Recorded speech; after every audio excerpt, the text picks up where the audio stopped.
Chapter 151. David held the grade 2 spear in his hand as he slowly walked towards the direction behind him. There was a large corner there, and he stood at the corner, ready to stab. There were 6 Kaji on this side. They were the fastest and had already reached the corner. On the other side, there were about 10 Kaji.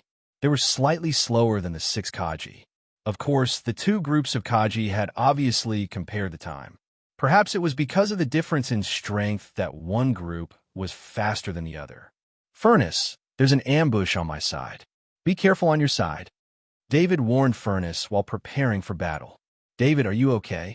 I lost the target here. Send me your location. I'll come over now. Furnace anxiously shouted in the channel. I'm fine. I'll contact you later. I'm going to fight. David sent his location and then disconnected the channel. David, Furnace shouted, but David's voice could no longer be heard. He quickly checked David's location and found that it was a little far from him. It would take at least 10 minutes to get there. This was also the intention of the Liberty Blade mercenary group. They knew Furnace's identity, but they didn't know David's identity. Since the Galen Transcendent hadn't officially accepted David as a disciple and hadn't held a ceremony to announce it to all forces, the Liberty Blade mercenary group had the idea of taking revenge on David. Otherwise, with David's identity as a disciple of the Galen Transcendent, no one would dare to openly attack David, at least within the sphere of influence of Non-City. Even if the Liberty Blade mercenary group wanted to attack David, they wouldn't have called so many allies. This was because once the news of them attacking a disciple of the Galen Transcendent was leaked, the government forces would crazily retaliate against the Liberty Blade mercenary group. Moreover, the wrath of the Galen Transcendent was not so easy to bear. Furnace still didn't know who attacked David. If he knew, he could directly find the corresponding forces. David immediately disconnected the channel because the enemy had arrived. The shadow attendant was standing on the other side of the corner, watching the 6 Kaji sprinting towards them. Even as they ran, they maintained their battle formation. Among the 6 Kaji, there were actually 2 Kaji with grade 2 weapons. Is the Liberty Blade really that rich? David couldn't help but sigh. What he didn't know was that, because he was using a 2nd grade spear, Horatio had borrowed a 2nd grade shield to complement the 2nd grade heavy axe used by the captain of the combat team. In order to be foolproof, Horatio had thought of every possibility. He was also a talent, being able to gather all the forces he could in a short period of time. This included the elite combat team that stayed in Non-City's underground network to protect the interests of the Liberty Blade mercenary group, as well as the temporary team formed by the Kaji and their allies to surround David from both sides. Of course, the 2 Kaji who escaped were really scared out of their wits, so they didn't even face the Kaji. This also meant that the Kaji didn't understand David's strength as a spearmaster. The shadow attendant judged the distance. The moment the first elite Kaji appeared, David took a step forward and stabbed with his spear. Due to the long time he spent accumulating power, this attack surpassed any of his previous attacks. At the forefront was a Warhammer Kaji. His grade 1 Warhammer was placed horizontally in front of his chest, acting as the team's sharp blade. David's attack was too sudden, so he wasn't prepared at all. However, his rich combat experience allowed him to lean back as far as he could, because his most reliable comrade was behind him. Unfortunately, Warhammer Kaji was right. The moment David's spear locked onto him, his body involuntarily paused for a moment. David's expression didn't change. The grade 2 spear in his hand pierced through Warhammer Kaji's chest. This time, he didn't retract his spear.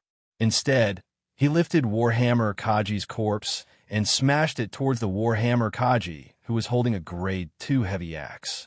At the same time, he had already drawn the deep sleep pattern in his soul.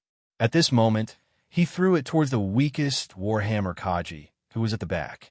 After using it last time, David also realized that his deep sleep wasn't as strong as he thought it would be.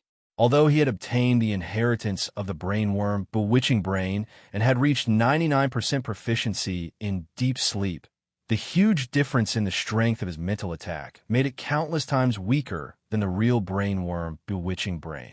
Therefore, he chose to target the weakest Warhammer Kaji. This Kaji team's combat power was beyond his imagination. According to the shadow attendant's perception, there were at least 2 subversive Kaji.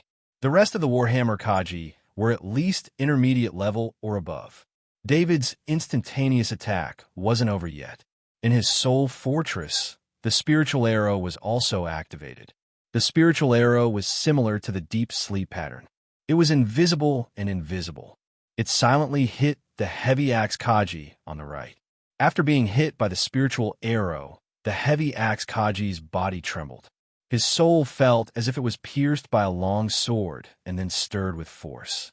He immediately lost control of his body. Everything happened too quickly.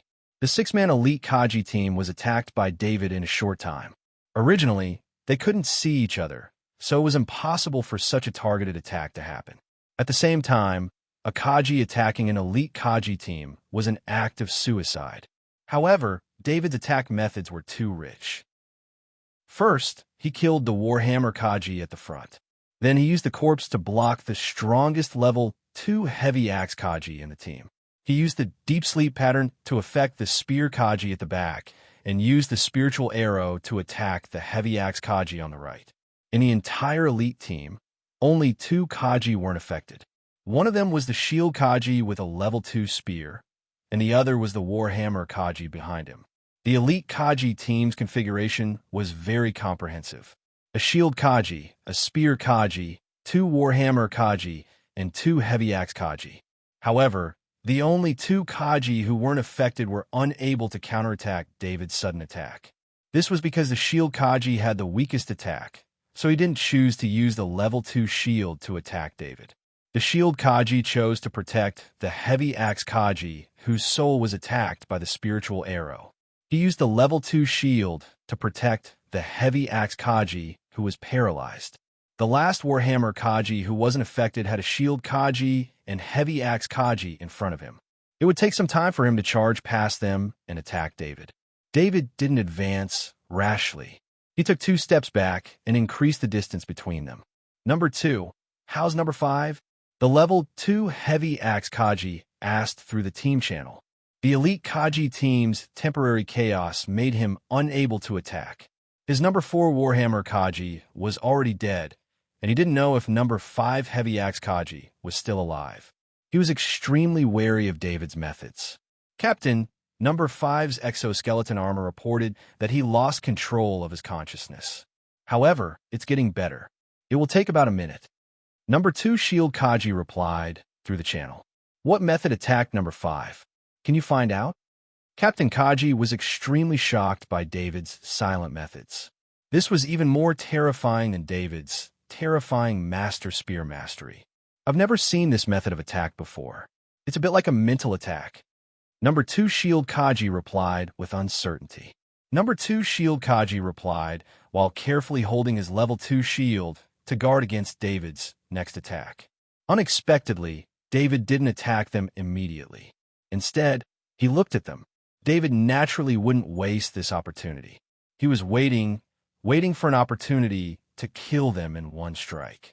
Although a perfect surprise attack had achieved the ideal result, the strength of the elite Kaji team couldn't be underestimated.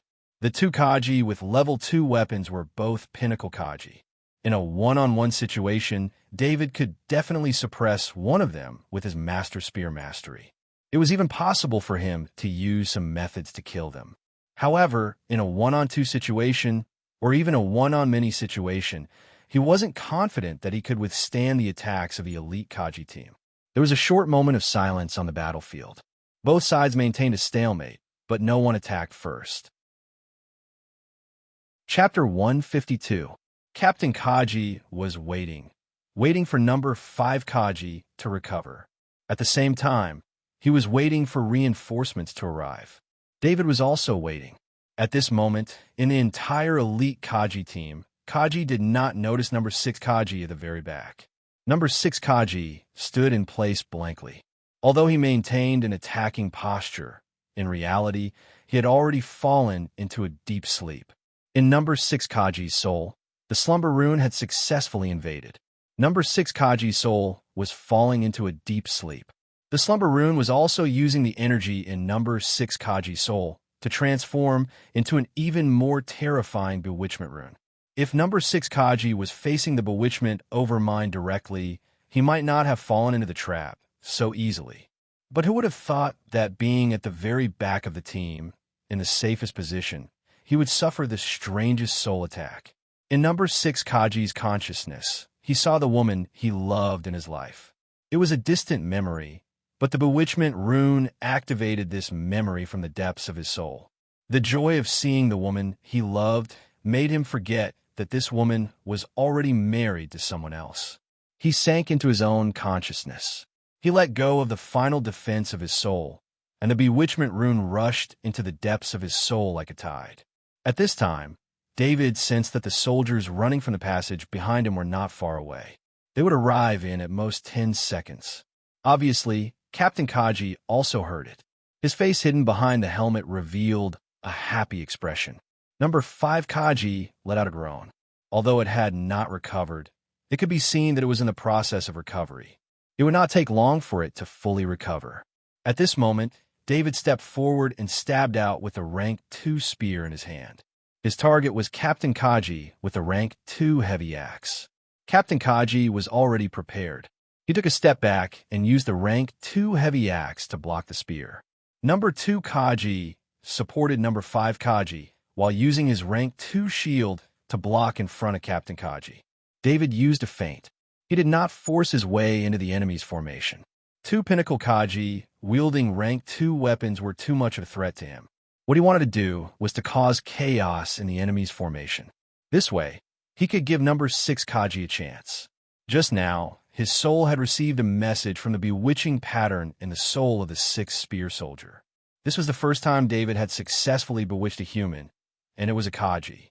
He also understood that his hypnosis ability was much more terrifying than he had imagined. Just as number 2 Kaji was blocking in front of elite Kaji, number 3 Kaji suddenly saw a spear stabbing out from behind. He was still wondering why number 6 Kaji would attack at this time. Number 6 Kaji, under the control of the bewitching pattern, saw number 2 Kaji as his enemy. He used all his strength and stabbed out with his strongest attack. When 3 Kaji realized that something was wrong, he was already too late to stop number 6 Kaji. Number 2 Kaji didn't expect the attack to come from behind. However, his exoskeleton armor was the thickest among all the Kaji, and he instinctively avoided the attack. Number 6 Kaji's attack was originally aimed at his back, but it only went through his shoulder armor. Half of the spear tip was buried in his shoulder blade. Number 3 Kaji didn't understand why number 6 Kaji would attack his own people, but he still immediately attacked number 6 Kaji. Number 6 didn't seem to have any intention of defending. His eyes were filled with madness, and he saw number 2 Kaji as his biggest enemy. Number SXS only thought was to push his spear forward with all his strength and pierce through his enemy. Number 3 Kaji's hammer landed heavily on number SXS body. The huge penetrating force made number SAXS body tremble. Number 3 Kaji had held back. He only wanted number 6 to be heavily injured. All of this happened in a short period of time, and David's feint happened to be retracted. He stabbed out again, this time changing his target to the 2nd Great Shield Warrior. The spear pierced through the air. This was an attack that focused all of David's attention. Number 2 Kaji's shoulder was heavily injured, and his attention was affected by number 6 Kaji's sudden attack.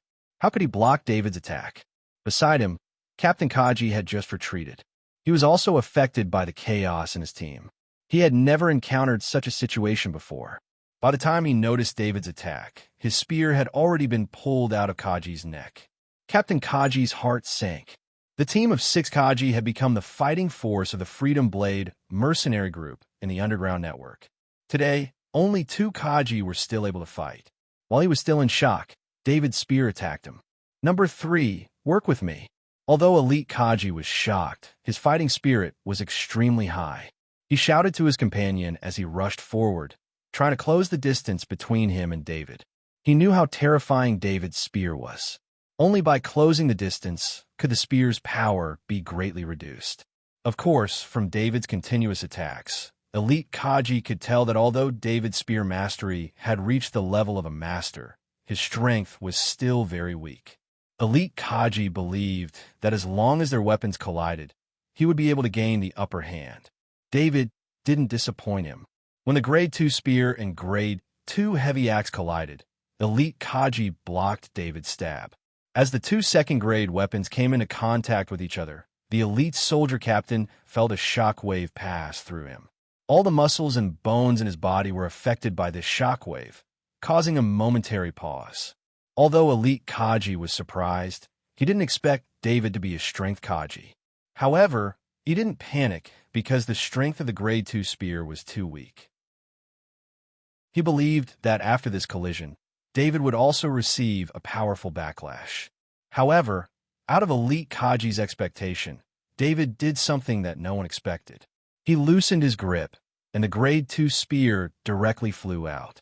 The Grade 2 spear carried a powerful backlash force as it flew into the tunnel wall not far away. The spear's shaft penetrated about a meter, and the spear was still vibrating. David took the opportunity to release the force of the collision through the spear. He held the two Grade 2 swords in his hands from behind his back, and his momentum didn't stop. Just when Elite Kaji was still trying to get rid of the shockwave, the Grade 2 sword in David's left hand had already swept across Elite Kaji's neck. It easily cut through the defense of Elite Kaji's exoskeleton armor and also cut open Elite Kaji's trachea, blood vessels, and neck bone. David didn't want to fight Elite Kaji head-on. On one hand, he didn't have the time. Nearly 10 Kaji were coming from behind, and on the other hand, Elite Kaji was very strong. With a peak-level Kaji and a master-level heavy axe, it wouldn't be easy to end the battle in a short time. At the same time, David didn't specialize in one weapon. Although his sword mastery wasn't as good as master-level spear mastery, dual wielding was more suitable for fighting Kaji. No one would have thought that Kaji would give up his weapon in the middle of a battle. Moreover, he was a master spear master. He gave up his spear just to get close to his opponent. Elite Kaji suffered such a loss. His eyes were still full of disbelief, but it was too late. His body fell heavily to the ground, and his soul was absorbed by the shadow attendant. David didn't stop rushing forward. The last Warhammer Kaji's attack just happened to arrive.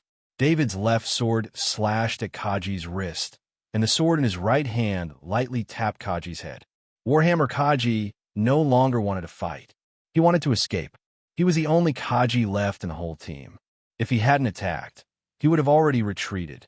When you lose your courage in a battle, your movements will make mistakes. David took advantage of Kaji's hesitation and chased after Kaji's figure with the sword in his right hand. He swept the exoskeleton armor in front of Kaji's chest, and a deep wound about 10 centimeters long appeared on his body. Chapter 153. David calmly sheathed his swords and retrieved his second-grade spear from the wall. He then proceeded to finish off the Kaji that were still alive on the ground. He knew full well that he couldn't be merciful. Although he had finished the battle in a few seconds, he had defeated the elite Kaji team 1-6. However, he had used almost all of his abilities during this period of time. He had even used some abilities that he absolutely couldn't let outsiders know about. For example, the Psychic Pierce and Psychic Hibernation abilities could never be exposed. The Psychic Pierce came from the mysterious organization, while the Psychic Hibernation came from the bewitching Cerebrates. There is no way to explain the origins of these two abilities. After the Shadow Attendant absorbed the souls of the fallen Kaji, he turned around and gripped his second-grade spear once more. He was ready for the next battle. Atherton was a peak Kaji. Today, he had received a temporary commission from the Liberty Blade mercenary group, asking them to stop a Kaji for double the price. Missions like this often appeared in the Underground Network. In a complicated environment like the Underground Network, if one wanted to kill a Kaji, they would have to block all the escape routes. This required the help of many Kaji. He was more than happy to accept such an easy mission. In fact, he even thought that the Liberty Blade mercenary group was being too wasteful. He saw that there were more than 10 Kaji working with him. Apart from 4 Liberty Blade mercenaries, the rest were the stronger Kaji in the area. With this scale, they could even attack a stronghold, let alone a single Kaji. We're almost there. Get ready for battle, the Liberty Blade mercenary said in a nervous voice. The reason he was so nervous was that he hadn't contacted any of the nearby Kaji. This was an elite team of Kaji, not to mention the Kaji who had lured David in the beginning. So many Liberty Blade mercenaries hadn't responded to his message. Atherton's Kaji took out his heavy axe and swung it casually with a relaxed expression on his face. However, when he saw the scene in front of him, he immediately stopped in his tracks. He wasn't the only one. The 10 Kaji were also staring blankly ahead. 9 corpses were scattered all over the ground, and there were 2 faint blue weapon lights on the ground. Those were the lights of 2 rank 2 weapons. Originally, this was a grade 2 weapon that could make 10 armored soldiers go crazy. But now, not a single one of the armored soldiers was tempted by it, and their hearts were filled with greed. This was because the one standing in the middle of the corpses was a Kaji wearing a giant land lion exoskeleton armor and holding a 2nd-grade spear. The 10 Kaji recognized 6 of the corpses on the ground. They were Kaji's elite team of Liberty Blade mercenaries. Their powerful combat power dominated this area. However, these elite Kaji's team were all lying in a pool of blood. There wasn't a single trace of life in them. "I'm sorry, sir. I was just passing by." Atherton's Kaji was the first to react. He hurriedly hid his heavy axe behind his back and said respectfully. The rest of the Kaji's team, including the 4 Kajis from Liberty Blade mercenaries, also hid their weapons to show their sincerity. "Leave this place or fight," David said in a deep voice. He had already used Mind Pierce. Although he could still use Mind Sleep one more time, after this use, his mind might not be able to keep up. Facing so many Kajis, it would be very dangerous if his mind wasn't able to keep up. Therefore, he used the corpses on the ground to increase his aura. His master-grade spear mastery made his aura even stronger. "Sir, I'll leave now." Atherton's Kaji's team didn't hesitate and immediately turned to leave. It wasn't worth it to put one's life on the line for some benefits. The rest of the Kaji's team also understood this. Even the elite Kaji's team had been wiped out. If they went up, they would be courting death. Besides, their mission was to stop David. Now that David had killed the elite Kaji's team, they couldn't be the ones to attack. David watched the 10 Kaji's figures disappear and leave at an extremely fast speed. Only then did he let out a long sigh of relief. Only then did he have the time to clean up the battlefield. He piled all the Kaji's corpses together. There were a total of 9 corpses wearing exoskeleton armor, 7 level 1 weapons, and 2 level 2 weapons. David pulled out an alloy rope from an exoskeleton armor. It was originally prepared for a quick landing, but now he used it to tie up the corpses. In his eyes, the value of these 9 corpses wasn't small. Although the exoskeleton armor was a little damaged, it was enough to sell for a good price. The same went for the 7 level 1 weapons, and the 2 level 2 weapons became his collection. Because of the benefits, David wasn't afraid of trouble. He tied the corpses and the level 1 weapons together, carried the level 2 shield and level 2 heavy axe on his back, and opened the communication channel. "Furnace, where are you?" David asked aloud. "Huff, huff." David heard Furnace panting, and then he heard Furnace's voice. "I'll be there in 5 minutes at most. How's it going on your side?" "Furnace, don't worry. I've already taken care of it. I'll wait for you here." David knew that Furnace was afraid that something would happen to him, so he quickly said, "David, do you know who attacked you?" Furnace heard David's words and couldn't help but feel relieved. He switched to normal speed and then asked. It was Kaji who helped the military eliminate the mercenaries who attacked Kaji in Perrin City. The mercenaries who attacked him were Kaji's mercenaries. They were called the Freedom Blade Mercenary Group. David explained the reason for the attack. "I know the Freedom Blade Mercenary Group. This mercenary group is an affiliated mercenary group of the Non-Chamber of Commerce. Very well, they dared to attack you. Teacher will make them pay the price." Furnace gritted his teeth and said, today he had lost a lot of face. He brought David here to broaden his horizons. Before coming, he said that there wouldn't be any danger, but David was ambushed. This was a slap in his face, and also a slap in the face of Galen Transcendent. Just as David stood in place, chatting with Furnace while waiting, a few groups of Kaji passed by. When they saw the pile of corpses beside David, they were so scared that they took a detour. God, David, did you kill all these? When Furnace saw the pile of corpses tied up beside David, his voice changed. It was just a fluke, David said modestly. If I knew you were so powerful, I wouldn't have informed Teacher. Teacher has already arranged for a group of Kaji to come over. Furnace said with a sigh. Do we still have to wait? David looked at the time and asked. He didn't want to stand here anymore. The Freedom Blade mercenary group probably already knew that he was here and hadn't left.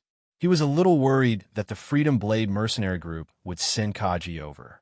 When that time came, he wouldn't be able to resist. Let's go back to the government's safe zone and wait for them there. Furnace said after contacting them. What about your mission? David thought of the mission to capture Graham Kaji and couldn't help but ask. Let's go back first. We'll talk about the mission later. The priority is to deal with the Freedom Blade mercenary group. Furnace said helplessly. David nodded. He used the Grade 2 spear to pick up the 9 corpses tied together on the ground, then placed the spear on his shoulder. The corner of Furnace's mouth couldn't help but twitch. He could tell that David didn't care about the corpses at all. Even on Planet Monolith, there weren't many high school students who weren't afraid of corpses at all. David's actions almost made people forget that he was still a high school student. In fact, after David came to this world, all his experiences had made him completely different from the ordinary person he was in his previous life. After experiencing many life and death battles and battlefields full of corpses, he was no longer afraid of death. Not to mention, the souls of these corpses had been absorbed by the shadow attendant. In his eyes, these were just some equipment. As for the corpses inside, it was only because he didn't have the time to clean them up. The two of them followed the map and headed toward the government's safe zone when they entered the underground network. Chapter 154. Unlike when they first arrived, all the armored soldiers they encountered along the way looked as if they had seen ghosts. They ran far away from them and ran away madly. No matter how chaotic the underground network was, there had never been such an arrogant Kaji who carried a pile of corpses with a spear. Furnace followed behind David, his eyes full of helplessness. He knew very well that David had become famous in the underground network and even in the entire non-city after this. In the past, even if David had won the Silver Star Medal in Parent City, it was only a small matter in a remote city to the people of non-city. It was not worth their attention. However, it was different now. David's high-profile actions were enough to attract the attention of many people. When they approached the government security zone, David saw 8 Kaji wearing streamer exoskeleton armor waiting there. These Kaji were all holding level 2 warhammers. Third brother, you did well. You killed so many Kaji. When the leader of the Kaji spoke, David realized that it was a woman. The woman turned to David and said, David, my name is Helena. I am Teacher's second disciple. Helena, sorry to trouble you to come here. David quickly bowed. I happen to be free. I heard that the Liberty Blade mercenary group dared to attack you, so I brought them here. Helena said in a deep voice. Second sister, these Kaji were all killed by David alone. When I arrived, he had already killed all the Kaji. Furnace explained after the two greeted each other. David, I heard from Teacher that you are very strong, but I didn't expect you to be so strong. It seems like it won't be long before I can team up with you to complete the mission, Helena said to David with a surprised expression. I was just lucky. David didn't know how to explain, so he could only reply like this. Help David dispose of these corpses and check their identities. Helena instructed Kaji behind her. Then she turned to David and said, David, hand the corpse over to them. You won't miss out on any of your spoils of war. After their identities are verified, leave the corpse and equipment here. We'll go and take care of the organization that attacked you. Although she had heard from David and Furnace that it was the Liberty Blade mercenary group that attacked David, Helena still needed to verify it.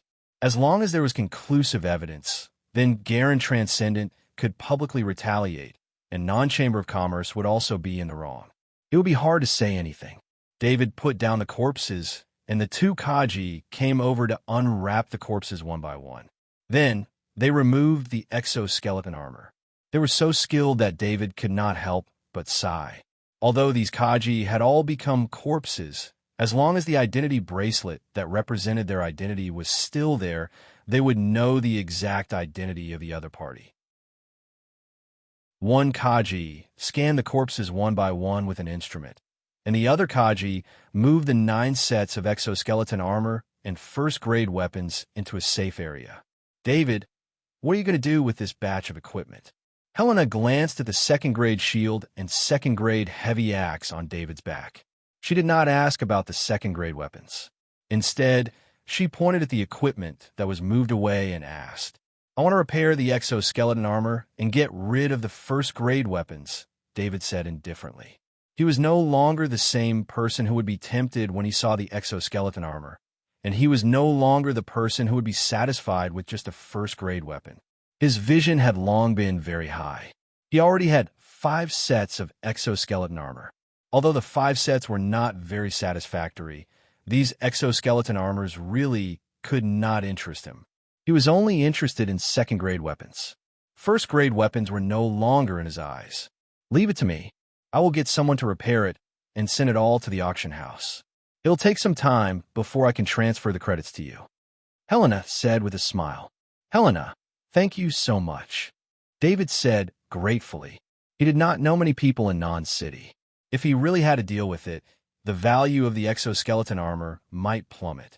Ever since he spent 5 million credits at the Kaji Association, he knew that he had to earn money.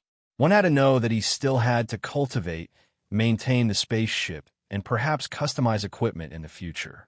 All of these required a lot of credits. David, you are too polite. We are family. Just tell me if you need anything. Helena said as she patted David's shoulder with her iron hand, making a metallic sound. Captain, I've checked. Except for 2 ordinary Kaji with no faction, the other 7 Kaji belong to the Liberty Blade mercenary group. 6 of them are a complete elite Kaji team. After the Kaji finished his report, he looked at David with admiration. Elite Kaji team, 2 second-grade weapons. David, the Liberty Blade mercenary group really thinks highly of you. Helena was stunned when she heard about the elite Kaji team. She then shook her head and sighed. Her eyes were full of curiosity.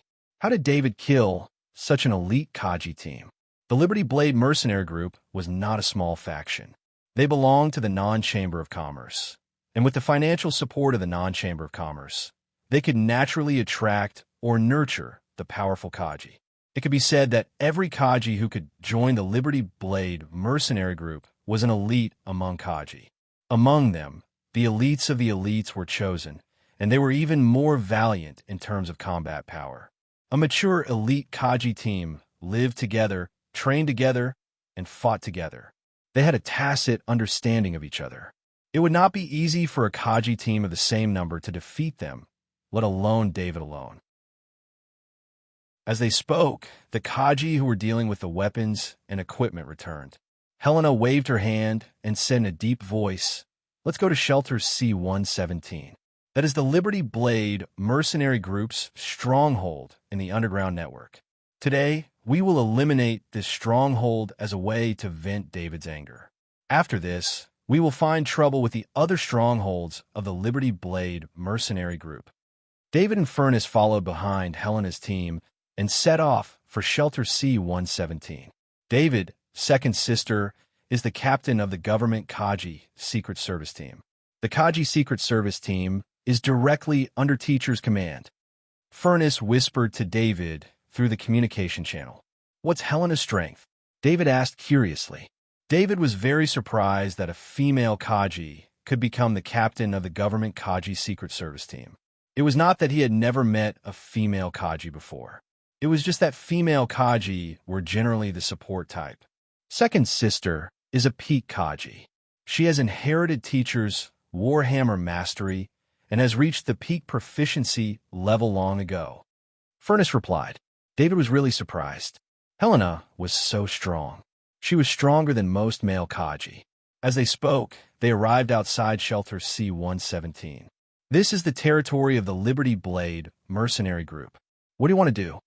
Horatio's voice came out from the energy shield, but there was a trace of panic in his voice. "Liberty Blade Mercenary Group," Helena said contemptuously, and then said loudly, "It's useless even if you take out the non-Chamber of Commerce's sign now.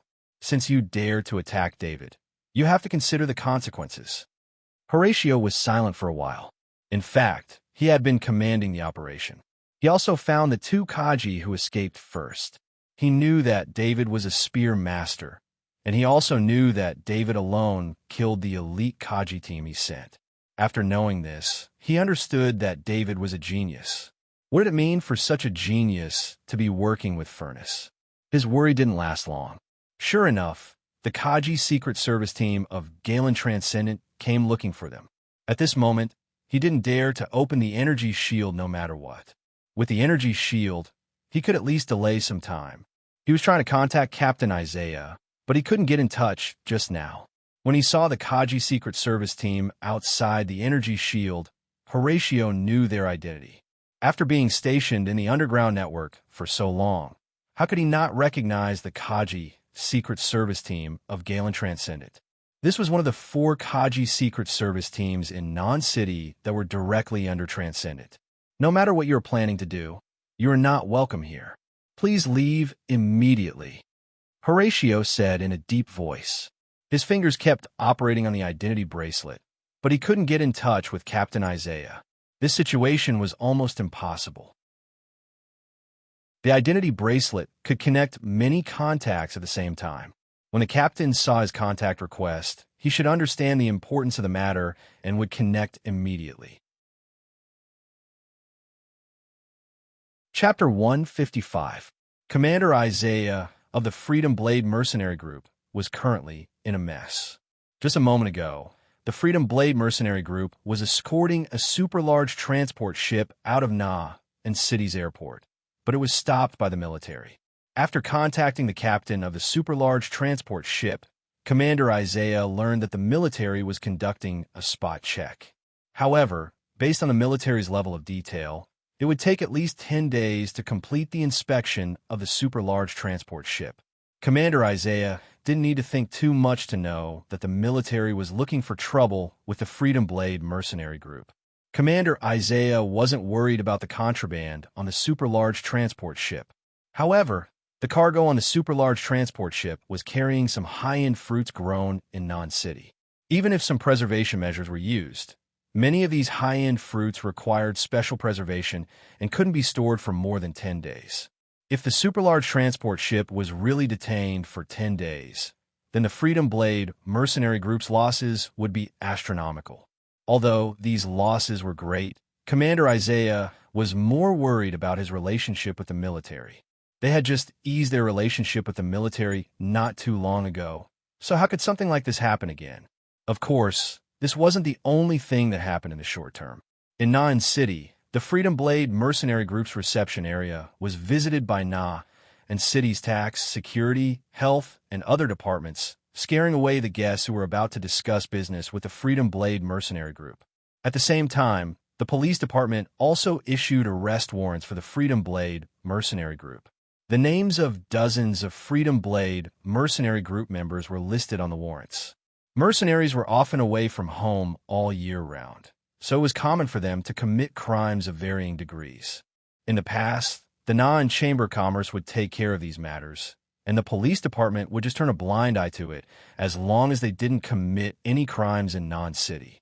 But now, without any notice, the police department issued a bunch of arrest warrants for the Freedom Blade Mercenary Group.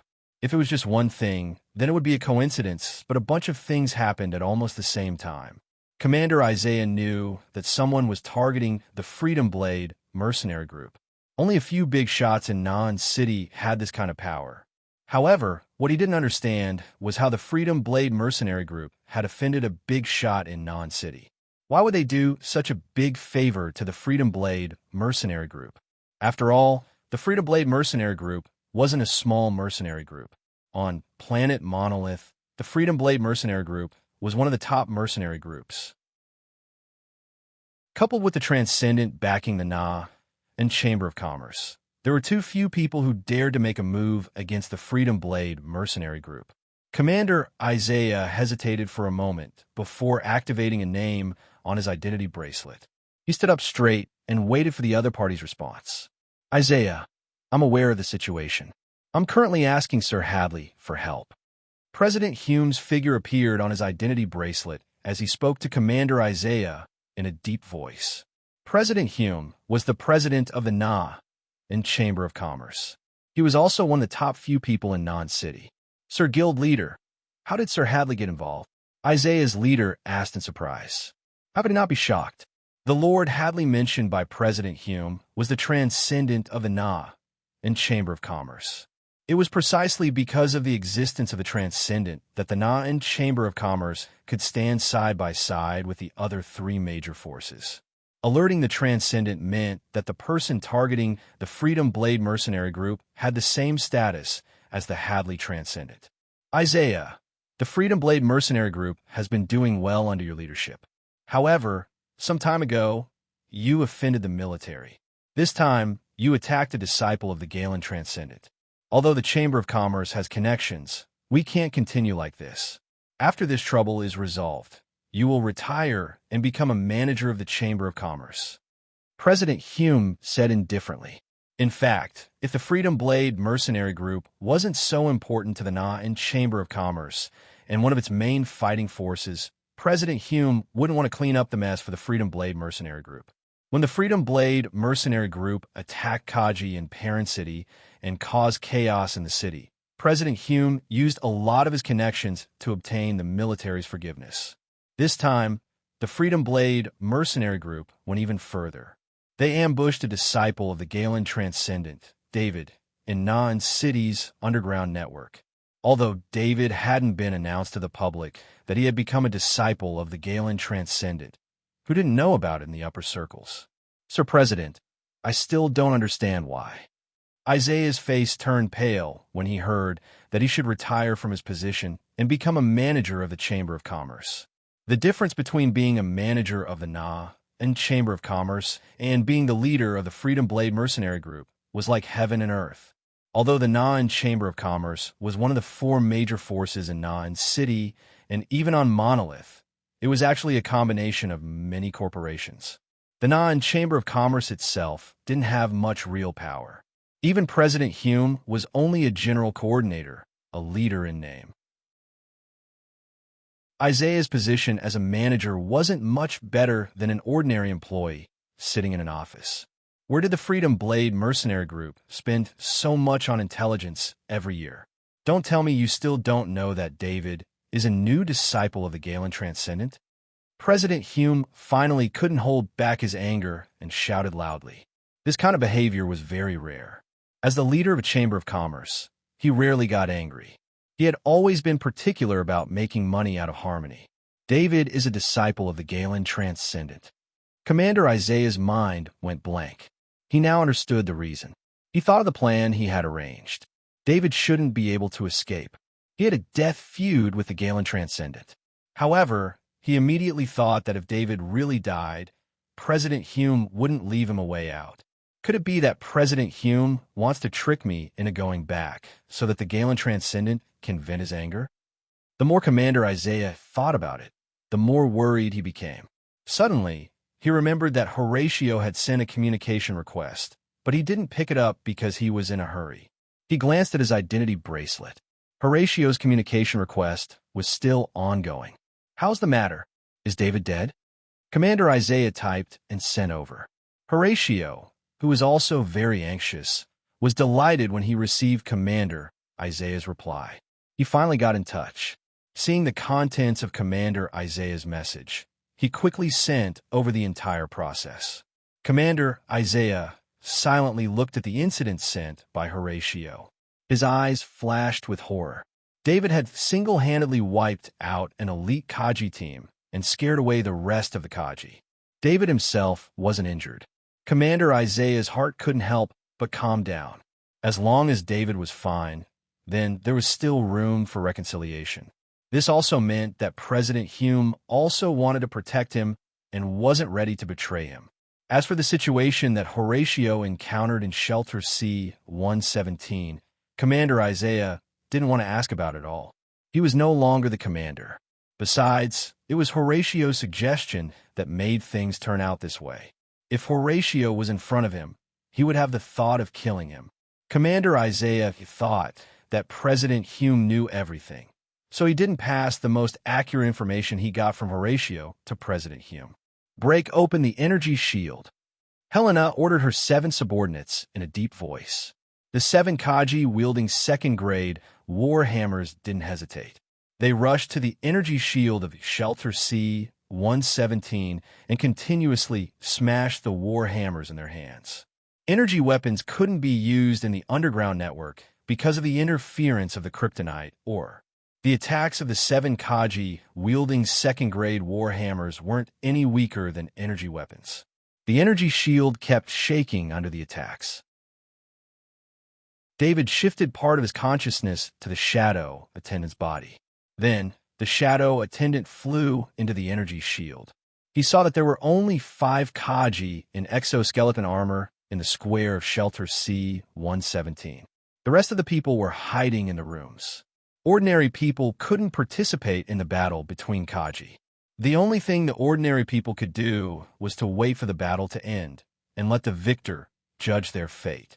After more than 10 minutes of attacks, the energy shield was finally broken. Shelter C-117 was completely exposed in front of everyone.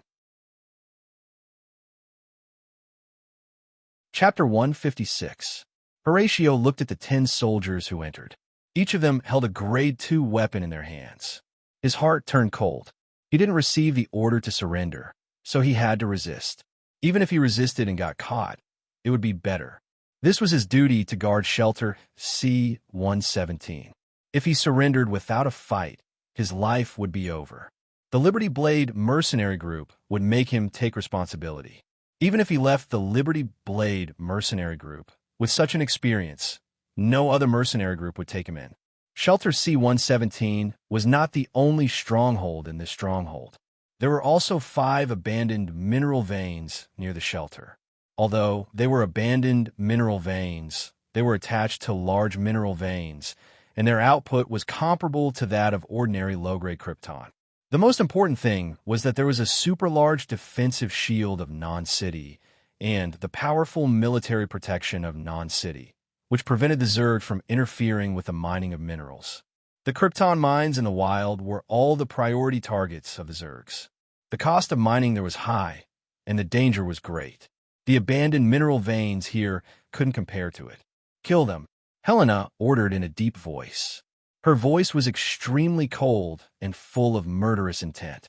Before Horatio could speak, 7 Kaji from the Secret Service formed a charging formation and rushed forward. The 5 Kaji from the Liberty Blade mercenary group, including Horatio, didn't really want to fight. They just wanted to say some polite words, then resist symbolically and surrender immediately. But Helena obviously didn't think so. This was related to the reputation of the Galen Transcendent. Their disciples were attacked, and since they knew who did it, of course they would kill all the participants as soon as possible. Until now, Horatio didn't know the true identity of David, so he had some unrealistic fantasies. "I surrender," one of the soldiers shouted as he blocked the attack. However, before he could finish his sentence, another soldier from the Special Task Force struck his vital point with a second-grade warhammer. He fell to the ground before he could finish his sentence. David was going to help at first, but he was pulled back by Furnace. "These Kaji from the Special Task Force are good at battle formations. You won't be of much help," Furnace said softly. David didn't insist. 10 seconds later, all 5 Kaji fell to the ground. The shadow attendant had also absorbed 5 souls, which meant that all 5 Kaji had been killed. "David, I was thinking of preparing a gift for you, but now I have one. Shelter C-117 was taken over by the Secret Service because of you, and you also killed the main force of the Liberty Blade mercenary group here. According to the rules, you should be given a share of the loot. I'm in charge. You get 2/3 of the loot, and the Secret Service gets 1/3. After witnessing Kaji's death, Helena removed her visor, and there was no longer any killing intent on her face. Instead, she smiled at David. Helena wasn't very beautiful, but she had a heroic spirit that was rarely seen in women. Second sister, you've set the standard of the gift so high. What should I do? Furnace immediately shouted. David, there are about 150 million credits here every year. After deducting some management fees and so on, you can get about 80 million credits a year. Helena ignored his protest and continued to explain. Helena, this is too expensive. David was shocked. This wasn't a small amount, and it was produced every year. David, don't refuse. You deserve it. Second sister doesn't want to prepare a gift. Furnace said as he nudged David. David, Furnace is right. Originally, this shelter could be given to you. But without the support of the Secret Service, I'm afraid there will be people who will have designs on it. Helena glared at Furnace, then turned to smile at David. In fact, Helena wasn't talking nonsense. All the resources in the underground network had already been determined after many years of fighting. For example, no force would dare to have designs on the C-117 shelter and the nearby resources because it belonged to the Freedom Blade mercenary group and also indirectly to the non-Chamber of Commerce. If there wasn't a good reason, even Helena wouldn't fight for the benefits. The reason why Helena acted immediately was to avenge David and also to take this opportunity to snatch the resources. Thank you. David didn't refuse again. He thought that he might need a lot of credits in the future. David, you're too polite, Helena said with a laugh. David didn't have to worry about what happened next. Helena used the communication channel on the exoskeleton armor to summon many professionals. Some took over the control room, some recounted the ordinary people here, and some dealt with matters related to the assets. This guy is called Graham, and he's wanted. The staff member who was counting the shelter's population suddenly shouted. Furnace, who was already a little impatient from waiting, quickly looked at his mission target. At the same time, he attracted David's attention. Graham Kaji was wearing shabby clothes. He didn't look like Kaji at all, and his whole body was trembling. Graham Kaji was very unlucky. After he drank too much and accidentally killed someone, he immediately sobered up and quickly escaped through the underground network entrance into the underground world where the law couldn't control. He didn't know that among the few people he accidentally killed, there was a government official with a high status. When he came to the C-117 shelter, he planned to hide for a while and wait for the news to die down before making any plans. However, Kaji from the shelter came knocking on his door. Not only did he snatch his exoskeleton armor and weapons, but he also locked him in a room. Although he could break the room with one blow, he didn't dare to cause trouble in the Liberty Blade mercenary group's territory. He only thought that since he didn't offend the Liberty Blade mercenary group, they wouldn't go too far with him. The frightened Graham Kaji didn't expect things to develop beyond his expectations. He saw through the window that the government Kaji's Secret Service broke through the defense of the C-117 shelter and rushed in. Then he was found by the statistician. Graham Kaji didn't resist at all. Sir, I'm Graham. Graham Kaji said with a trembling voice. He didn't understand why the most powerful Kaji's Secret Service in Non-City was sent to arrest him after he accidentally killed a few ordinary people. If he knew that he would attract the attention of the Kaji's Secret Service, he would have surrendered himself long ago. Furnace looked at his mission target and saw the obvious smile on David's face. He stepped forward and knocked Graham Kaji out with a punch, then carried him in his hand. Furnace felt indescribable helplessness when his mission target was such a coward Kaji. David, do you want to take a look at the mining area here? The Liberty Blade mercenary group has done a good job here. More than half of the ordinary people here are mining slaves. Helena said to David as she looked at the information sent by her subordinates. Helena, I won't ask about this place. You can deal with everything as you see fit. David quickly shook his head and said, although he disliked slaves, he couldn't interfere with the management here. This was not only for his benefit, but also for 1/3 of the Kaji's Secret Service. The management here would also be carried out by the Kaji's Secret Service.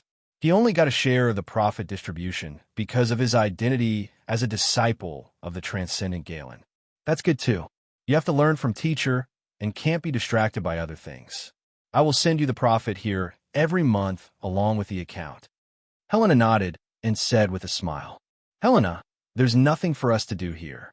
We'll go back and hand in the mission now.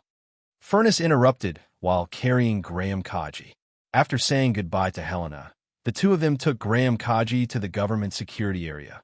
When they arrived at the security area hall, Furnace couldn't wait to hand Graham Kaji over to the staff here. The staff used an instrument to verify Graham Kaji's identity and completed the mission procedures. David, this guy is worth 10 government contribution points, plus 100,000 credits. I'll give you half. The first thing Furnace did after returning to the ground and taking off the exoskeleton armor was to use his identity bracelet to operate it while speaking to David. Chapter 157. David did not refuse. He also knew that 100,000 credits was nothing to Furnace. He was just curious about what a government contribution point was. When he opened his identity bracelet, he found that there was an additional non-city government contribution point, which was 5 points. Furnace, what's the use of these government contribution points? David looked up and asked. The government contribution points are the currency used to purchase government resources. Some of the important resources are not accumulated by the non-city government, so they need to set up some qualifications to purchase them. At the same time, after the government contribution points are used, the total amount is also a standard.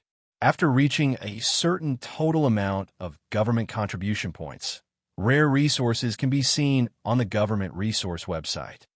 Furnace explained with a smile. Then he looked at the time and said, I'm starving. Let's find a restaurant to eat. You have gained a lot today, so you must treat. Okay, you can choose any place. David smiled and waved his hand. He had not even eaten lunch since he came out in the morning. He was also hungry. Just as he finished speaking, he received a communication request from his identity bracelet. David was stunned when he saw the communication request. It was Mr. Boone from the Titan Financial Group.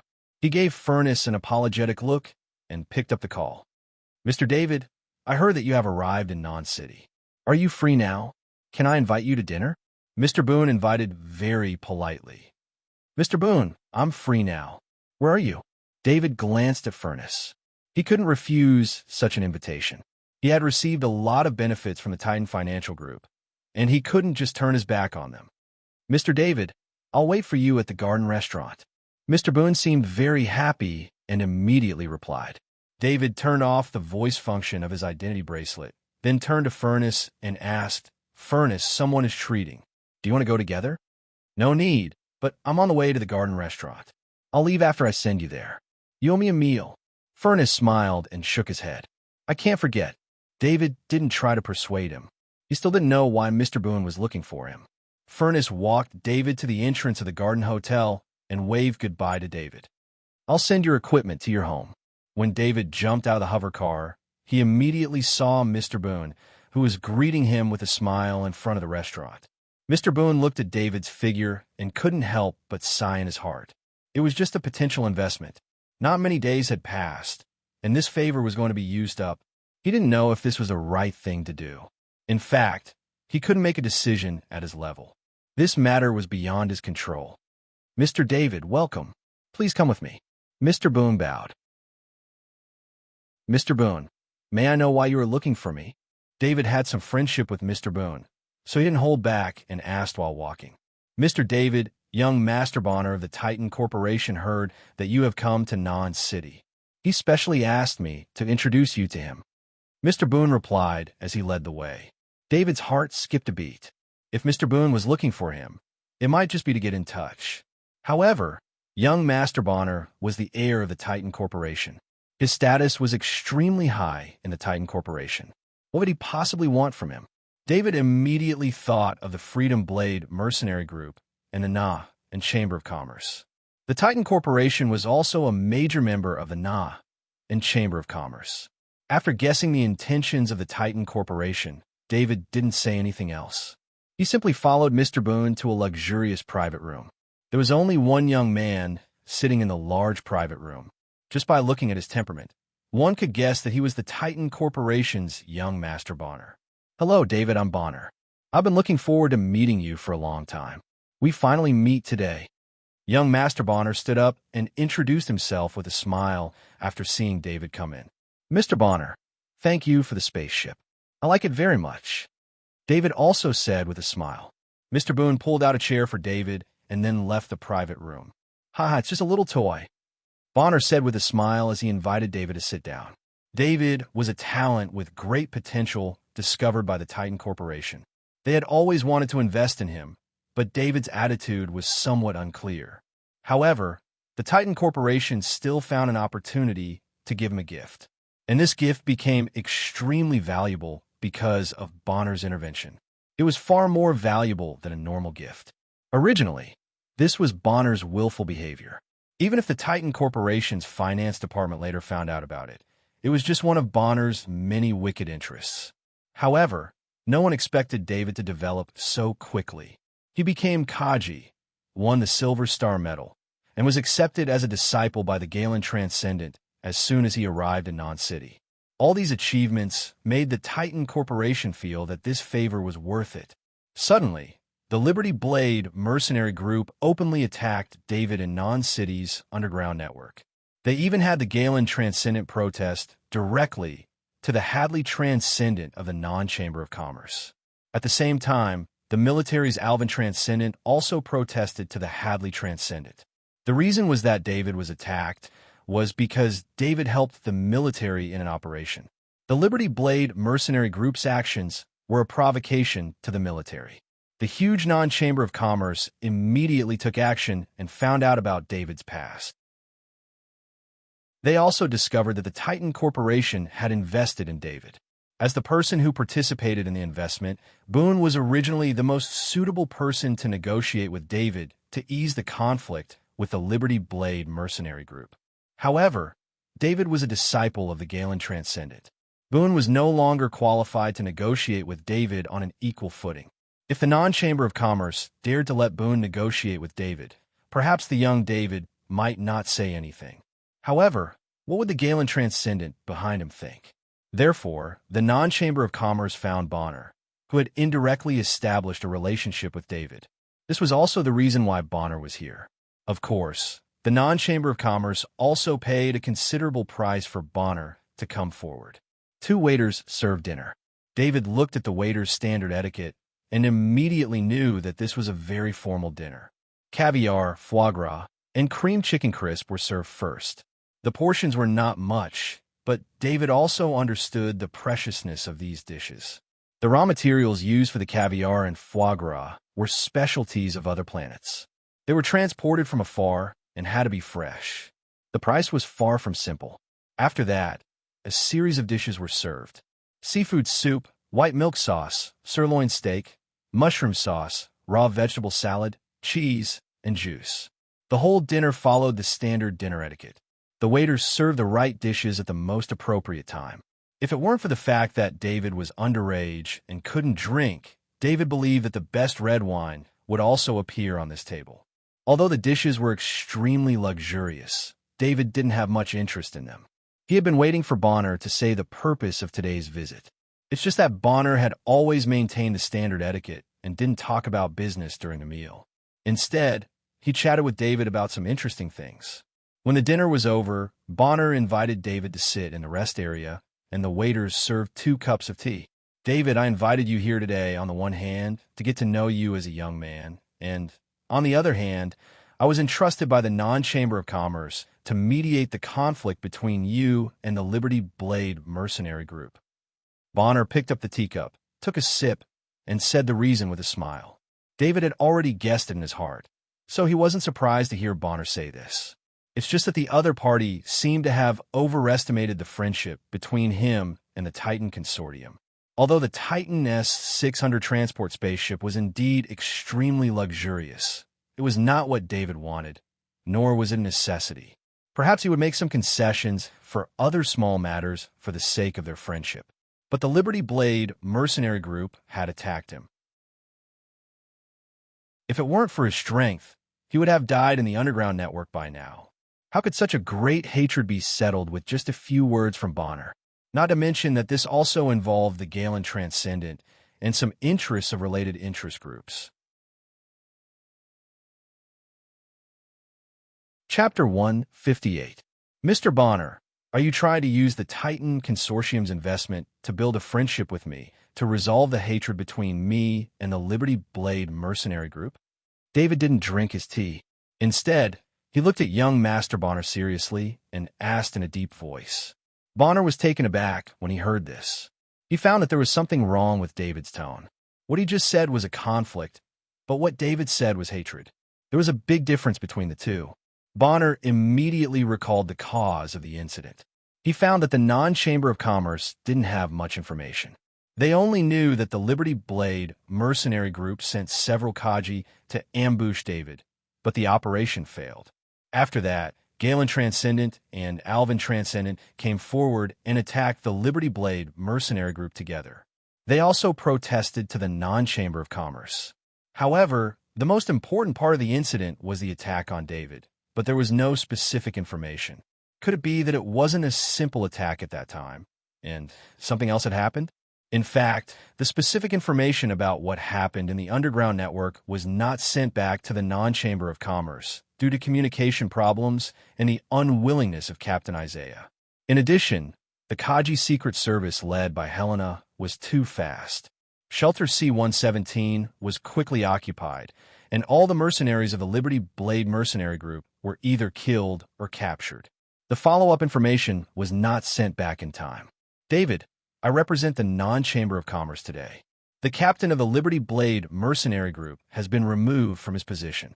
We will also deal with the relevant personnel. If you have any other requests, just let me know.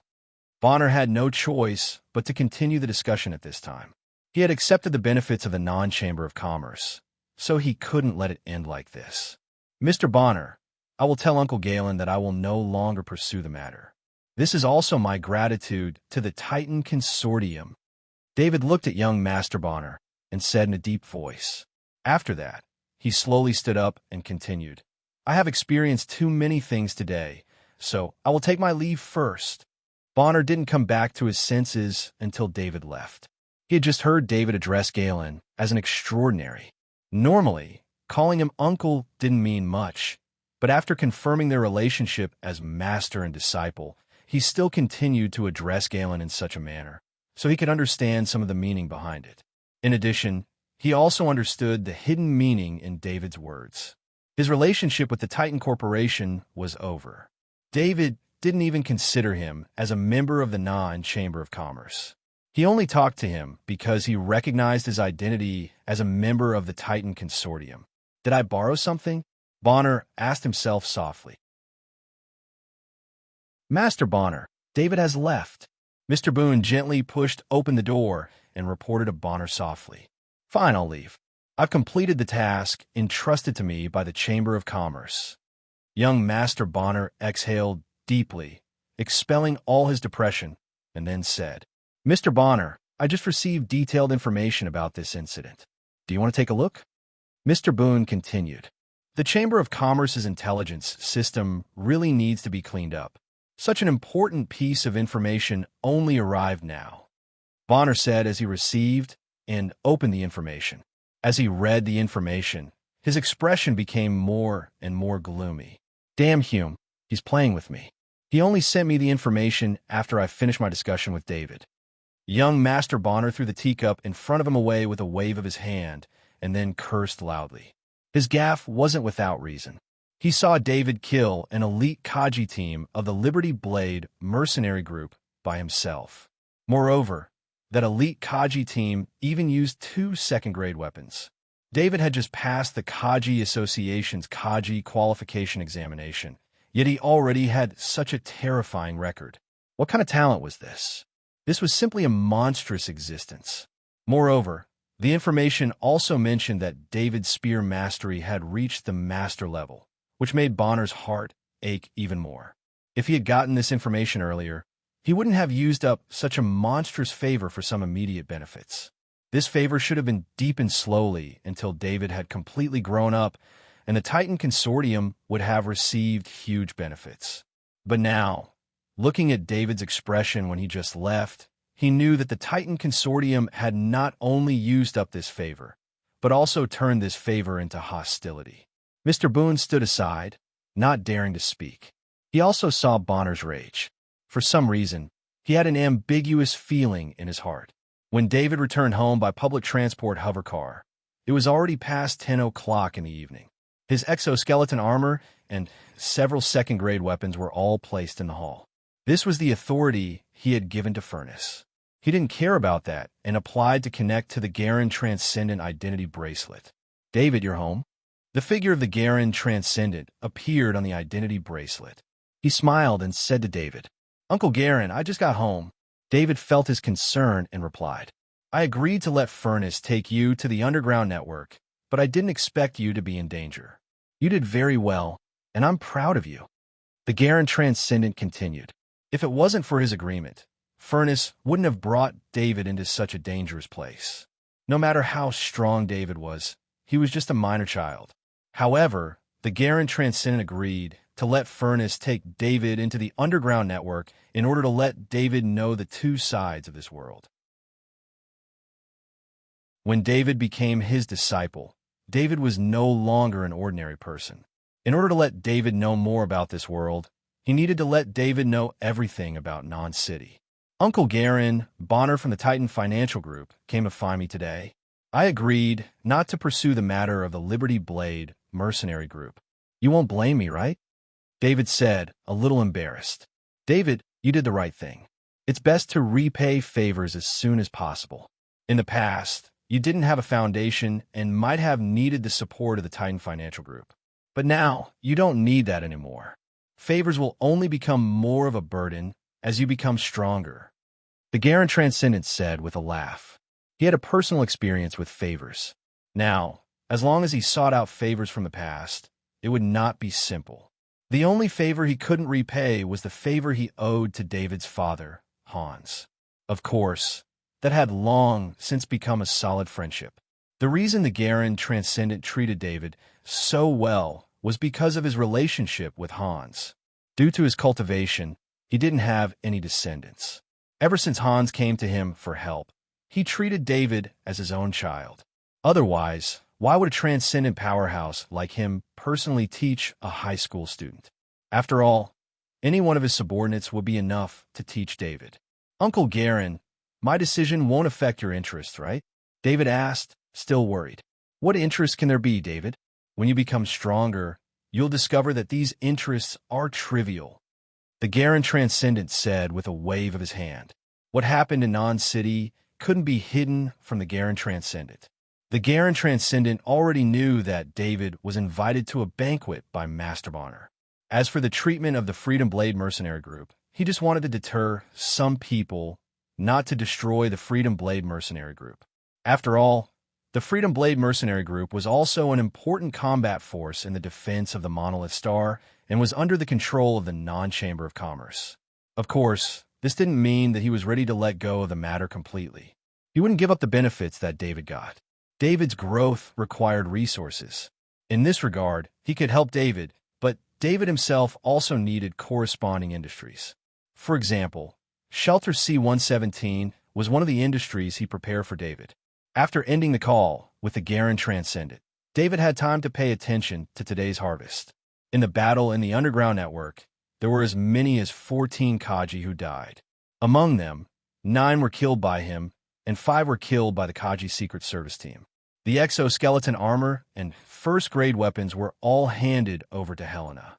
He kept the second-grade shield and the second-grade heavy axe for himself. It could be said that he now had second-grade weapons of the Kaji Secret Service team. This was related to his combat experience. If an ordinary Kaji Secret Service team wanted to kill an elite Kaji Secret Service team with second-grade weapons, they would have to at least be equal in number.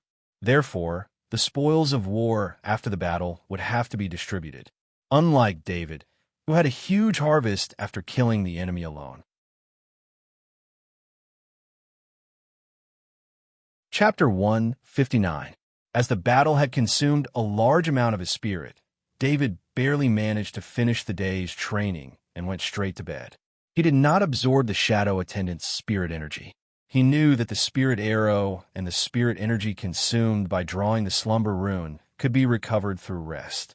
If he absorbed the shadow attendant's spirit energy during this time, he would be able to recover quickly. However, it would also waste the opportunity to increase his spirit energy. The next day, at 6 o'clock in the morning, David woke up on time and went to the underground combat room to begin his morning training.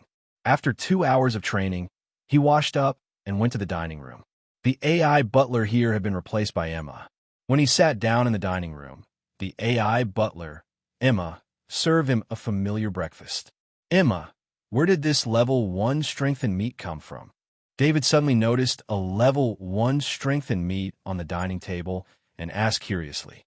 He knew that he did not purchase any level 1 strengthened meat. Currently, he was still unfamiliar with non-city. Although he had a lot of credits, he still did not have the means to purchase such an advanced training resource. Master, this was sent by Sir Galen. The AI butler, Emma, replied. David could not help but sigh at the power of transcendent Galen. He had just been accepted as a disciple, and he already had an industry with an annual income of close to 100 million. He also had a stable supply of level 1 strengthened meat, which was hard to come by in Parent City. After breakfast, David went to the living room while feeling the level 1 strengthened meat in his body, constantly replenishing his spirit energy.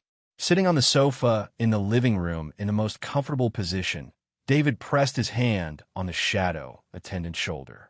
Immediately, a warm energy flowed into his body and into his soul. Currently, he could already sense his soul fortress. In addition to the large amount of spirit energy this time, he could feel the changes in the soul fortress.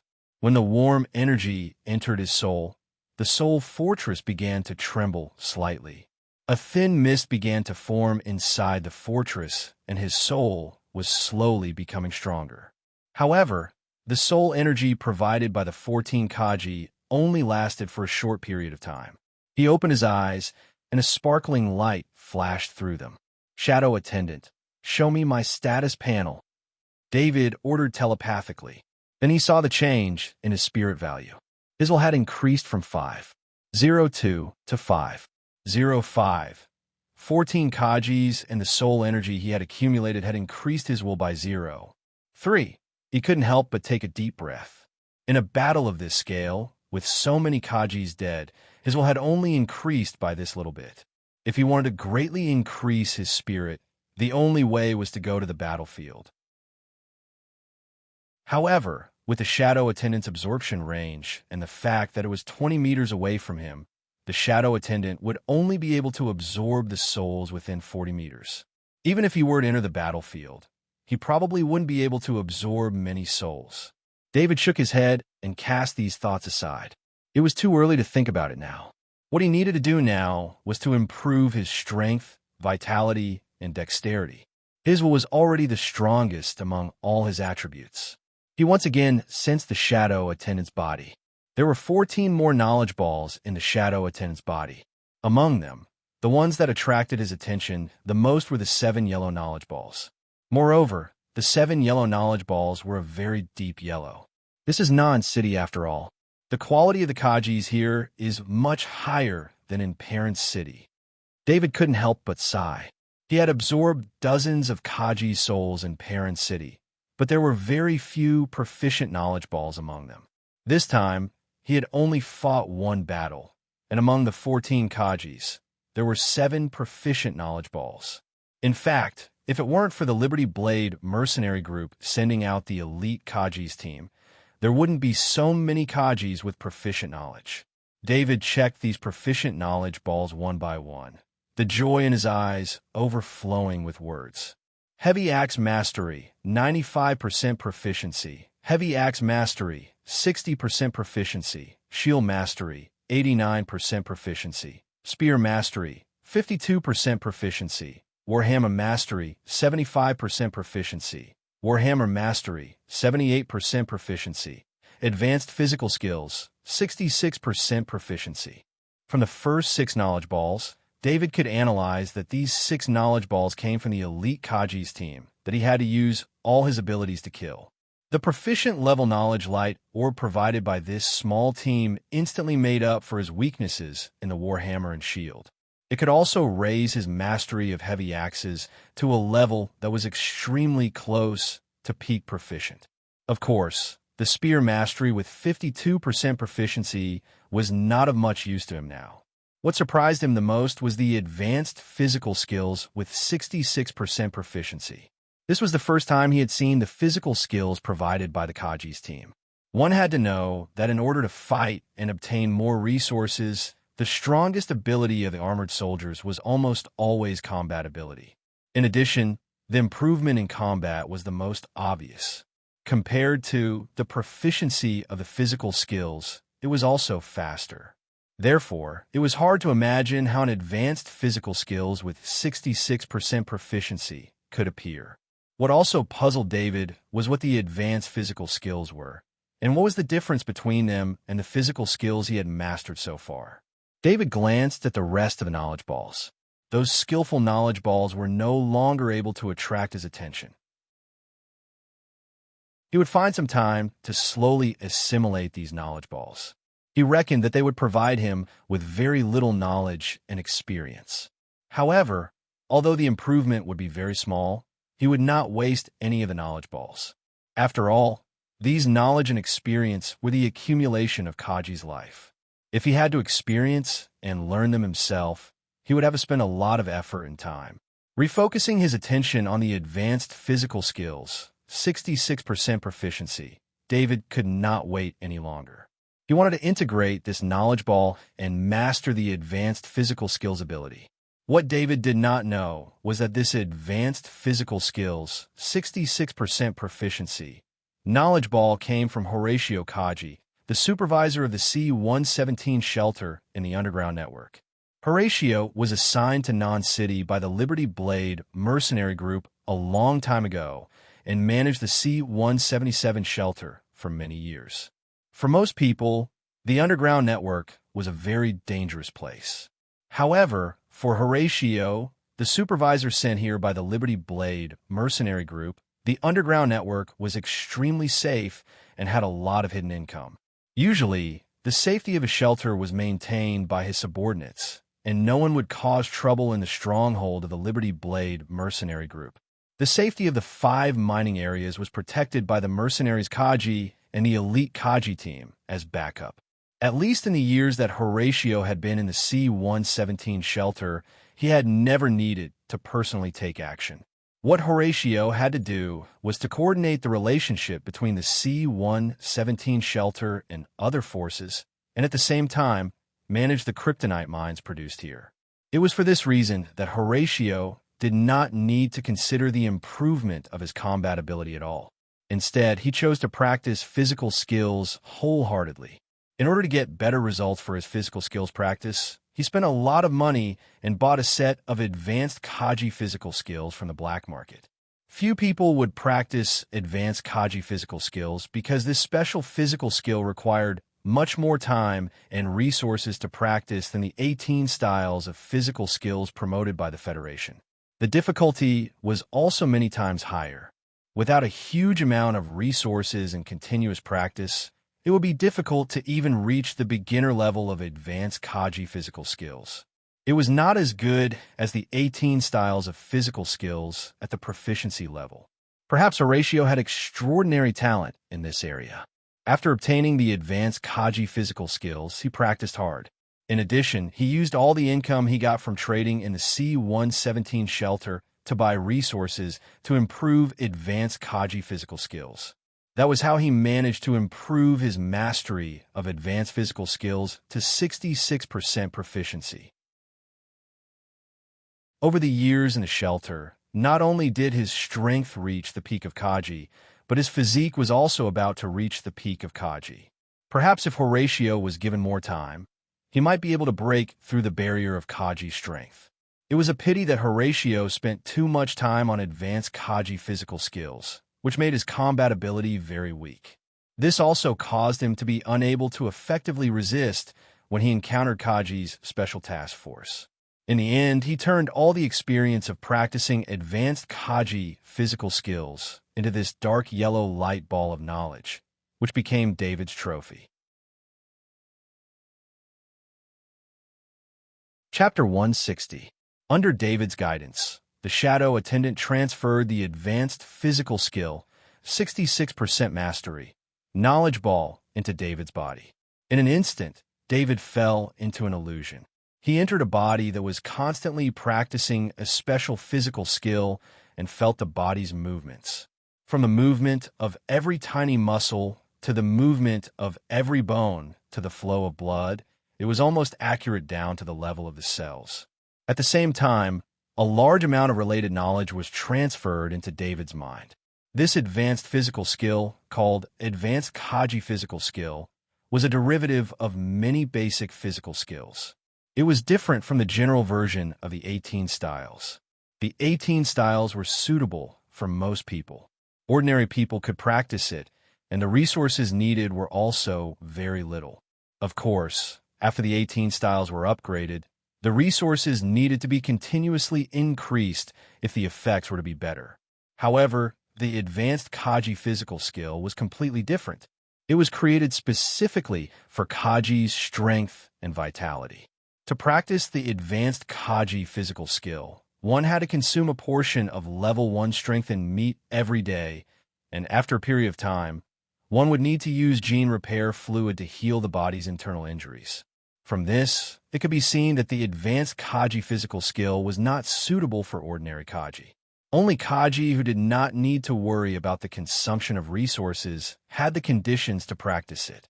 When David felt the process of this body practicing the Advanced Kaji Physical Skill, he also discovered that the Advanced Kaji Physical Skill was different.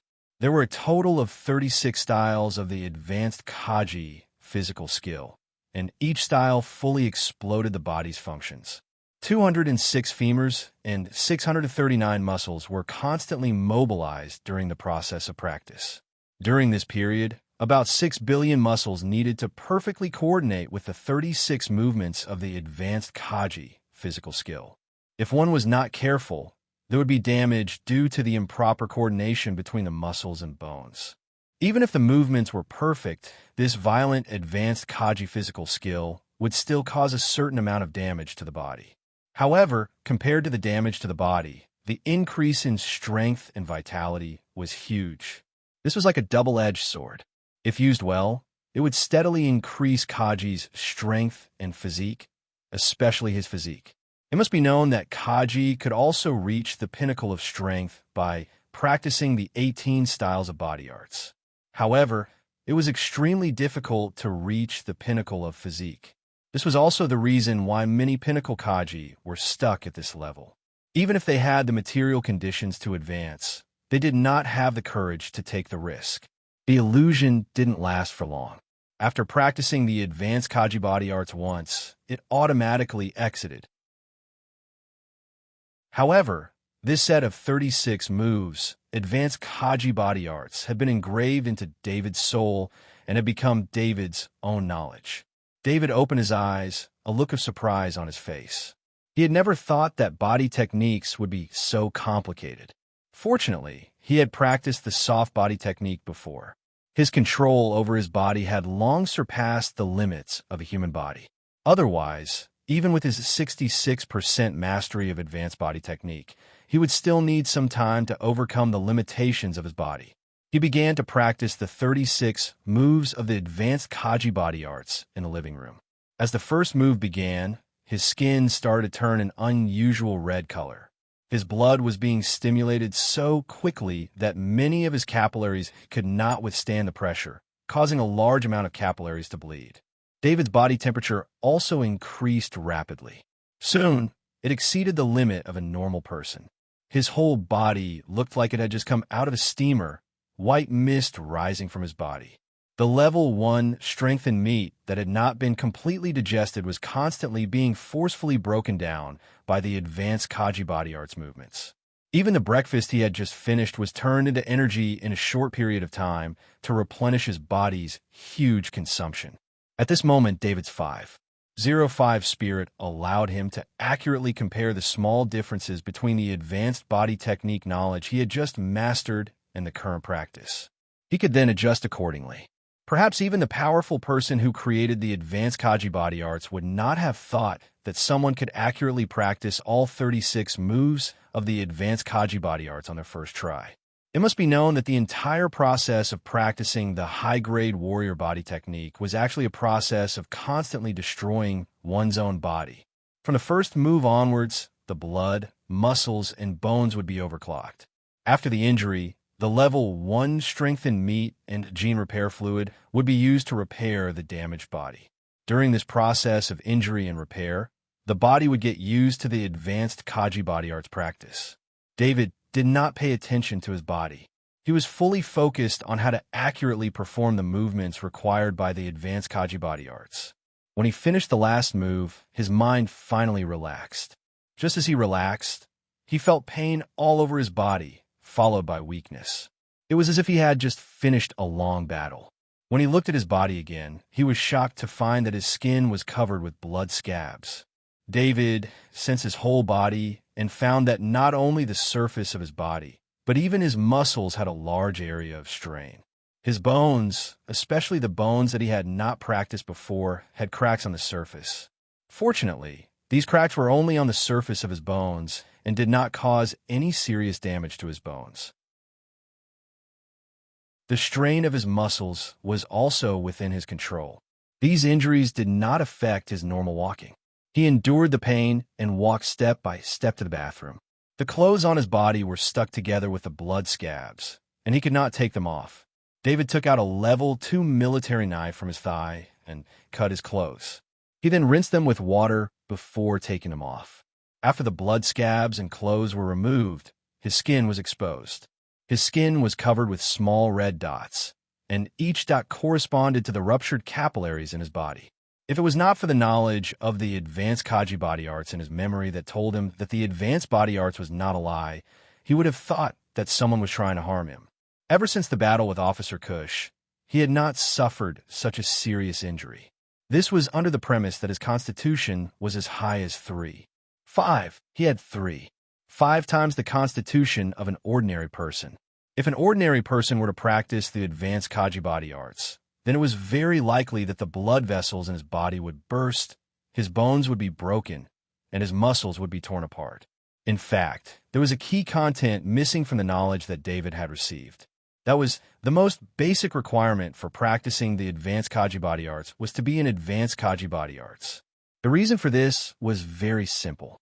Only an advanced Kaji body arts with a strength of more than 1,600 kilograms and a constitution of close to 4 points could withstand the damage caused by practicing the advanced Kaji body arts. If David did not have Horatio's 66% proficient experience of the advanced Kaji body arts and learned this body art from scratch, David would not even be able to reach the beginner level, and his body would be seriously injured. The reason why David was only slightly injured at this time was because he had Horatio's most accurate advanced Kaji body arts practice experience. So the damage caused by the advanced Kaji body arts to David's body was reduced to a very low level. It was not that the knowledge light bulb did not pass the relevant restrictions to David, because Horatio himself was already an advanced Kaji body arts when he practiced the advanced Kaji body arts. In addition, as long as he saw the name advanced Kaji body arts, he could clearly know the basic requirements of this body arts. It was just that David was excited and did not pay attention to it. After washing his body, David changed into a new set of clothes. However, looking at the red spots on the exposed skin of his face, neck, and the back of his hands, he felt extremely helpless. Of course, he could not let his body recover slowly like this. The apprenticeship ceremony would be held in a few days, and he could not attend it like this. David recalled the knowledge related to the advanced body arts, which included the use of gene repair fluid to recover the body. However, he did not have the gene repair fluid here. He opened his identity bracelet and chose a merchant with a better reputation on the Skynet. He ordered a set of gene repair equipment and asked for it to be delivered immediately. After placing the order, he remembered that the medium-sized server had not been installed yet. He took out the contact information given by General Manager Lucian of Parent City's Lease and Security Company and contacted the installation staff of the medium-sized server. After doing all this, he felt the hunger in his stomach again. He quickly asked the AI butler Emma to prepare another breakfast. Chapter 161. David looked at the genetic repair device placed in the underground combat room. It was like an escape pod. Just this set of equipment alone cost him 2 million credits, and this did not include the gene therapy fluid required for each treatment. This was the most widely used treatment method in the Interstellar Federation. It was extremely effective in treating all kinds of external injuries. The AI butler Emma placed a bottle of gene therapy fluid into the raw material tank of the genetic repair pod. The amount of gene therapy fluid in a bottle was not much, only about 1 liter. However, each bottle of gene therapy fluid was sold for as high as 500,000 credits. Its purpose was to quickly heal external injuries, but it could not cure the body's defects or diseases.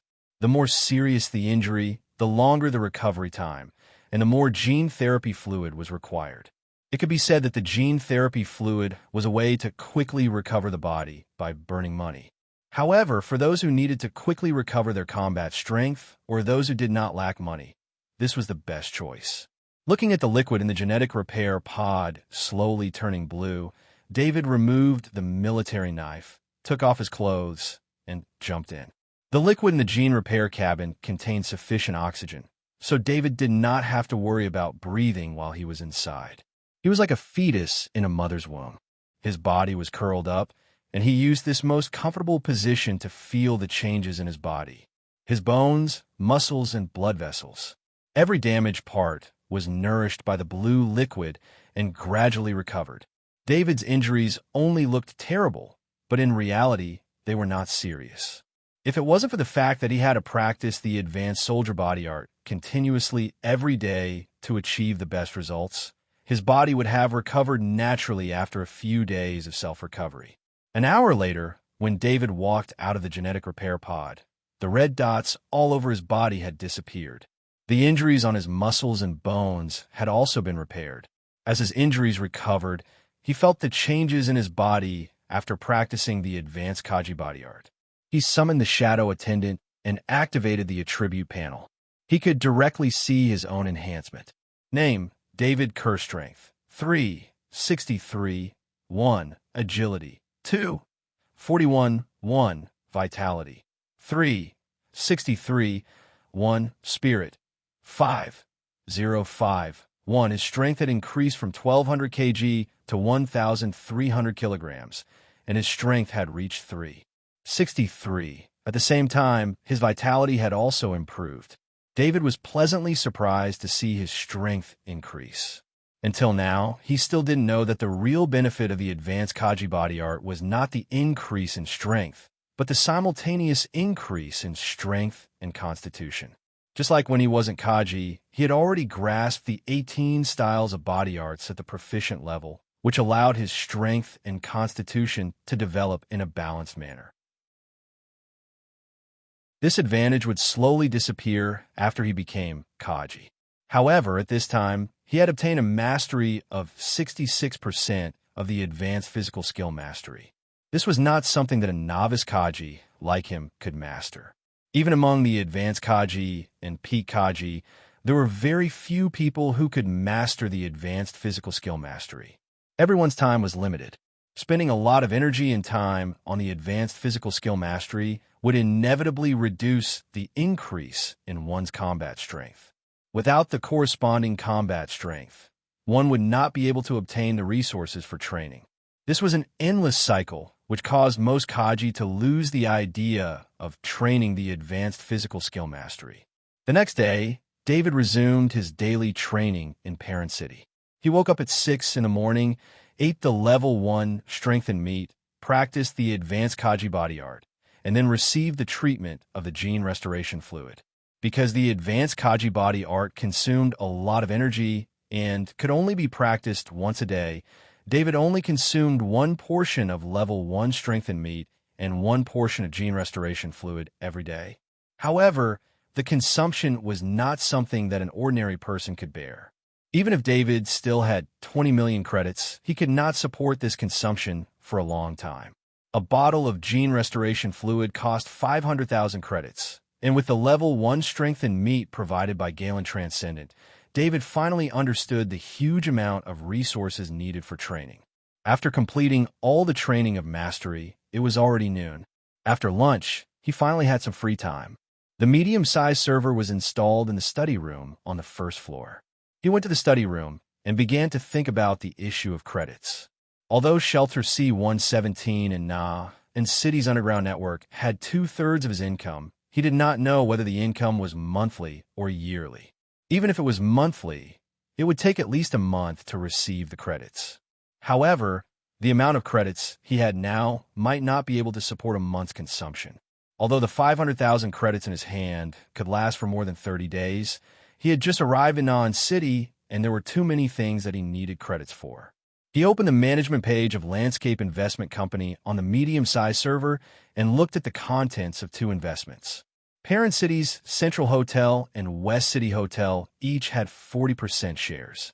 It's time to sell these shares, David said to himself. Previously, he did not dare to sell these shares because he was afraid that his status was not high enough.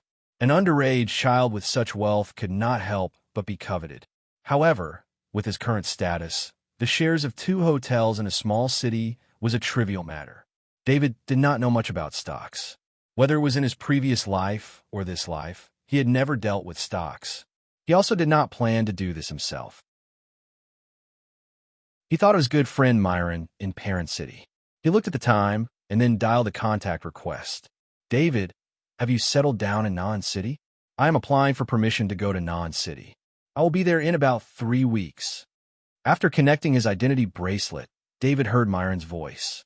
Myron, I live in a small villa by myself. You are welcome to visit. David heard the familiar voice and was extremely happy. He smiled and said, God, you actually live in a villa in Na'an City. I must visit. Myron exclaimed. It was no wonder that he was surprised. Na'an City was the safest place on the Monolith Star. It was because of this that the housing prices were also the highest. The value of owning a villa in Na'an City was unimaginable. Myron, there is something I want to ask you. David talked about business. He continued, I have some hotel shares in Parent City. I want to get rid of them. Do you have a way? David, my father is next to me. Send me the relevant information. I will ask and contact you later. Myron paused and said, Okay. David didn't stand on ceremony. He sent the relevant information over. In Myron's home in Parent City, Myron's family was eating. After receiving David's call, Myron went to the side to chat. After hearing David's name, Mayor Bernard's gaze changed immediately. Myron did not know that David had been accepted as a disciple by Galen Transcendent, but Mayor Bernard knew about it through his friends in Na'an City. In the upper circle, such a big matter could not be hidden at all. Mayor Bernard was very satisfied that Myron and David still had a good relationship. This kind of friendship was enough to benefit his son for a lifetime. Father, David wants to get rid of some hotel shares. Do you have a way? Myron did not even look at the information and directly sent it to Mayor Bernard. No problem. I will take care of it. Mayor Bernard immediately replied in a deep voice. When he opened the information on his identity bracelet, he could not help but be shocked. It was an authorization contract for 40% of the shares of the Central Hotel and the West City Hotel. David had already signed it. This meant that Myron could sell this huge asset at any time if he wanted to. What kind of trust was this? However, on the Monolith Star, no one dared to seize the assets of a disciple of Galen Transcendent. The Transcendent had some special power in a war zone like the Monolith Star, and sometimes even exceeded the law. Myron, tell David that I need 10 days to ensure the best return on this asset. Although Mayor Bernard was not in the financial industry, he had experienced too many asset cases. After looking at the information, he immediately made a judgment. Of course, his method would definitely have a huge impact on the two hotels, but no one cared about the feelings of the two hotels. Chapter 162. February 15th. The weather was fine.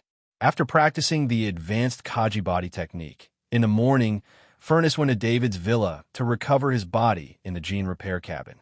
Before he could practice other skills, Furnace came to David's villa. These days, Furnace didn't come to find David even once. The reason was simple, he was shocked. These days, Furnace kept practicing like crazy. He thought that since his teacher, Garen Transcendent, had taken the youngest disciple, he could get rid of his identity as the weakest disciple. Who knew that David would be so strong that it was beyond his imagination? Today, Furnace had no choice but to pick up David.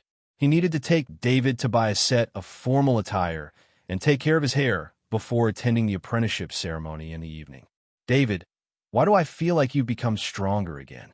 Furnace looked at David with some surprise and asked. Although he wasn't strong, he had a lot of experience. As a disciple of Garen Transcendent, he had seen a lot of Kajis and had his own way of judging. Furnace was sure that David's strength had increased a lot from the way he walked and the unintentional movements of his body when he saw David a few days ago. Recently, I've been replenished with level 1 strength and meat. After practicing in seclusion for a few days, my strength has naturally increased a little. David replied with a smile. He wouldn't say that his advanced body technique had reached the proficient level. This kind of body technique was a little masochistic. Not to mention reaching the proficient level. Even its origin was hard to explain. Eating level 1 strength and meat every day can increase my strength so quickly. Furnace asked himself softly. Level 1 strength and meat was one of the benefits of being a disciple of Garen Transcendent. Although level 1 strength and meat was a luxurious resource for ordinary Kajis, it was just a normal resource for Garen Transcendents. Even though Furnace had been consuming rank 1 strength and meat for many years, his strength was still increasing slowly. Of course, his rate of increase was much faster than a normal Kaji. After becoming an armored warrior, every increase in strength was breaking one's own limits. The extent of each increase was extremely small. Sometimes it was only 100 grams, sometimes less. Sometimes it would stay at a certain strength for a long time. Sometimes, due to insufficient resources, there would even be a regression in strength. Although Kaji's cultivation was to increase the limit value from 1,000 kg to 2,000 kilograms, most Kaji would never be able to reach this level in their entire lives. Even the few who reached the peak of Kaji would have to spend more than 10 years of continuous cultivation. As for people like Furnace, who had the luxury of cultivation resources, Kaji could usually reach the peak in their 30s. In the past, Furnace was still proud of his increase in strength, but this time when he saw David again, that little bit of pride disappeared. David, don't bring your weapons and equipment today. We are in non-city. Teacher wants me to take you to get your hair done and buy a few sets of formal attire. The formal attire in Parent City is really too outdated. Furnace didn't want to talk about cultivation anymore, so he quickly changed the topic. David looked at Furnace with a suspicious gaze. He didn't believe in Furnace taste at all. Look at what Furnace was wearing. Although he had changed his clothes today, he still looked like a rock singer from David's previous world. However, after thinking about it, David still needed his approval for his formal attire, so he followed Furnace out. David, non-city is really safe. Furnace was speechless when he saw the level 2 rank stiletto on David's leg. However, David ignored his words. This was David's last guarantee of safety. He wouldn't entrust his safety to Skynet. As a master of electronic warfare, he had many ways to avoid Skynet surveillance and not be threatened by of war. Not to mention, once he entered the building, Skynet surveillance was extremely weak. After seeing the huge underground network of non-city and seeing the dangers of the underground network, David lacked confidence in the safety of non-city. It was still Furnace driving the hover car. Although Furnace's status wasn't low, the hover car still maintained a height of 1 meter above the ground. The 4 major forces of non-city restrained each other, so the power here was controlled very effectively. David's hometown, Parent City, was an example of the opposite. In Parent City, the military was the most powerful force. Therefore, after David received the military's approval, he could drive the military's armored hover car in the air. It was morning, but there were many pedestrians and hover cars on the streets of non-city. The hover car flew at a speed of 70 kilometers per hour for nearly 30 minutes before they arrived at their destination. It was a pedestrian commercial street. The two of them got off the hover car at the intersection. The hover car had an automatic parking function, so Furnace didn't have to worry about it. David walked on the pedestrian street and looked at the dazzling array of goods in the shops on both sides. It made him feel like he had come to another world. This place wasn't like the monolith star in the war zone. The pedestrians here were relaxed, laughing and chatting to their heart's content. They didn't need to pay attention to their own safety at all times. They didn't need to worry about the sudden appearance of the Zergs.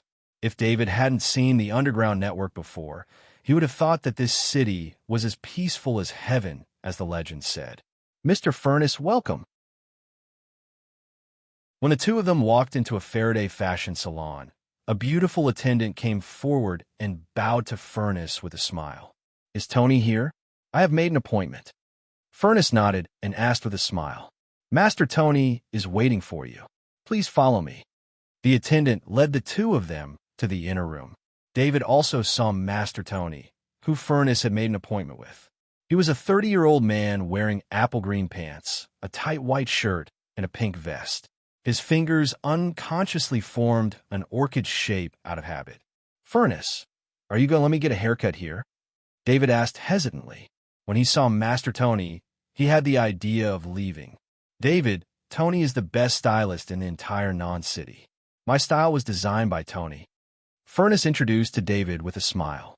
"Furnace, I just need to take care of my hair and buy a formal dress. I don't need to attend a party."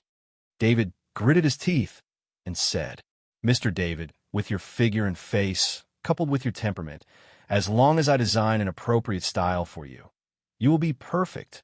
Master Tony said as he walked to David's side and reached out to touch David. David was shocked. He reached out and pushed Master Tony back a few steps. "David, Tony means no harm," Furnace quickly said from the side. David's eyes turned cold. With his current perception, he could sense many subtle feelings that others couldn't. Just when he pushed, he felt a familiar power from Tony's body. Although this power was extremely weak, he was 100% sure that it was the kind of energy that came from the mysterious organization. Of course, this energy was very weak, which meant that Tony's combat power was extremely low. However, this was enough to make David vigilant. "Furnace, I don't like this place. I want to go somewhere else." David turned his head and said to Furnace. His voice was firm. Furnace didn't know why, but he immediately nodded. He then showed an apologetic look to Master Tony and left the fashion salon with David. Seeing David leave, Master Tony's face showed a strange smile. He activated his identity bracelet. "I saw David. He is very vigilant. I can't get close to him. Install a tracking signal." Master Tony said to the identity bracelet with his unique half-feminine voice. However, Master Tony didn't see that there was an invisible shadow attendant standing beside him. His actions and words were all seen by the shadow attendant. David said that he was leaving, but he didn't walk fast. It was as if he was deliberately stalling. He walked while visiting the fashion salon. After hearing Master Tony's words through the mind left in the shadow attendant's body, a trace of killing intent flashed in David's eyes. However, he controlled it very well. Furnace then chose a more normal styling shop.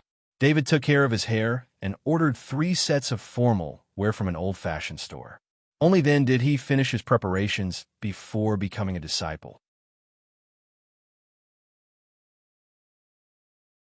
Chapter 163. After Cush's death, the organization did not stop investigating Jeremy's death and the loss of the undying holy water. Cush's report to the organization before his death became an important clue to pursue. All the clues pointed to David. Although the organization did not believe that David could kill Jeremy before he became Kaji, David was already the biggest suspect. The organization was not a judge and did not need evidence. Therefore, all the members of the organization were notified to find David's exact location. In fact, the organization had also found out that David had come to Non-City. They even investigated David's recent actions clearly. However, they did not find out David's exact location. Of course, this was the reason why Galen Transcendent kept it a secret. Among the people who knew David, only Furnace knew the location of the villa. Whether it was Hans or Galen Transcendent, they all knew that a mysterious organization was watching David. David's continuous attacks came from that mysterious organization. It was also for this reason that David came to Non-City. Although Non-City was safe, he still had to take precautions against danger. Therefore, the location of the villa did not appear in the relevant information of the government and David's identity information. Master Tony was an intelligence officer trained by the organization. He could come into contact with many rich and powerful people in Non-City. Furnace was one of his clients. This time, after learning that Furnace was going to take David to style, Master Tony used a little hypnotism to make Furnace bring David to his fashion salon. Originally, the plan was perfect. However, he did not expect David to suddenly turn hostile and leave the fashion salon. This made Master Tony's plan impossible. In the afternoon, after David returned to the villa with the 3 sets of dresses, Furnace did not leave. He still needed to take David to Galen Transcendent. "Furnace, I have something to ask you." David saw that it was still early, so he asked the AI butler, Emma, to serve juice. Then, he looked at Furnace seriously and asked, "David, I will try my best to answer you." Furnace also noticed that the atmosphere was not right and nodded seriously. "I want to ask you, was it your original idea to take me to the Faraday fashion salon, or your idea after talking to Master Tony?" David asked in a deep voice. When Furnace heard David's question, his eyes flashed. He was not an idiot. If he was an idiot, he would not have been chosen as a disciple by Galen Transcendent. He just did not expect that there would be any problems with the fashion stylist. At this moment, he heard David's question. He immediately recalled bringing David to the Faraday fashion salon. In fact, hypnosis would not be discovered at all as long as it was not noticed. However, if it was noticed, many details would be magnified. "David, it was indeed my idea after chatting with Tony when I went to do my styling yesterday. Because the style of the Faraday fashion salon is more casual, I should not have brought you to this salon." Furnace replied softly, but the anger in his heart was like a volcano that was about to erupt. Of course, this was not directed at David. As a disciple of Galen Transcendent, although he was the most useless one, when did it become a stylist's turn to tease him? He knew some of the reasons why David came to Non-City. David had offended a hidden organization, so he came to Non-City to seek refuge. However, because David was extremely strong, Furnace lost his vigilance. "Furnace, I found the same energy as Kush in Tony's body.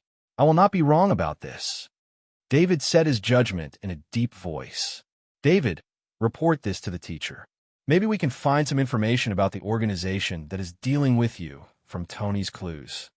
Furnace immediately suggested. At this moment, he was thinking of taking revenge after capturing Master Tony. David thought about it, and also thought that this method was the safest. He was no longer the person who had no one to rely on. With the support of Galen Transcendent, he could use the power of Galen Transcendent to find out the organization. He edited the whole process into a message and sent it to Galen Transcendent. After a minute, he received a reply from Galen Transcendent. "David, come to the Summit Hotel with Furnace immediately. I will wait for you in the basement." 15 minutes later, David and Furnace had already appeared at the entrance of the Summit Hotel. At this time, there were 4 Kaji Special Task Force members wearing streamer exoskeleton armor and carrying second-grade warhammers on their backs at the entrance of the hotel. It could be seen that the Summit Hotel was on lockdown. From the moment they entered the hall, they only saw the busy waiters and not a single guest. The apprenticeship ceremony will be held here tonight, so this place has been booked. But why would a Kaji from the Special Task Force appear here? Furnace asked curiously. "Uncle Galen wants us to go to the basement. Hurry up," David urged. After the two entered the elevator, it automatically went to the 3rd floor. When the elevator door opened, David saw that it was a laboratory. Some researchers in protective suits were talking about something. All the walls were made of transparent glass. Although the basement was very big, it could be seen at a glance. David also saw Galen Transcendent. Galen Transcendent was in the innermost glass room. 2 Kaji from the Special Task Force were standing beside him. On the chair directly opposite Galen Transcendent sat a person whose head was covered by a hood. David immediately recognized Master Tony from the coquettish apple green pants and the pink vest on his upper body. David couldn't help but sigh at Galen transcended speed of action. How long had it been? After he reported to Galen Transcendent, he immediately rushed over. Who knew that Master Tony had already been captured? David, I've been waiting for you. Transcendent Galen patted David's shoulder with a smile. Then he glanced at Furnace and continued. Furnace, go back and go into seclusion for a month. You're not allowed to run around. You're really something. You were hypnotized by a fashion designer. Yes, teacher, Furnace replied timidly. Fortunately, David knows about this. If other forces knew about it, we would become everyone's laughing stock. Transcendent Galen was obviously still a little angry as he continued. Furnace's head hung even lower when he heard this. Uncle Galen, have you interrogated Tony? David quickly interrupted. No, I'm waiting for you to watch the interrogation process. Transcendent Galen shook his head and replied. He looked at Master Tony and gave up on talking about Furnace. Furnace gratefully expressed his gratitude to David. Transcendent Galen came to Master Tony's side and reached out to take off the hood, revealing Master Tony's young face. This face is very delicate. It can almost be passed off as real. Transcendent Galen said in a deep voice after carefully examining Master Tony's face. In this era, it was not easy to pretend to be someone. This was not something that could be done by changing one's appearance. The identity bracelet and gene binding. It was almost impossible to unbind and change to a new person. But obviously, Master Tony was an exception. From this, one could see how powerful the organization was. Transcendent Galen waved his hand outside. A researcher in a white protective suit walked in and gave Master Tony a shot of medicinal liquid. In order to keep it a secret, I sent a team of special services to Kaji and used a hypnotic gas to knock out the entire fashion salon. The rest of the people were taken to another place for interrogation. We will interrogate Tony. Transcendent Galen explained to David before Master Tony woke up. When Furnace heard the word hypnotic again, his body quietly moved behind David so as not to attract the attention of Transcendent Galen again. David had seen the strength of Kaji's special service team. It could be said that sending a special service team to deal with Kaji was like using a cannon to kill a mosquito. But this also showed how much importance Transcendent Galen attached to this matter. Master Tony groaned and opened his eyes. When he saw Transcendent Galen, there was a trace of nervousness in his eyes. Anyone who saw the most powerful Transcendent in Non-City would have this expression. Who are you? Why do you want to capture me? Master Tony panicked like an ordinary person and shouted anxiously. Transcendent Galen looked coldly at Master Tony's performance. After Master Tony woke up, he clearly recognized him, but he changed into a state of not knowing him. This behavior itself explained the problem.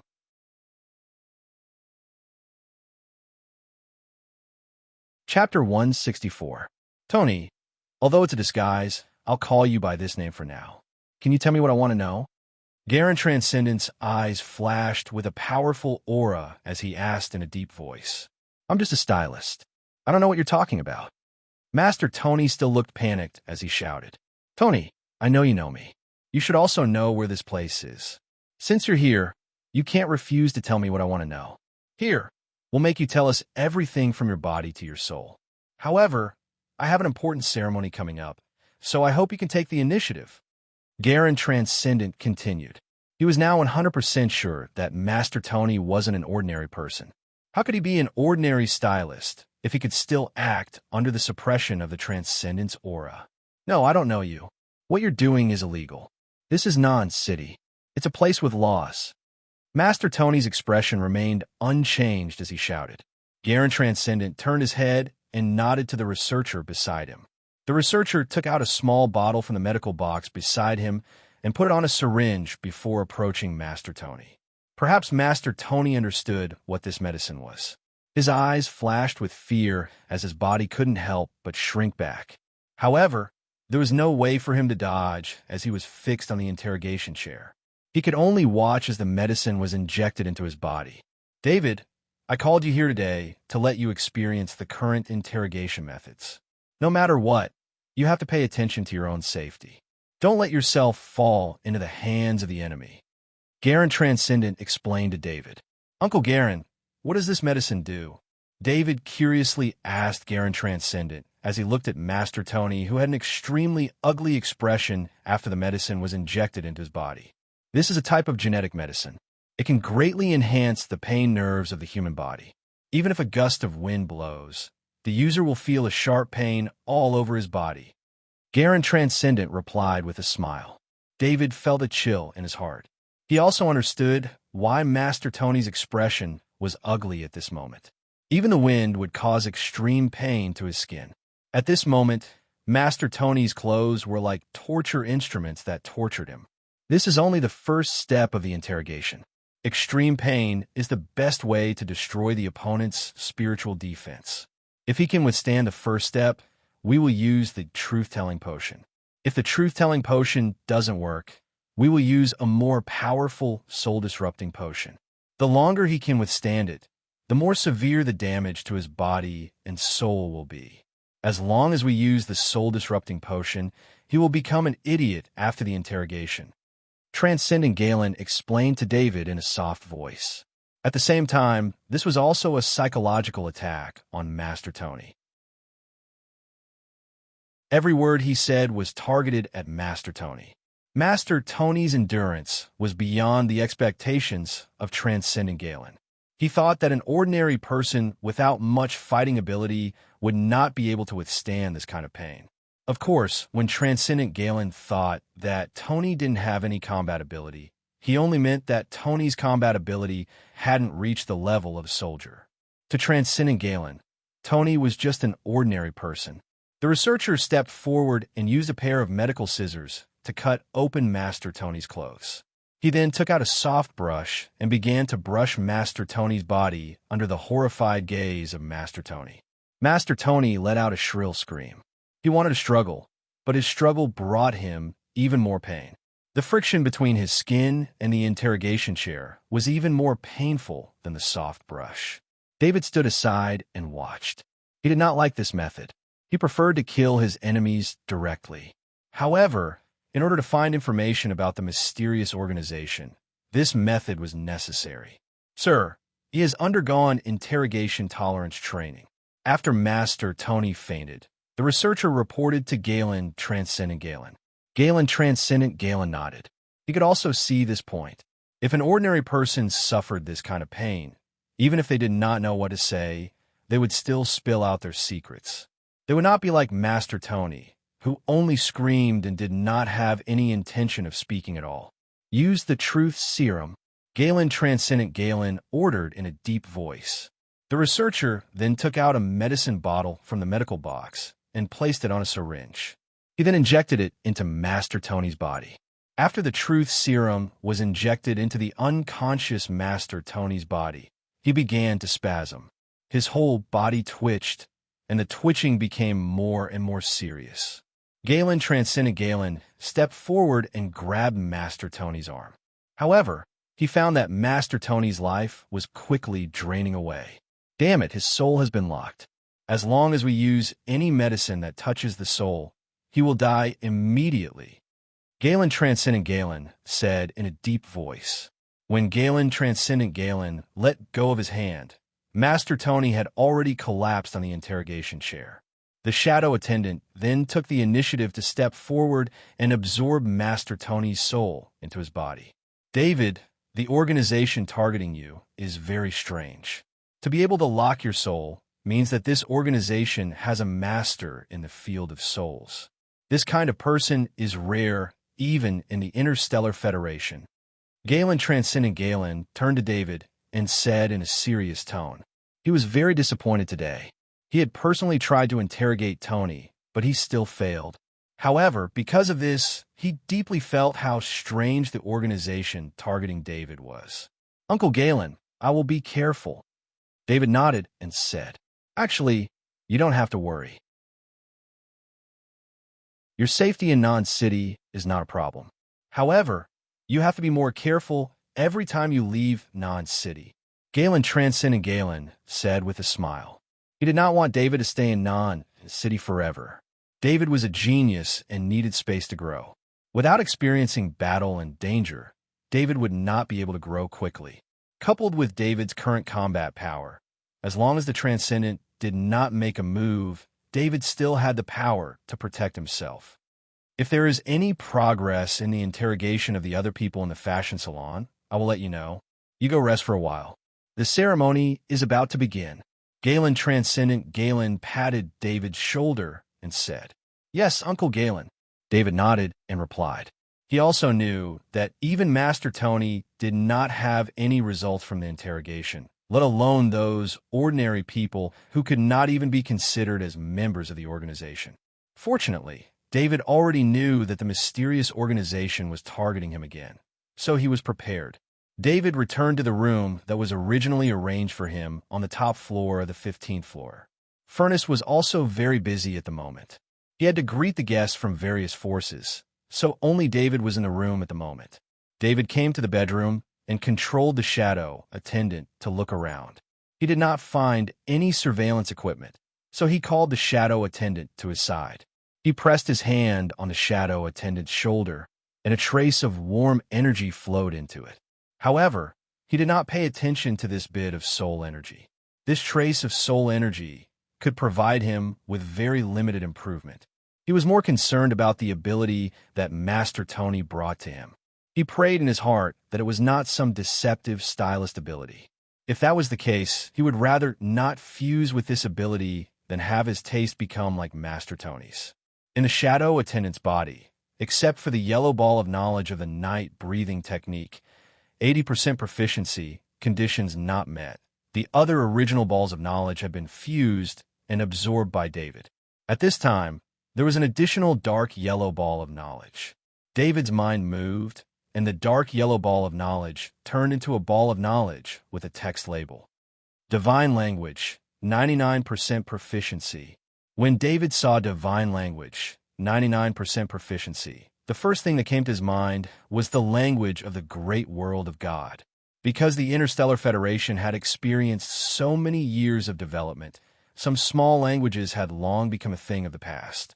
The unified language of the Interstellar Federation was one of the Federation's languages.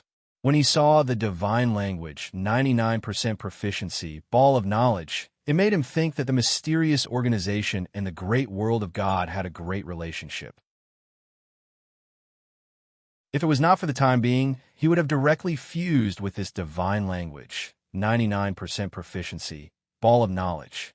He then asked the shadow servant to show him his current attributes panel. Name, David Kerstrength. 3, 63, 1, agility. 2, 42, 1, vitality. 3, 63, 1, spirit. 5, 0, 5, 1, literature, 2% proficiency. Mathematics, 5% proficiency. General, 4% proficiency. Advanced physical skills, 66% proficiency. Electronic countermeasures, 98% proficiency. Warhammer mastery, 85% proficiency. Sniping, 32% proficiency. Shield mastery, 89% proficiency. Heavy axe mastery, 98% proficiency. Longsword mastery, 80% proficiency. Spear mastery, 1% proficiency. Spirit piercing, 10%. Proficiency. Hypnosis, 99% proficiency. Flexible body technique, 65% proficiency. Spaceship piloting, 10% proficiency. Empty-handed combat, 23% proficiency. Steel, 51% proficiency. Shock force. Talent. Most of David's abilities had been upgraded to the proficient level. Whether it was ordinary knowledge-type abilities or battle-type abilities, they were all elites in their respective fields. In particular, he had recently studied Han's sniping experience, which had increased his proficiency in sniping by 12%, reaching the proficiency level of 32%. However, this was not the end. He had only learned a small part of the combat experience. He believed that after learning Han's sniping experience, his sniping ability would be able to make a big breakthrough.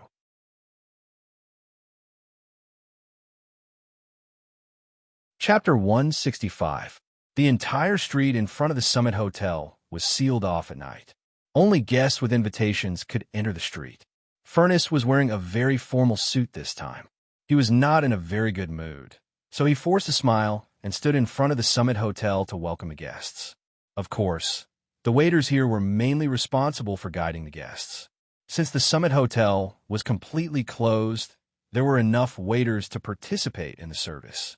The Galen Transcendent had a very high status in Non-City and even in the entire Monolith Star. The people he invited were naturally the top people in Non-City. Guests arrived one after another from 5:30 p.m. All kinds of expensive hover cars appeared very ordinary in front of the Summit Hotel.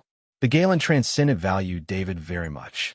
At the same time, this was an opportunity to introduce David to the bigwigs of the Monolith Star. Therefore, the Galen Transcendent's apprenticeship ceremony this time was very grand. Welcome, welcome. Furnace felt that his face was hurting from laughing too hard. He also knew that he was the weakest. For example, his second sister, Helena, was in the hall at this time.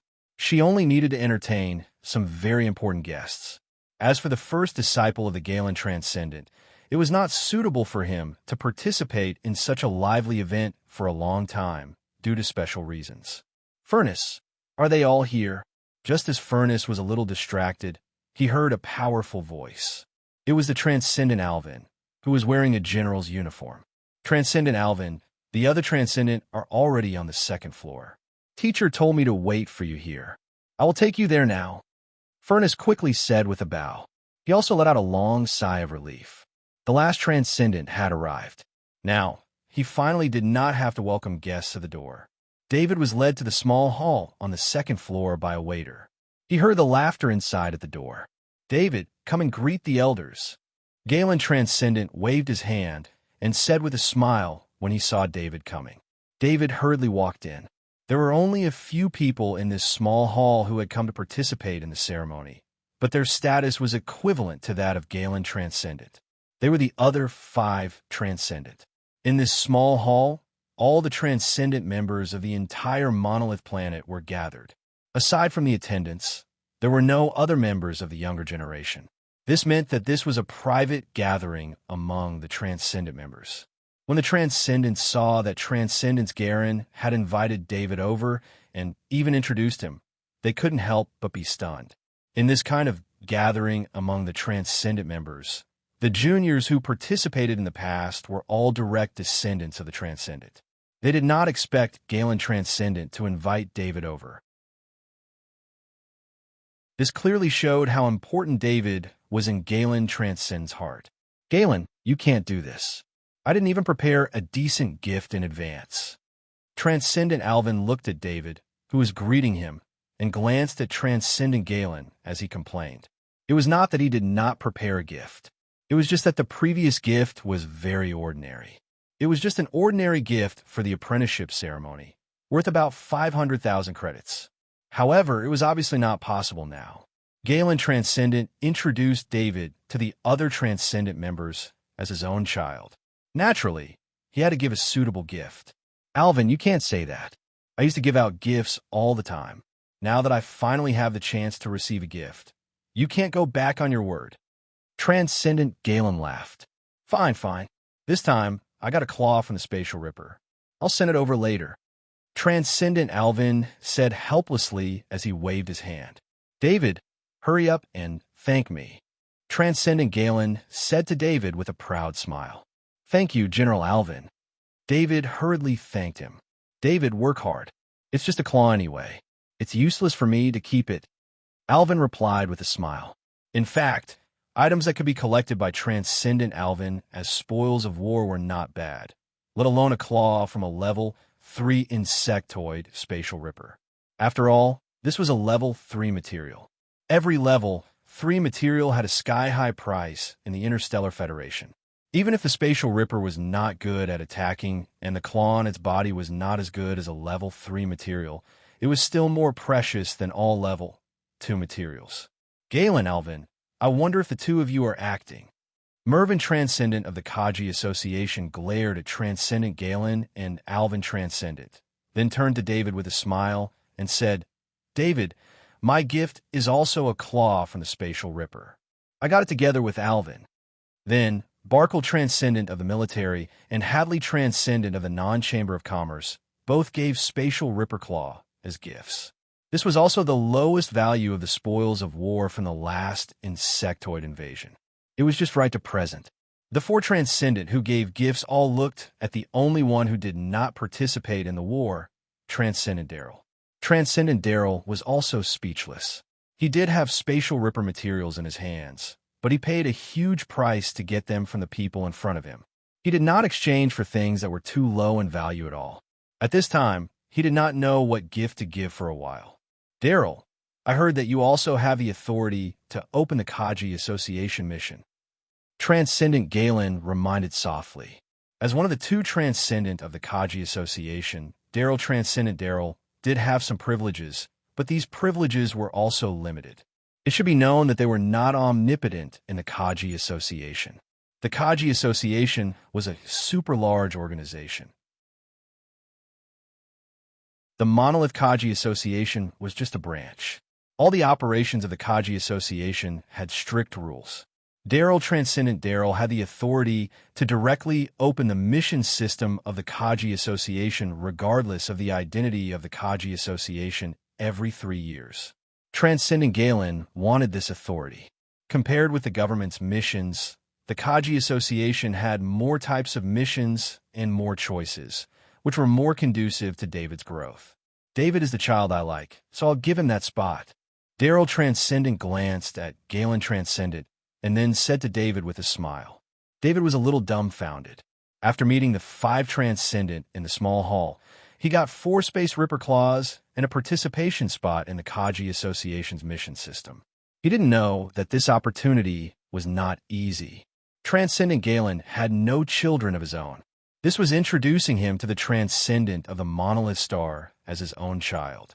At least in the Monolith Star area, these Transcendent and their subordinate forces would give face to Galen Transcendent and take care of David. Although David had not received these gifts yet, the 5 Transcendent promised, so naturally there would be no problem. Sir, the guests outside have all arrived. It's almost time. Several Transcendent were chatting in the small hall. A waiter cautiously came to Galen Transcendent and reminded softly, Gentlemen, the apprenticeship ceremony is about to begin. Have you prepared a gift for my new apprentice? Transcendent Galen stood up and said, Galen, you're too cunning. No wonder you brought David here in advance. It turns out that you wanted to help David get 2 gifts. Transcendent Mervyn pointed at Galen Transcendent and said with a smile, It's okay. You're the elders. You can give him the gifts after witnessing the apprenticeship ceremony. Transcendent Galen said indifferently. The Transcendent walked out of the small hall while talking and laughing with David following behind. David realized that the relationship between the Transcendent of the Monolith Star was so good. It was not like what he saw on the first day. That day, the Transcendent Daryl of the Kaji Association and Galen Transcendent had let their disciples compete to determine the ownership of a level 3 insectoid material. David thought that the relationship between the Transcendent was very tense. In fact, the 6 Transcendent of the Monolith Star had fought together for many years. They had experienced life and death situations with each other. Although there were some disputes, those did not affect the friendship between the 6 Transcendent. Without these friendships, the 6 Transcendent would not have been able to become a Transcendent combat team to fight against the powerful insectoids that invaded the Monolith Star.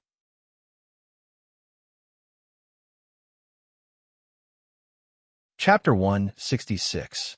With the appearance of the 6 Transcendent in the hall on the first floor, all the guests focused their attention on them. In Non-City, the 6 Transcendent were the real focus here. Of course, many people also saw David behind the 6 Transcendent. Many young people in the hall looked at him with envy. David was accepted as a disciple by the Transcendent Galen and was even brought to participate in the Transcendent gathering. The moment he appeared, his status in Non-City was completely different. Today is the day that my teacher officially accepts David Kerr as his disciple. On behalf of my teacher, I welcome all the guests. Helena said with a smile in her blue dress. David didn't expect Helena to host the disciple acceptance ceremony. Today's Helena was completely different from the Helena he saw on the Underground Network that day. Helena was wearing an exoskeleton armor that day, and even half of her face was covered by the helmet. However, Helena, who was standing in front of the hall, had a luxurious aura. She didn't look as valiant as she did that day at all. Helena seemed to be very good at this kind of occasion. She also emphasized on thanking a few transcendent, as well as some important people from the military, political, Kaji association, and business circles. She took care of almost everything. "David, what are you looking at?" Furnace stood beside David and nudged David gently. He just saw that David seemed to be looking for something in the crowd, so he reminded him softly. "Furnace, doesn't Uncle Galen have another disciple? Why don't I see him?" David also said softly, "Brother Blake has some problems with his body. He is recuperating in the room at the side. He will only come out when the ceremony is held." Furnace explained softly. David wanted to ask more, but he didn't when he saw the occasion. "Next, let's invite David Kerr to the center of the hall to perform." Helena pointed at David and said loudly. David had already understood the process of the apprenticeship ceremony. This demonstration was to demonstrate one's combat skills to the guests and prove Garen's transcendent judgment. In fact, no matter how well David practiced, no one would say anything. This was just a formality and would not really affect anything. However, if David didn't perform well during the practice, some people might look down on him. A servant handed a practice hammer to David. Although the Galen Transcendent knew that David's spear mastery had reached the master level, it was still a little embarrassing for David to practice his spear mastery instead of the hammer mastery of the Galen Transcendent inheritance. David took the warhammer and walked into the specially prepared space in the center of the field.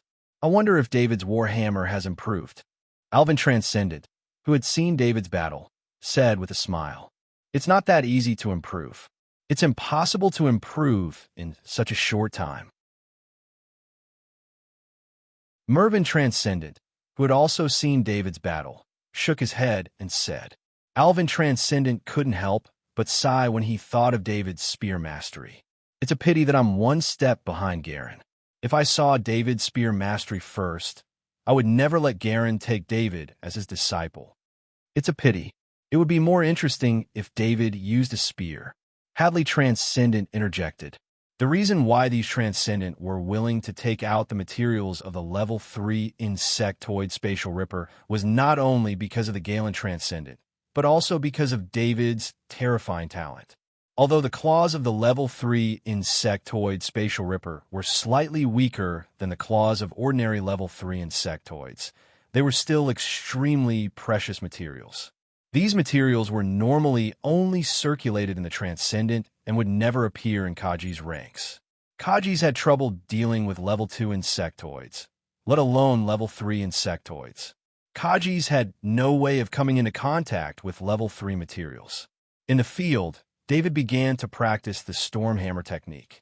This was the inheritance of the Galen Transcendent, so it was natural for him to practice this technique at a time like this. However, the Transcendent present, as well as some Kaji's experts, could see David's level of mastery of the Warhammer as soon as he started practicing the first move. Heavens, how is this possible? Alvin and Mervyn, the two Transcendent, were the first to exclaim in surprise. They had seen David using the Warhammer to fight not long ago through the projection, but David's mastery of the Warhammer had now reached proficient level. Moreover, this was not the initial proficient level, but not far from peak proficient level. What kind of improvement speed was this? Why had they not encountered such a combat genius? For a moment, not only Alvin and Mervyn, the two Transcendent, but also the other three Transcendent looked at the Transcendent Galen with envy. The Transcendent Galen was also extremely shocked. Putting aside David's mastery of other weapons, David's mastery of the Warhammer was personally taught by him. In the beginning, David did not even know how to use the Warhammer, but he quickly became proficient in it. However, he did not expect David to improve so much in such a short time, going from proficient level to proficient level. The Transcendent Galen could not help but think of what Alvin had said before. If he suppressed the Transcendent's ability and only used the same strength as David to fight David who used a spear, he would definitely lose. However, now that David was using a Warhammer, he would also suppress his strength. It would be very difficult for him to win. Teacher, congratulations. You have received another good disciple. A pale-faced, tall man in his 30s walked up to the transcendent Galen and said softly, Blake, you shouldn't have come to the ceremony. The power in your body is out of control. If you're not careful, your body will be seriously injured. The transcendent Galen looked at his eldest disciple and said with concern, Teacher, I'm fine. Blake said with a smile. He looked at David, who was in the middle of a demonstration, and continued, David's Warhammer mastery has a chance to reach the master level. The troublesome part is how I teach him on the Warhammer. The transcendent Galen was very casual with his eldest disciple, and did not hide his thoughts at all. Teacher, as long as you give David a platform, a genius like David will soar to the sky. Blake added with a smile. David's Storm Warhammer technique was completed, and it immediately triggered a round of enthusiastic applause in the hall. The more they understood, the more enthusiastic the applause was. The demonstration is over. Let's welcome the impartial Mayor Martino. The amazement in Helena's eyes had yet to fade, and she continued with her hosting duties. Mayor Martino was the mayor of Non-City and also a high-ranking government official. With him, as the notary, he was definitely worthy of the transcendent Galen. Mayor Martino walked to Helena's side with a smile. He first praised the transcendent Galen's contributions to Non-City and the Monolith Star, and then praised David's young and promising achievements. He also specifically mentioned that David had the Silver Star medal and was a war hero. David, remember to wear the medal when you participate in such public activities in the future. Furnace couldn't help but remind him softly when he saw David's empty chest. Everyone had been busy recently, and no one had noticed this. Originally, there was no need to remind him about this at all. Everyone in this world knew the importance of the medal. However, David was different. Although he had accepted the memories of this world, he did not know the importance of the medal, and did not remember to wear the medal. However, he was still a minor, and no one had any doubts because he did not wear the Silver Star medal. Age was David's advantage. I will remember in the future. David nodded in response. Mayor Martino's speech lasted for 10 minutes. If it weren't for the wrong occasion, David believed that Mayor Martino could have gone on forever. Next, David Kerr will perform the apprenticeship ceremony to the transcendent Galen. Helena continued after Mayor Martino finished his speech. David walked to the front of the transcendent Galen, bowed deeply, respectfully, and maintained his bowing posture. The transcendent Galen waited for David to bow for 3 seconds, and then immediately helped him up with a smile on his face. The transcendent Galen was very proud today. He had gained face in front of the transcendent. Among his 3 disciples, Blake had a problem with his body. Helena was strong, but the transcendent Galen was worried that if this continued, it would be difficult for Helena to get married. As for Furnace, his talent was not bad, but he was not outstanding among the Transcendent's disciples. Now, he finally had a disciple that he was most satisfied with, and it was the child of his best friend, Hans. This was too perfect.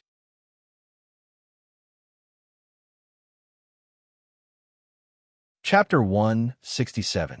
After the apprenticeship ceremony, there was a banquet. This was also the most high-end banquet in Non-City. However, the Transcendent left one after another. They would not stay to attend the banquet. The Transcendent Galen did not stay for long either. He led his 4 disciples to the 2nd floor. No one in the hall had any objections to the host, Galen Transcendent, leaving early. Everyone knew that this was the privilege of the Transcendent. The Transcendent Galen brought them to the small hall and introduced them to David with a smile. David, this is my eldest disciple, Blake. You've met my 2nd disciple, Helena. Needless to say, my 3rd disciple, Furnace, you should be very familiar with him. I'll call you 4th brother from now on. But you're so young, so I'll call you little brother. Helena said with a smile. I agree. Let's call him little brother. Furnace also supported with a smile. Blake was more mature. He just smiled at the side. The Transcendent Galen sent a few electronic documents to David and said, David, I've also prepared a gift for you. This is the property rights of the villa you live in. This is the property rights of 3 shops located on the commercial pedestrian street. This is the property rights of a 10-story commercial building. Before David could ask, Furnace asked first, "Teacher, why is this gift so valuable?" It was not that Furnace had any complaints. In fact, if he really had any complaints, he would not have asked on the spot. Helena and Blake seemed to know the reason. They looked at Furnace with smiles on their faces. "The villa David lives in is a gift from me. The rest is compensation from the Liberty Blade mercenary group," the transcendent Galen explained with a smile. "Uncle Galen, I've also brought you some gifts." David took out a small box from his pocket and handed it over. He had prepared this gift long ago. In this world, there were only a few people who were truly good to him. After becoming the disciple of Galen Transcendent, he had placed Galen Transcendent in the same position as his father, Hans. Therefore, the gift he prepared for Galen Transcendent was the same as the one he prepared for Hans: 5 bottles of holy water of youth. "You even prepared a present for me," Transcendent Galen said with a smile as he shook his head and took the box. He did not think that David would be able to bring out anything good. At most, it would be a level 2 insectoid material. For a transcendent like him, it was not considered precious. However, he was still satisfied with David's kind intentions. No matter how heavy the gift was, David's willingness to prepare a gift for him represented David's kind intentions. The Galen Transcendent opened the lid of the small box. When he saw the item inside, he was stunned for a moment before joy appeared on his face. "David, is this why the organization is looking for you?" He immediately reacted. What kind of reason would cause the mysterious organization to keep an eye on David? He had been thinking about this question for a long time, but he did not expect to get the answer today. Originally, the Galen Transcendent only thought that David had killed a member of the mysterious organization, which was why they were so relentless in their pursuit. However, when he found out that the mysterious organization was still pursuing David even after he came to Non-City, he understood that it was definitely not that simple. "Yes, Uncle Galen." David did not hide the truth. Although he did not say how much holy water of youth he had, Galen Transcendent was helping him deal with the mysterious organization. In addition, he trusted Galen Transcendent, so he naturally told the truth. "Teacher, what is David's gift?" Furnace asked curiously. He looked at the Galen Transcendent and David as if they were talking in riddles. He felt as if his heart was being scratched by a cat. "This gift is exactly what Blake needs. David, I will give it to Blake to use. You won't have any objections, right?" The Galen Transcendent asked with a smile. "Uncle Galen, it's up to you." Naturally, David wouldn't refuse. This was a gift that he had given out in the first place. As for the issue of confidentiality, if Transcendental Garen and his 3 fellow disciples couldn't trust him, then who else could he trust in this world? Blake's strength has exceeded 2,000 kilograms, and he is entering an extremely dangerous period. During this period, the growth of his strength has exceeded the limits of the human body, but his physique has not exceeded the limits of the human body. Therefore, he has been in seclusion for the past 2 years. Even so, the injuries he has suffered have accumulated to an extremely dangerous level. The Galen Transcendent explained to David. David could not help but look at Blake. Blake returned a smile. This was the first time David had seen Kaji break through the limits of his strength. He originally thought that he could become a transcendent after breaking through the limits of his strength, but now it seemed that he had been too naive. I will explain the reason for this to you in detail in the future. Blake's body has been injured for a long time, so he has developed an extremely strong resistance to all kinds of medicine. Even genetic repair cannot cure his injuries. The Galen Transcendent continued. Then he smiled and said, "However, with these 5 bottles of holy water of youth, Blake's injuries can be controlled. His chances of becoming a transcendent will also increase greatly." 5 bottles of holy water of youth, Blake also exclaimed in surprise. Helena and Furnace also looked at David in disbelief. This made David realize the importance of the holy water of youth once again. The people in front of him were not ordinary people, but they were still so surprised by the holy water of youth. David, the holy water of youth, is a special medicine from the great world of God. It is very difficult to buy even in the great world of God, let alone in the Interstellar Federation. However, holy water of youth that has lost most of its effectiveness often appears on the black market, but it is sold out as soon as it appears. I have also placed an order to buy holy water of youth, but I have not been able to get it. The Galen Transcendent said as he looked at the small box in his hand. He handed the small box to Blake, who carefully took the small box. If Blake's chances of becoming a Transcendent were 1 in 1,000 before, then his chances had increased to 1 in 100 now. Although the chances were still slim, his life was saved. Becoming a Transcendent was extremely dangerous. It was a transition of life, a change in the nature of life. The road to becoming a Transcendent was a road of life and death. Every Transcendent had walked this road of life and death step by step. It was because of opportunities and suitable resources that one could overcome danger after danger. Blake's biggest crisis was mostly resolved after he received the 5 bottles of holy water of youth. David, I have also prepared a gift for you. Blake did not thank David. Those words were not enough to express his feelings. He gave up on the gift he had originally prepared and instead took out his treasured item. It was a ring with strange patterns drawn on it. The style of the ring was obviously of a foreign land. David did not know whether to accept or reject it because he saw the surprise on Helena and Furnace faces when Blake took out the ring. Take it, David. The Galen Transcendent took the ring from Blake and put it in David's hand. He understood Blake's thoughts. Although David had given the holy water of youth to him, it would be used on Blake. Hence, Blake took out his most precious item as a return gift. David took the ring. It was very light, even lighter than a feather of the same weight. It was as if it was weightless in his hand. He was sure that this was not an ordinary ring. He could not even recognize the material used to make it. Blake experienced 15 years of war on the Battlestar. This ring is what Blake obtained on the Battlestar. It is a spatial ring used to store items in the great world of God. The Galen Transcendent explained to David with a smile. David's eyes flashed with surprise. This was a treasure he had always dreamed of owning. It was just that he had never heard of it in the Interstellar Federation. He did not expect to have one in his hands. He tried to open the spatial ring with his mind, but there was no response. He tried to open it in his mind, but there was no response. The Galen Transcendent looked at David's actions and smiled. Teacher, don't tease David, Blake said to the Galen Transcendent with a helpless expression. He turned to David and said, "This is just a small toy. Although it is precious, it cannot be used." Cannot be used. David was extremely disappointed, but he quickly understood. If it could be used, Blake would have worn it long ago and not kept it as a collection.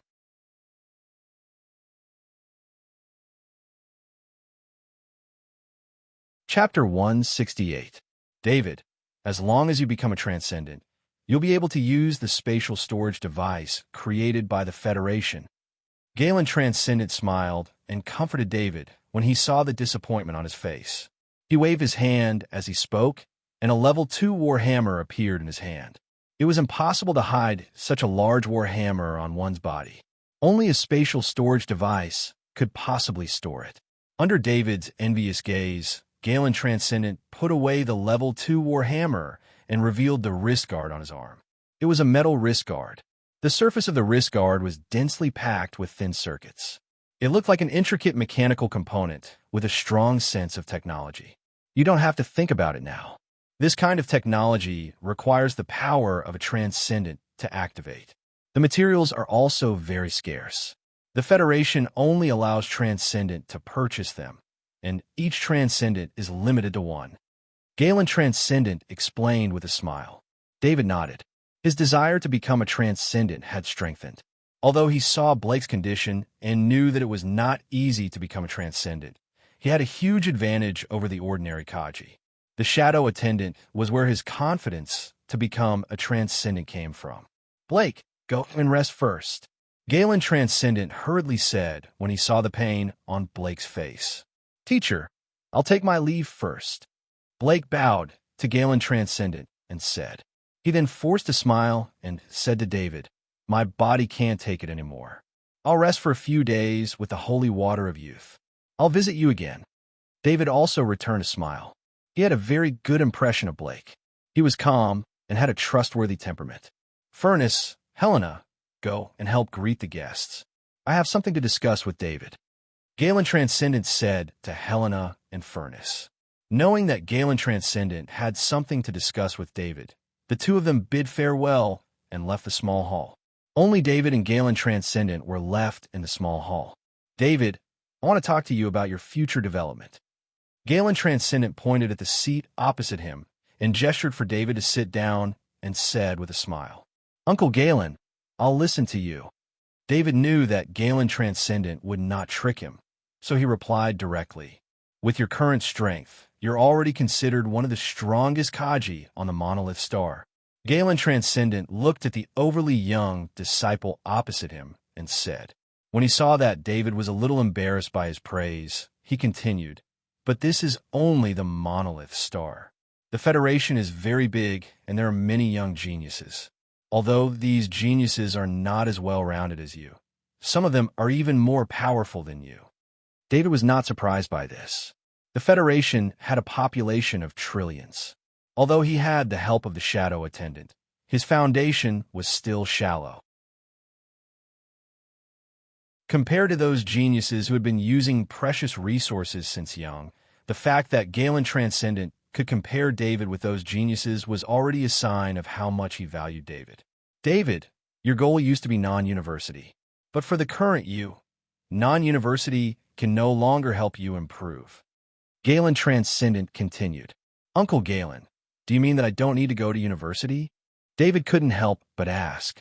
He came to non-city to go to non-university. In his memory, non-university was the best university. Being able to enter non-university had always been his goal. Now that Galen Transcendent told him that non-university couldn't help him, it made him feel like he had lost his goal for a while. "David, of course you have to go to university. Otherwise, are you going to immediately enter the military and complete 10 years of military service?" Galen Transcendent shook his head and said. David then remembered the Interstellar Federation's military service rules. Military service had always been too far away from him, so he didn't care about it. Military service was a mandatory law of the Interstellar Federation. University graduates had to serve in the military within 3 years of graduation. And once a Kaji obtained Kaji certification, he also had to serve in the military. Of course, Kaji's military service treatment was better, mainly because of the supply of training resources. However, if one had already served in the military before becoming a Kaji, then after obtaining Kaji certification, they could choose not to enter the military. However, they had to be a reserve.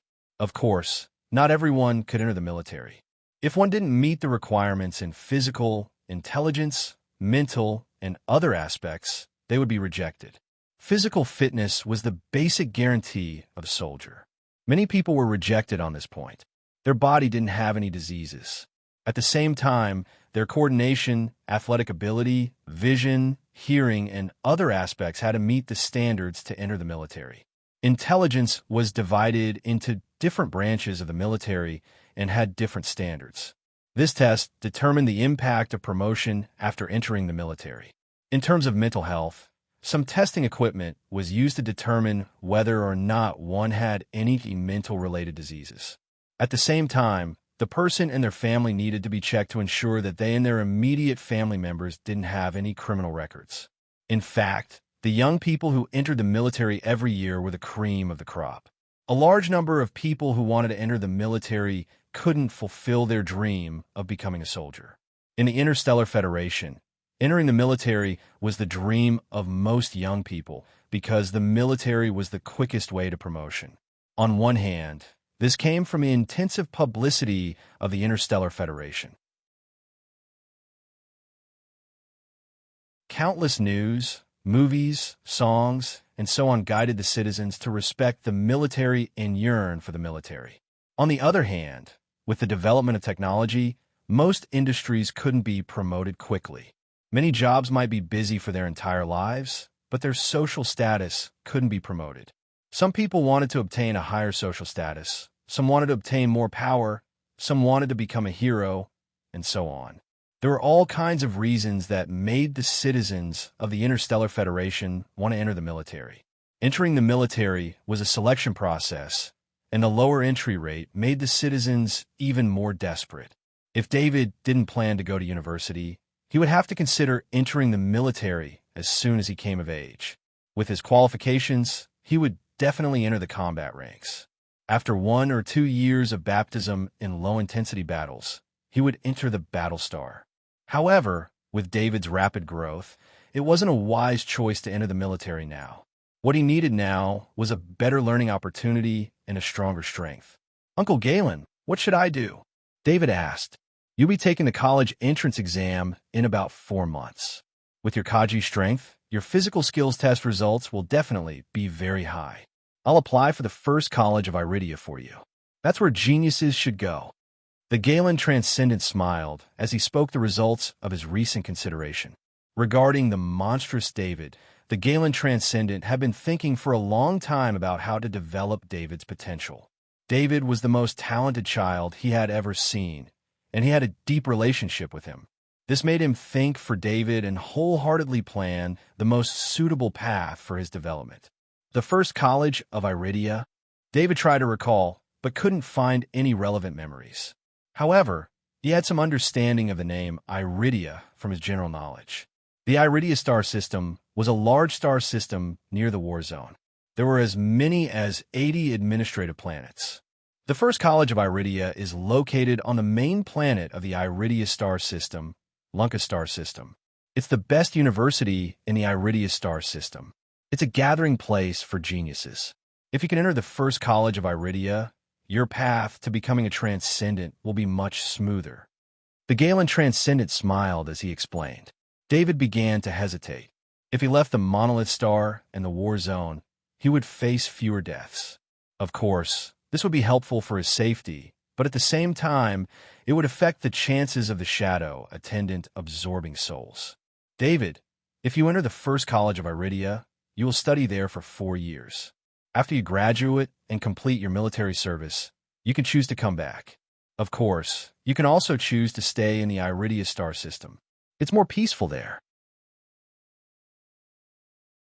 The Galen Transcendent thought David didn't want to leave home and said with a smile. David made a decision in his heart. Even if he entered the non-university, he would still need 4 years of study. The chances of him facing death in school were extremely low. If he entered the first college of Iridia and graduated, with his strength, he would definitely have to serve in the military. When his strength increased, it would be easier for the shadow attendant to absorb souls on the battlefield. "Uncle Galen, I'll listen to you." David nodded and said.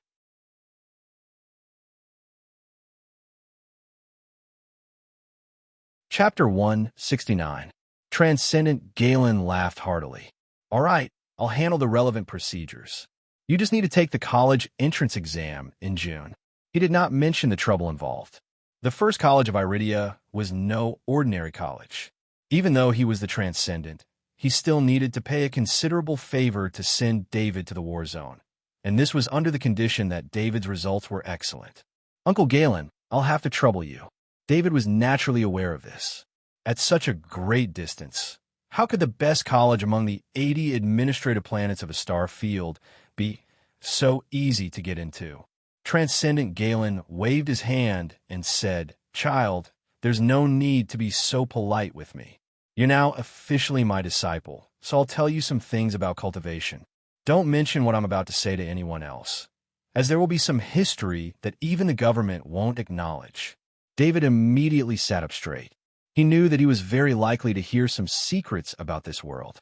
"David, do you know Kaji's origins?" Transcendent Galen asked with a smile. "I do. The history books say that in order to deal with the insectoids, the Federation designed and manufactured exoskeleton armor that could be used by individual soldiers. It took 1,000 years of improvement before the current Kaji was formed." David gave the standard answer. This was the explanation in his system of knowledge. "Haha, the truth is that the physical arts we cultivate originate from the great world of God, but we, the people of the Interstellar Federation, have no way of cultivating the great world of God. Before the insectoids appeared, when the Interstellar Federation and the great world of God were at war, the Interstellar Federation obtained the cultivation methods of the great world of God.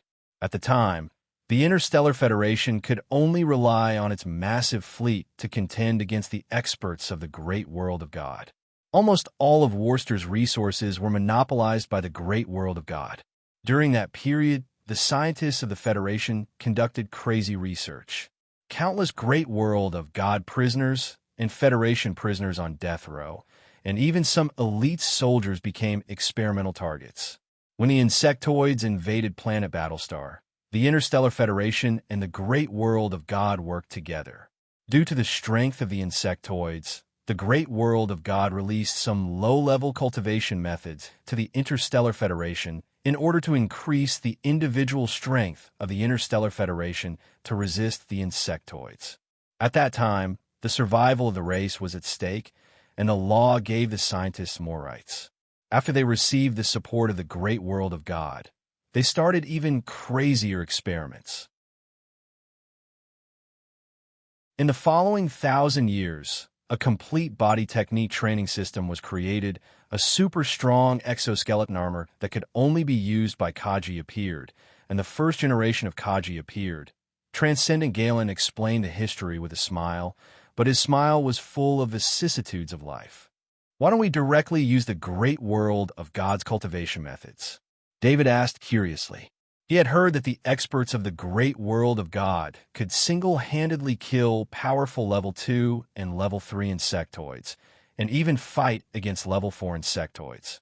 If this level of cultivation system was promoted in the Federation, it would give rise to many experts in the Interstellar Federation. Because our bodies are unable to cultivate the great world of God's cultivation methods. Every expert of the great world of God must have a special bloodline, and these bloodlines are called God-bestowed bloodlines. God-bestowed bloodlines play an important role in the great world of God, and only those with God-bestowed bloodlines can cultivate the great world of God's cultivation methods. Transcendent Galen replied. David almost immediately thought of the night breathing technique, 80% proficiency, requirement not met, glowing ball of knowledge in the shadow attendant's body. He finally understood why he could not absorb this glowing ball of knowledge. This night breathing technique was most likely the cultivation method of the great world of God, and the white light armor that Trainer Jeremy and Officer Cush wore during battle was most likely the secret technique of the great world of God. It was no wonder that apart from the two members of the mysterious organization, David had never seen this secret technique on anyone else. Uncle Galen, with the scientific system of the Federation, is it still impossible to research the secret of the God-bestowed bloodlines and replicate it? David asked another question. He knew that the medical science of the Interstellar Federation could almost regenerate all the cells in the body if the cost was not taken into account. In terms of research on the human body, just from the gene repair solution alone, it could be seen that they had at least mastered the knowledge of the genetic level. David believed that the medical research of the Interstellar Federation was far more than that. The knowledge system of the great world of God and the knowledge system of the Interstellar Federation are two completely different systems. The knowledge system of the great world of God is more of a mystery system, and the God-bestowed bloodlines is the most inexplicable phenomenon. It is said that scientists have extracted the God-bestowed bloodlines, but as soon as it was injected into the Federation's body, the recipient died immediately. Transcendent Galen shook his head and said, David could not help but lose interest in the night breathing technique, 80% proficiency, requirement not met, glowing ball of knowledge. This glowing ball of knowledge would probably never be able to be used again. The continuous improvement of the Kaji system, starting from breaking the first human limit of 1,000 kilograms, all the way to the second limit of 2,000 kilograms. For a very long time, the Kaji remained at this stage, until a geneticist called Endes discovered that a type of gene fluid could be extracted from the bone marrow of level 3 and above insectoids. After this type of gene fluid was mixed, it could allow a peak-level Kaji to break through the second human limit of strength. This miraculous drug, called the Transcendent Potion, broke the Interstellar Federation Kaji's strength bottleneck. Under the effect of the Transcendent Potion, 50% of the peak-level Kaji who participated in the experiment were paralyzed, while the other 50% of the peak-level Kaji successfully broke through the bottleneck of strength. However, what followed was the continuous collapse of the peak-level Kaji's bodies. One by one, the peak-level Kaji died in the experiment. Their fates were even more tragic than the 50% of the peak-level Kaji who were paralyzed. Just when everyone thought that the experiment would fail and that the Transcendent Potion and Indies would become a joke, a peak-level Kaji finally made it through. This Kaji, named Felton, became the first Transcendent in the history of the Federation. Although the Transcendent Potion had been modified many times in the future to reduce the probability of paralysis when breaking through the second human limit, the risk of a successful Kaji's breakthrough did not decrease at all. After more experiments, we found out how low the probability of becoming a Transcendent is. On average, only 1 out of 100 peak-level Kaji who took the Transcendent Potion would become a Transcendent. Galen Transcendent seemed to have thought of the danger he had experienced and paused at this point. David could imagine how difficult it was to become a Transcendent. A 1% probability, what was the difference between that and buying a lottery ticket? A peak-level Kaji who failed to become a Transcendent would need at least 10 years of recuperation to recover his body. The success rate of using the Transcendent Potion again would be reduced by 10 times. Other than a few Kaji who were extremely lucky, almost no one could succeed. Bray is currently breaking through the bottleneck of his strength and is in the process of becoming a Transcendent. This period is extremely long, and he needs to raise his strength from 2,000 kilograms to 3,200 kilograms. Once he breaks through 3,200 kilograms, he will become a Transcendent. We call this period the transmutation period. During the transmutation period, a Kaji has no combat ability and needs large amounts of potions to repair and maintain his body's needs. At the same time, he needs to use the period when his body is stable to train his physical skills and increase his strength. It is during this period of constant repair and stabilization that his body will transform, Galen Transcendent continued to explain. David was becoming more and more aware of how difficult the process of becoming a Transcendent was. Bray had almost lost his life even with the support of Galen Transcendent. Since the Transcendent Potion was based on the genetic fluid extracted from the bone marrow of rank 3 and above insectoids, its value was bound to be extremely high. Add to that the resources needed during the transmutation period, and since he had no combat ability, he could only consume them but not earn them. This meant that Kaji would need to have a lot of wealth during his transmutation period. David also understood why Galen Transcendent was willing to lower himself and fight for more compensation for him. It was so that he could accumulate more capital in the future. But with the holy water of youth you gave him, even if Bray fails his transmutation, his life will be saved. Galen Transcendent said with a smile. Uncle Galen, if you need, I can give you some more. David said softly. No wonder that organization won't let you go. If you had taken so much of my holy water of youth, I would have come after you too. Galen Transcendent glared at David. He then waved his hand and continued, 5 bottles of holy water of youth is enough for Bray. There's no need for more. His foundation is weak, and he's too competitive. He'll be lucky if he doesn't die during the transmutation period. David nodded and didn't say anything else. Keep your treasures well. These are all resources. In the future, these resources will be the guarantee for you to become a Transcendent. If you see any good resources in the future, you must be determined to snatch them. It doesn't matter how big the trouble is. For us, cultivation resources are the most important thing. Don't think that you've really become a Transcendent just because you broke through the 3rd barrier. That's just the beginning. There's more to come, Galen Transcendent said as he pointed at David.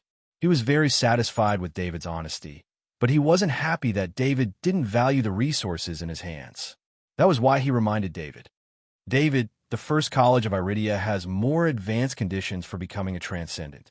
It has more complete cultivation methods. At the very least, your chances of becoming a transcendent will increase by several times. The better your performance, the more resources you'll get. Galen Transcendent finally explained the main reason why he wanted David to go to the first college of Iridia.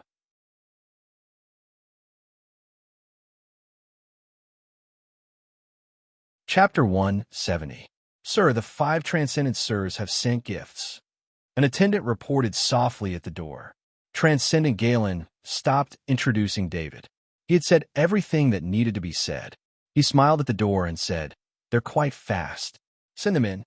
The 5 people respectfully walked into the small hall, bowed, and left after handing over the gift boxes. "David, these are your gifts. The gifts from the others are useless to you. I'll get someone to process them and convert them into credits for you," Galen said as he pointed at the 5 gift boxes. Today's apprenticeship ceremony was to inform the various factions of David's identity, and also to allow the various factions to interact with each other. The guests who came to participate in the apprenticeship ceremony naturally would not come empty-handed. These gifts were all set, and they were useless to David. Instead, it was more practical to convert them into credits. Only the 5 Transcendence gifts were completely different. This was equivalent to an exchange of resources between the Transcendent, so the quality of the gifts was much higher. David knew what was in the boxes, but he was still extremely curious.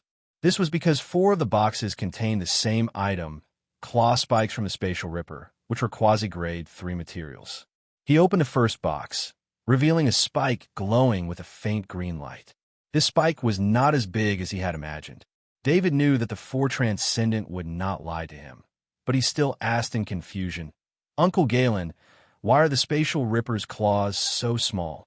Transcendent Galen replied with a smile, "Only the inside of the Zerd's claws are qualified materials. The spikes in this box have already been processed. You can slowly store them until there's enough to make a heavy weapon, or you can directly use these materials to make a light short blade. It's all up to you." David nodded. He picked up the spike, glowing with a faint green light. This spike was extremely light, even lighter than a wooden spike of the same size. He opened all the gift boxes. There were a total of 4 spikes, an electronic authentication chip, and 5 electronic checks with a face value of 1 million credits. The 5 e-checks with a face value of 1 million credits each were a gift from the 5 Transcendent to Sure Foam for becoming his disciple. Perhaps because they found it troublesome, they directly gave him 1 million credits each. After David connected the electronic authentication chip with his ID bracelet, it automatically opened the Kaji Association's mission site for him. "David, you can stay here today. I will take you to the municipal building tomorrow," Galen Transcendent arranged with a smile as he watched David, who was checking the gifts. When David returned to his room on the 15th floor, the cocktail party was still ongoing. After bidding farewell to Galen Transcendent, he did not return to the hall on the 1st floor. Instead, he went straight to his room on the top floor. He couldn't wait to carefully examine his gains today, so he naturally wasn't in the mood to entertain others. When he entered the room, the first thing he took out was the space ring that Blake had given him. This was a treasure from the great world of God. It was a special collection in the Interstellar Federation. However, David was not satisfied. He remembered that the Shadow Attendant could use the pendant that controlled beacon fire. He guessed that the pendant should also be from the great world of God. Therefore, he had a guess that the Shadow Attendant could use a special item from the great world of God, just like the great world of God. He held the space ring in his hand and entered the Shadow Attendant's body with his mind. He controlled the Shadow Attendant to reach out and take the space ring. The space ring was almost weightless. Even if the Shadow Attendant only had 200 grams of strength, it didn't take much effort to hold it. David used the Shadow Attendant to sense the space ring in his hand. A wave was emitted from the Shadow Attendant's body. This wave was not emitted by the Shadow Attendant under David's control. Instead, it was emitted by the Shadow Attendant on the space ring. Then, David sensed the space. The space was not very big, about 2 cubic meters. The space ring was not empty. Instead, It was organized into different categories.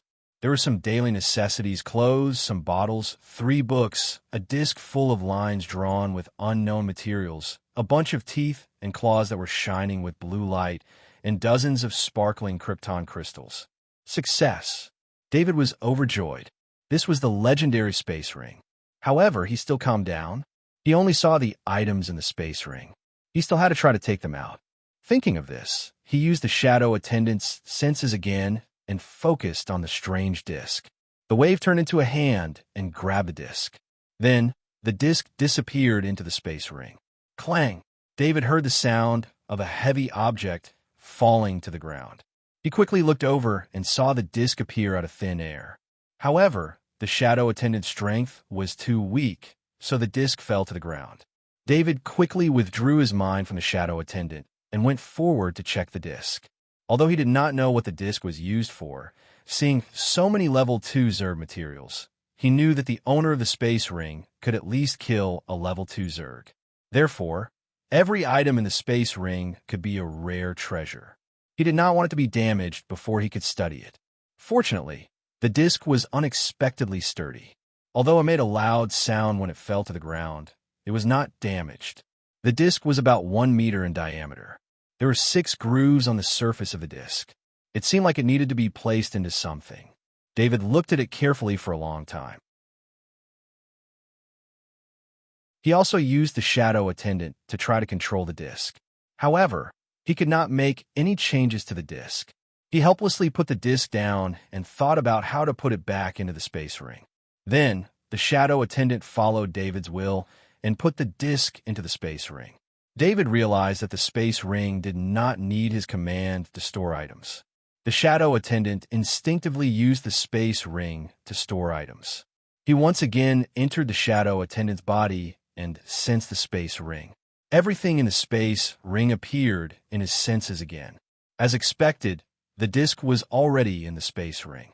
This time, he focused on the 3 books. Now that he had some experience, he diverted some of his attention to his main body. Therefore, when the 3 books appeared, his main body reached out and grabbed them. Unsurprisingly, the words on the 3 books were the language of the great world of God. This was the same language as the sacrificial manual he had obtained before. However, he could not use his father Hans's authority to translate these words. However, there was no need to rush. He just needed to fuse with the divine language, 99% proficiency. Light ball, and he could easily read these 3 books. David did not put the 3 books back into the space ring. The 3 books were not big and did not attract as much attention as the disc. As for the other items in the space ring, he did not touch the bottles. He did not know what was in the bottles. Who knew if they were poisonous or dangerous items? As for the pile of level 2 materials, he could not explain where they came from. He did not want others to know that he could open the great world of God's space ring. Seeing that Blake only collected the space ring, and that Galen Transcendent also knew about the space ring, it was clear that the Interstellar Federation could not do anything about the space ring. This was also understandable. The 2 civilizations were completely different. Even the basic knowledge systems were different. In addition, the great world of God's bloodline restrictions almost cut off the Interstellar Federation's access to the space ring. David tried to put the space ring on the shadow attendant's finger. Something strange happened.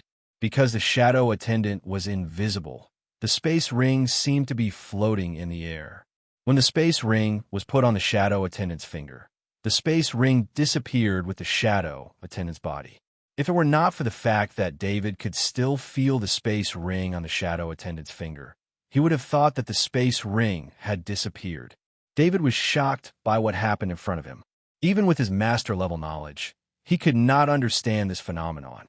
It was just like how he could not understand how the shadow attendant could become invisible and pass through obstacles. Thinking about obstacles, he could not help but wonder if the space ring was left behind on the other side of the obstacle after the shadow attendant passed through it. With this in mind, he immediately let the shadow attendant pass through the wall beside him. The space ring seemed to have turned into nothingness as it passed through the wall with the shadow attendant. In fact, this function of the space ring was not surprising. When a space ring was made, it took into consideration the ability to assimilate with the owner. Only by becoming a part of the owner's body would it be able to share many of the owner's special abilities, making the space ring unable to leave the owner's body.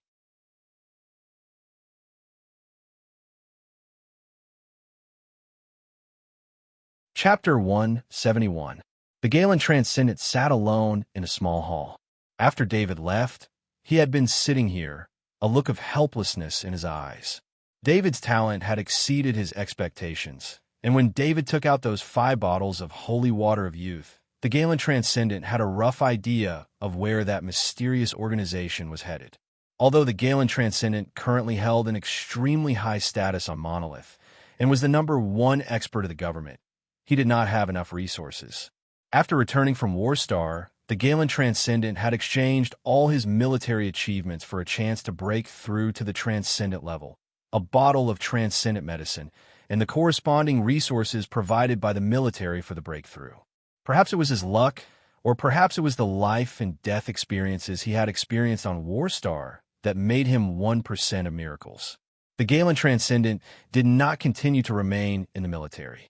He was filled with indescribable feelings for Warstar: fear, disgust, anger, and hatred.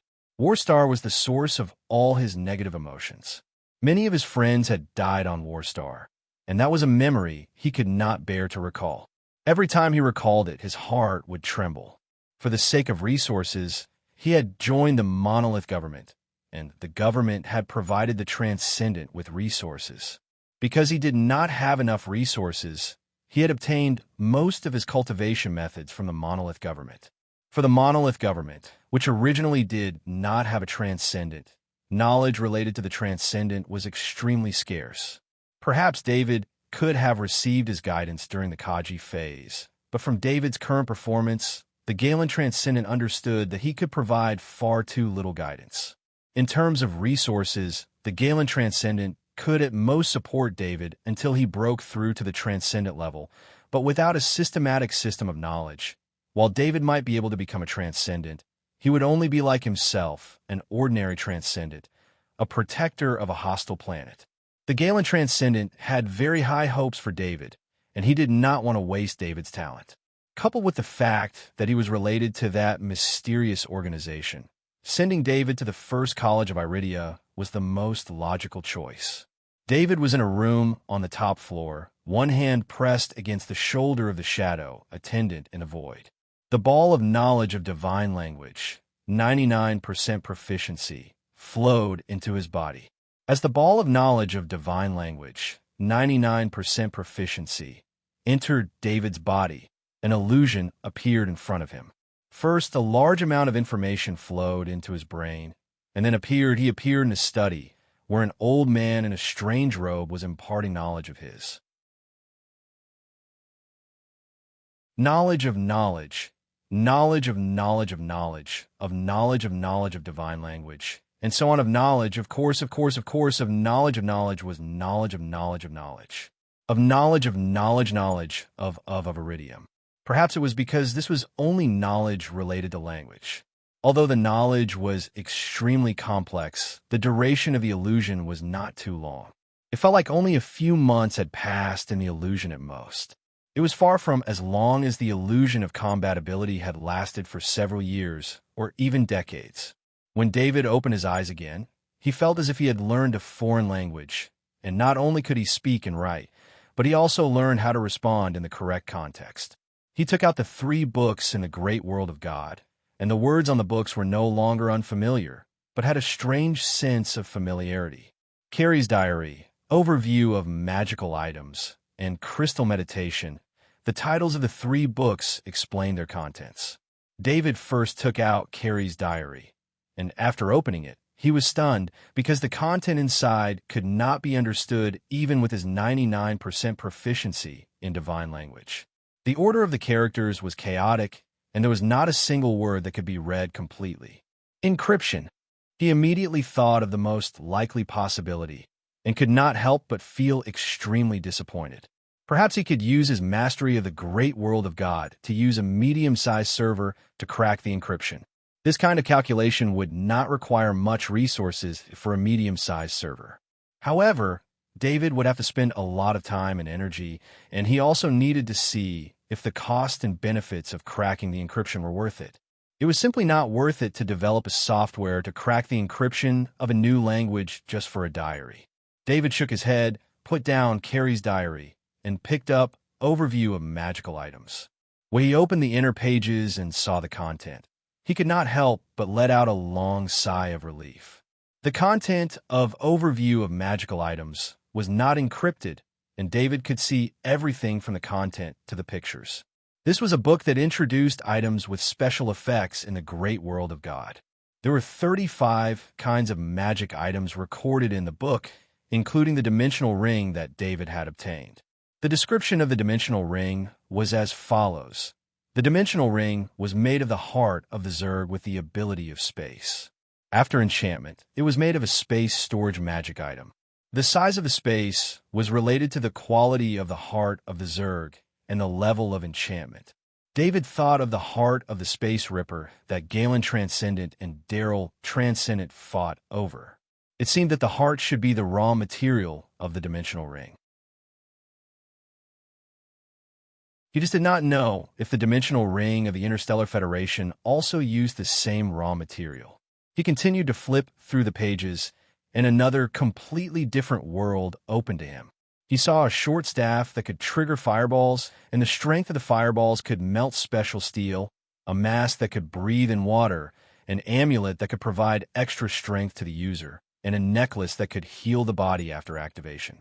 David really saw the civilization of another world, a civilization that was completely different from the Interstellar Federation. Oh, David was ecstatic. When he turned to one of the pages, he saw the familiar disc. It was the disc in the dimensional ring. The introduction of the disc let him know what it was. It was the energy gathering disc, a magic item that used Krypton as an energy source to gather special energy from the universe to accelerate one's training speed. The 6 empty grooves were where the 6 Krypton crystals were placed. The activation method required the user of the bloodline of God to use their own energy to activate. David did not rush to take out the energy-gathering disc. He continued to read, but there was nothing else that caught his attention. He picked up the last book, Crystal Meditation. After opening it, he saw the messy way of recording again. He could not help but close the book in disappointment. He casually threw the 3 books to the shadow attendant. With a wave of the shadow attendant's hand, the 3 books disappeared. They had already been stored in the dimensional ring. David put his mind into the shadow attendant's body and took out the energy-gathering disc. This time, his body easily caught it and carefully placed it on the ground. In the dimensional ring, he took out 6 Krypton crystals. He realized that these Krypton crystals were different from the ones he had seen before. These Krypton crystals were the same shape, and they were purer than the ones he had seen before. David did not know if these Krypton crystals had been processed by the great world of God's special technology, or if they were just like that. But looking at the amount of Krypton crystals in the dimensional ring, it was enough for him to use 6 or 7 times. He did not have to worry about Krypton crystals for now. He placed the 6 Krypton crystals in the 6 grooves. He controlled the shadow attendant according to the records. The shadow attendant sent out a strange energy towards the center of the energy-gathering disc. Then the energy-gathering disc emitted a dim light. It completely covered an area with a diameter of 3 meters, forming a light blue ball of light. David was standing next to the energy-gathering disc. Naturally, he was surrounded by the ball of light. His sensitive senses felt that strange energy was gathering. It's working. He was overjoyed. Did he find a way to train faster? David did not even think about it. He immediately began to practice the 18 styles of body arts. When he finished a set of 18 styles of body arts, he was exhausted and did not look happy at all. Because when he was practicing the 18 styles of body arts, the strange energy was not absorbed. The reason why he did not practice the advanced Kaji body arts was that there were no gene repair cabins here. He did not want to endure the damage to his body all night. Plus, he still had to do something with Galen Transcendent tomorrow. He could not let himself get hurt. Just as David was feeling disappointed, he suddenly felt something strange from the shadow attendant. When he put his mind into the shadow attendant's body, he immediately felt something different. The strange energy was slowly entering the shadow attendant's body, strengthening the shadow attendant's intangible body. Although the strengthening was not obvious, David was very sure that the energy gathered by the energy-gathering disc had an effect on the shadow attendant. For a long time, the only way to strengthen the shadow attendant was to absorb souls. David had always thought that this was the way to strengthen the shadow attendant, but now it seemed that the energy-gathering disc could do the same. David walked out of the range of the energy-gathering disc and left the shadow attendant in it. After an hour of consumption, the 6 krypton crystals did not change at all. Of course, this was normal. Krypton crystals were not ordinary energy. They had a huge amount of energy that could support a spaceship's engine for many years. Unless the ship was attacked and the shield was opened, the krypton crystals would not be consumed in a short time.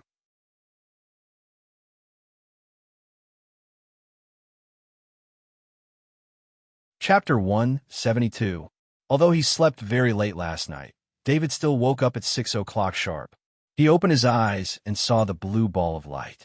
He sensed the shadow attendant inside. He entered the shadow attendant's body with his mind. After a night of absorbing strange energy, the shadow attendant was indeed a little stronger. However, it was indeed a little stronger. With David's current sensitive perception, he could detect any changes in the shadow attendant. The shadow attendant's strength increased by about a gram. This little bit of strength was almost useless. However, David saw hope. The shadow attendant's strength could increase.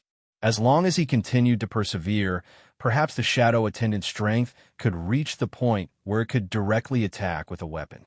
Of course, the current shadow attendant was still too far away from that requirement. Without dozens of kilograms of strength, even if it used a needle weapon, it couldn't pierce the skin of a powerhouse. David, who was clear-headed in the morning, had already thought of another way the shadow attendant could attack. With the help of the space ring, the shadow attendant could enter any sealed area with poison and use it to kill the target. It could also enter a sealed area to steal any items that could be stored in the space ring. Unfortunately, the forces in Non-City had a good relationship with him. Even the Liberty Blade mercenary group had paid a huge price for attacking him. Therefore, even if he wanted to find an enemy to test the shadow attendant's ability, he couldn't do it. However, he could prepare the poison first. As for where to buy the poison, David's gaze fell on the identity bracelet. Yesterday, he had the authority to enter the Kaji Association's mission site. At that time, he only took a quick glance and didn't look at it carefully. At this time, he opened the identity bracelet and connected to the Kaji Association's mission site. The identity bracelet projected a light screen with the Kaji Association's logo on it. Then, he automatically entered it. The mission site was divided into several areas.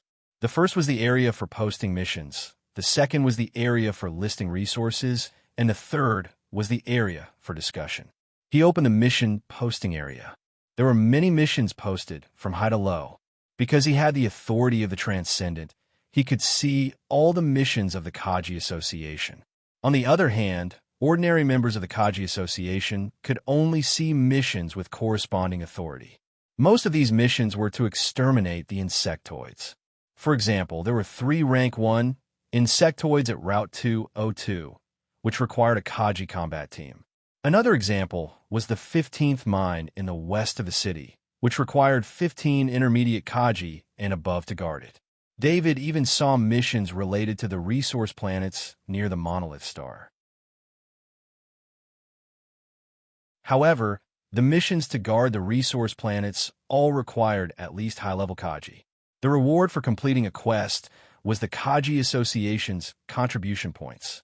David guessed that there was no difference between the contribution points and the government's contribution points. Both were used to reduce the cost of credits, allowing the members of the Kaji Association to complete quests in exchange for resources. Thinking of resources, David entered the resource list area and saw all kinds of resources. There were rank 1 and rank 2 weapons that could be exchanged. Rank 1 weapons were slightly better, as they could be exchanged for around 10,000 contribution points. Rank 2 weapons, on the other hand, required thousands of contribution points. Based on the missions that David saw in the mission posting area, a normal Kaji could exchange for a rank 1 weapon after completing half a year's worth of missions. However, it was impossible to exchange for a rank 2 weapon by relying on one's own ability. Exoskeleton armors, training resources, large amounts of materials, combat skills for training, and so on were all clearly priced in the resource list area. It was probably because of this that countless Kaji were attracted to the Kaji Association. David glanced around and finally saw the poison subcategory. The reason it was called a subcategory was because there were very few poisons that were effective against the insectoids. The insectoids were extremely resistant to poison. A dose of poison that was fatal to humans would only cause the insectoids to feel dizzy for a moment. Therefore, there were only 5 types of poisons in the poison subcategory, and there were only a few bottles of each type. David saw that the cheapest bottle of poison was called the nerve suppressor type 3 poison. It cost 2,000 contribution points, and each person could only get a few dozen contribution points for a normal mission. It should be known that most of the missions would not be completed by a single person. Kaji focused on teamwork. Even a pinnacle Kaji would not dare to say that he could win against a rank 1 insectoid one-on-one. Furthermore, the less damage to the body and equipment, the more contribution points would be saved and the more income would be increased. Therefore, even though some missions had 100 or even a few hundred contribution points, when a group of soldiers went to carry out the missions, the contribution points allocated to each soldier were very limited. David shook his head. He really wanted the nerve suppressor type 3 poison, but the amount of contribution points was beyond his imagination. He did not have the time to slowly grind for contribution points. In fact, the 5 types of poisons that David saw were not targeted against rank 1 insectoids. These precious poisons were produced by professional companies through special methods of extraction and mixing. Normally, the Kaji who bought these poisons would prepare them to deal with powerful rank 2 insectoids. David temporarily gave up on the idea of buying poisons and went to the discussion area. As soon as he entered the area, he saw all kinds of messages. Group of 5 strong, Kaji missing 1. Priority given to Kaji with advanced Warhammer. This Kaji has a proficient level Warhammer. Requesting 1 Kaji team to take me in. I will follow your arrangements. Find 2 strong Kaji with Big Shield to do the tearing winged insect mission together. Big Shield Kaji will have priority to distribute the loot. Just as David saw this message, his heart skipped a beat. Killing a tearing winged insect and obtaining its soul could produce a speed talent knowledge light ball. It was a special knowledge light ball that could directly increase one's dexterity. He could not help but pat his head. He was so focused on looking for poisons that he did not pay attention to the tearing winged insect. David quickly returned to the mission area and searched with the keyword tearing winged insect. About 10 missions related to the tearing winged insect appeared. The tearing winged insect was a terrifying rank 1 insectoid. Its speed was extremely fast and its attacks were sharp. Coupled with the fact that it often appeared in groups, it was extremely difficult to kill. In these 14 missions, David saw at least 10 tearing winged insects in a group. In one mission, there were even close to 100 tearing winged insects in a group. These were not just the tearing winged insects that had entered the monolith planet during the previous insectoid invasion. Most of the insectoid larvae on the monolith planet had brought with them the latest genetic code. As long as the insectoid larvae on the monolith planet met certain conditions, they would be able to evolve into tearing winged insects. David checked the mission that involved close to 100 tearing winged insects. When he saw the record of 12 failures, he could not help but feel a chill in his heart. The red failure represented true death. David did not believe that anyone could escape from the pursuit of close to 100 tearing winged insects. Perhaps it would not be long before this mission could not be completed. Then, the military would use war weapons to wipe out the tearing winged insects that were far away from the Krypton mining area. The tearing winged insects that were close to the Krypton mining area would be eliminated by the military. In fact, there is a strange balance between the appearance of the insectoids and Kaji. Kaji needed to level up, so he needed the strengthened flesh of the insectoids. Kaji needed powerful weapons, so he needed the claws and teeth of the insectoids. Kaji needed better protective gear, so he needed the shells of the insectoids. It could be said that Kaji needed the insectoids to level up his strength and combat power. The most effective way for humans to kill the insectoids was to use powerful energy weapons. Without taking the Krypton mining area into consideration, the insectoids would not be able to resist these super weapons that could blow up asteroids. However, the result of this was that humans would lose the materials from the insectoids.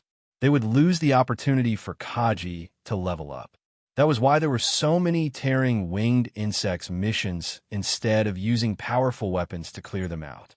David set his sights on the mission that involved eliminating 15 tearing winged insects. The mission had a duration of a month. After accepting the mission, the approximate location would appear in his bracelet.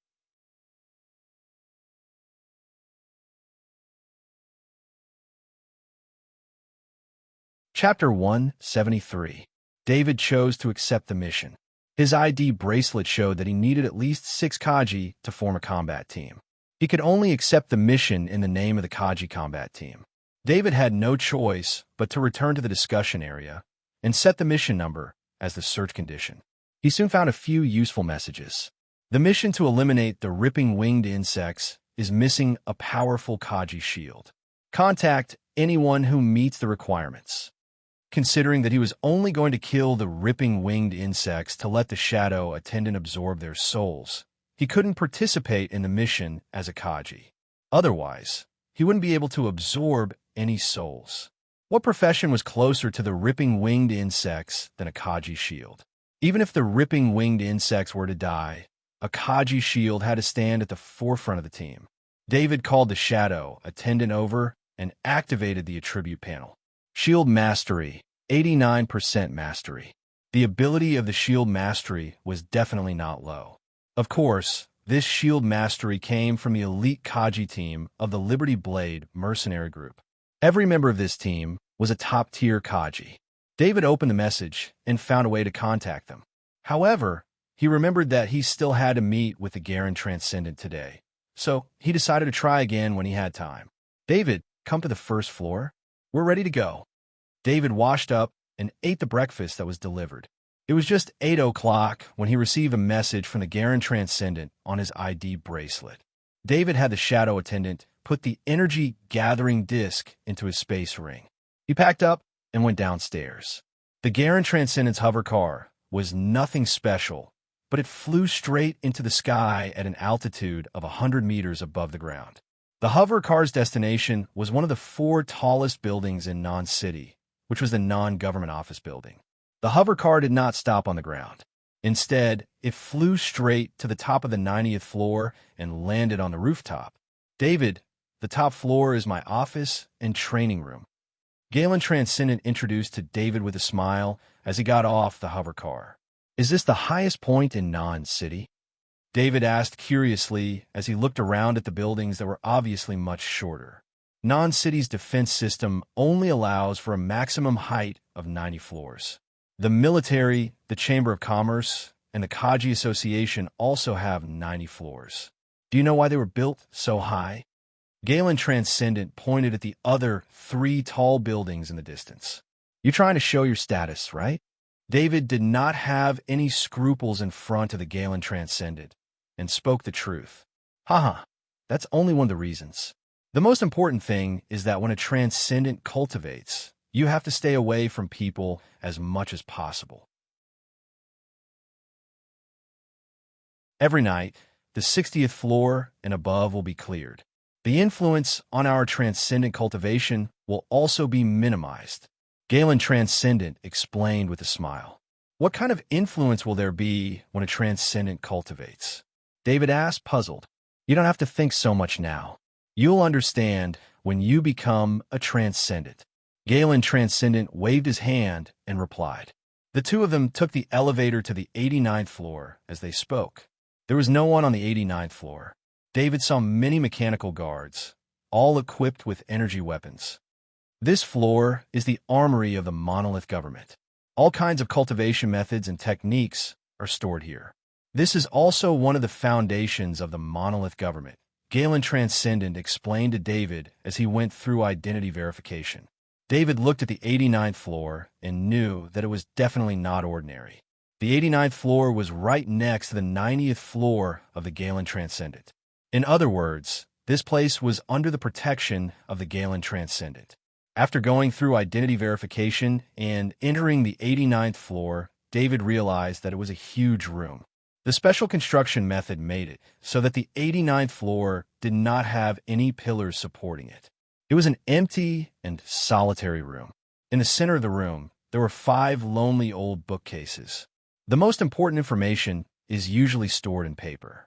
This is also the safest way, Galen Transcendent said with a smile when he saw the surprise in David's eyes. He brought David closer to the bookcases and came to the first one. David looked at the books in the bookcase. The first book he saw was Storm Hammer Technique.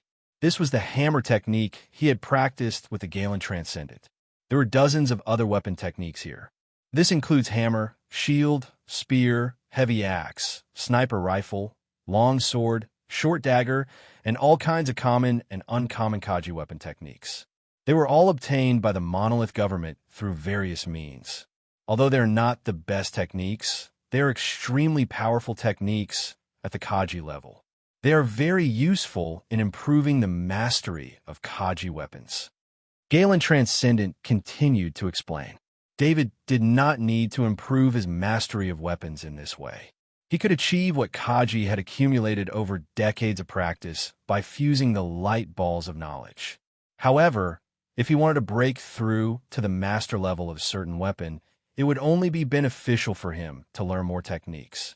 This could be seen from the sniper videos that his father, Hans, had given him recently, which allowed him to improve his mastery of sniping. Not all weapons were like the spear he had mastered. There was a crazy practitioner who had reached the master level long ago. However, he was stuck at the bottleneck because his spirit had not reached the master level. This kind of opportunity was hard to come by. Therefore, the most promising way for David to break through the bottleneck of the master level was to broaden his horizons and learn more about weapon mastery. This was also the reason why the Galen Transcendent brought David here. He did not know how to teach this disciple at the moment. David's mastery of the Warhammer was close to the master level in a short period of time. There was no way for him to teach him more about the mastery of the Warhammer. According to the Galen Transcendent's understanding, David's mastery of the spear, the long sword, and the sniper was not low. In particular, his mastery of the spear had reached the master level. He didn't want such an outstanding genius disciple to be held up by him. Therefore, he had opened the Monolith Planet's government's armory to David. This was also the greatest help he could give David within his authority. Even though the armory didn't look very impressive, the first bookshelf had only a few dozen books. Every book was a top-notch technique from the Monolith Star. If an ordinary person wanted to obtain one of them, they would have to sign a strict contract with the government and serve the government. Only the Galen Transcendent had the authority to let David read them unconditionally. In order to obtain this authority, the Galen Transcendent applied to the government in advance and gave up part of his interests. David, you can only read the books in the armory. You can't take them out of the armory, nor can you leak them out. I've already given you the corresponding authority. Try your best to learn as many skills as you can before the college entrance exam. Galen said to David, who was reading a book. Uncle Galen, I'll work hard. David nodded heavily. He knew that this was a rare opportunity. The second bookcase contained some body technique manuals. You can take a look, but don't force yourself. Also, you must pay attention to the training conditions in these manuals. The body technique training methods recorded in these body technique manuals are very different from the basic body technique training methods like the 18 styles of body technique. It's very harmful to the body. You must be very careful when you practice. Ask me if you have any questions. The Galen Transcendent reminded him as he pointed to the second bookcase. David put the book back into the first bookcase and looked at the second bookcase. Among the body technique manuals, he also saw the familiar advanced Kaji body technique. Among these body technique manuals, this advanced Kaji body technique was placed in an eye-catching position. Advanced Kaji body technique requires a lot of talent. The Galen Transcendent explained with a smile when he saw David's eyes stop on the advanced Kaji body technique. However, he stopped halfway through the introduction. When he thought of David's talent, he couldn't help but change the way he introduced it. Advanced Kaji body technique requires the strength of a Kaji to reach the advanced level. This is an extremely powerful body technique. It's just that there are very few Kaji who can successfully practice it. When your strength reaches the advanced level, you could try to practice it. For now, it's best to just look at it. David nodded. He didn't explain that he had already mastered the advanced Kaji body technique. This kind of thing was hard to explain, and he didn't want to lie to the Galen Transcendent who treated him so well. You don't have to spend too much effort on the body technique manuals in the armory. Once you enter the first college of Iridia, you will naturally learn better body techniques. It's not worth it to waste your energy on them now. The Galen Transcendent reminded him, afraid that David would waste too much energy on the body technique manuals. None of these body technique manuals were easy to practice. Even if he did, it wouldn't improve his body technique much in a short period of time. Unless David could train his body technique to the proficient level in a short period of time, he wouldn't be able to achieve better results than the 18 styles of body technique manuals. However, this would take at least 10 years of hard work. More importantly, David would be going to the first college of Iridia to study. The knowledge he could learn, there was far more than what he could learn in the armory of the monolith government.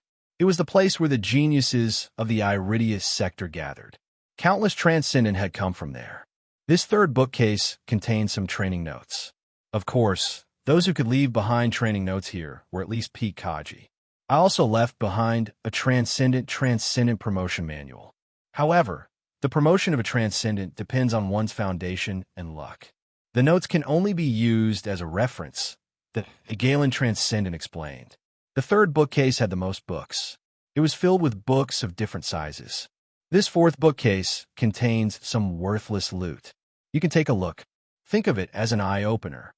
The Galen Transcendent said as he came to the fourth bookcase. David saw the words of the great world of God. The hundreds of books on the bookcase were all books of the great world of God. Don't you understand? These books are all written in the language of the great world of God. You can use the translation device on the side to translate them while you read them. The Galen Transcendent said as he pointed at the small translation device on the side. David didn't take the translation device. His understanding of the language of the great world of God was already at the level of an expert. These books couldn't stump him. He also understood why the Galen Transcendent said these books weren't valuable. These books were very diverse, ranging from culture, geography, culture, basic knowledge, and so on.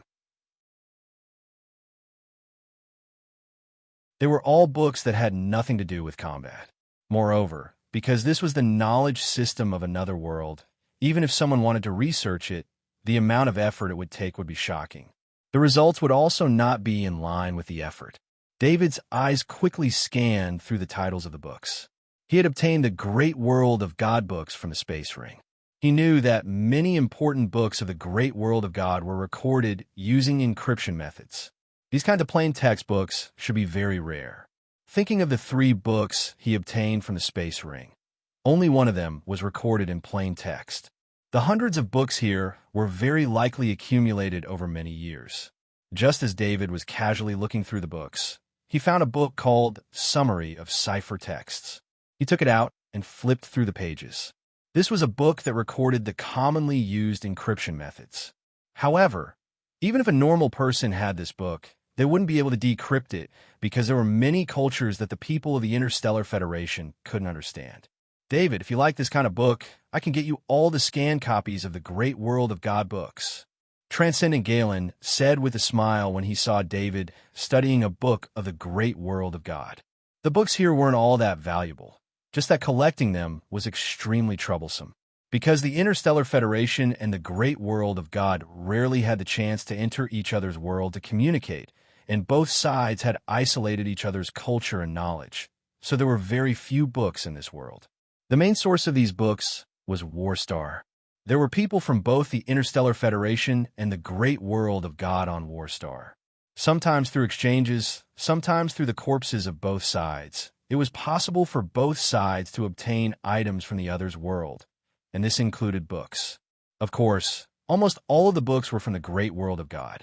This was because the Interstellar Federation's books were stored in electronic format. Very few people would bring paper books with them. Uncle Galen, this won't be too troublesome, right? David's eyes lit up. Although this summary of ciphertext wasn't very useful for decryption, it was the best medium to understand the Great World of God's encryption methods. This would reduce the time he had to spend on his own. There's no problem with these books. I'll have someone send them to you later, Transcendent Galen said nonchalantly. David and Transcendent Galen arrived at the last bookcase. There were only 5 books here.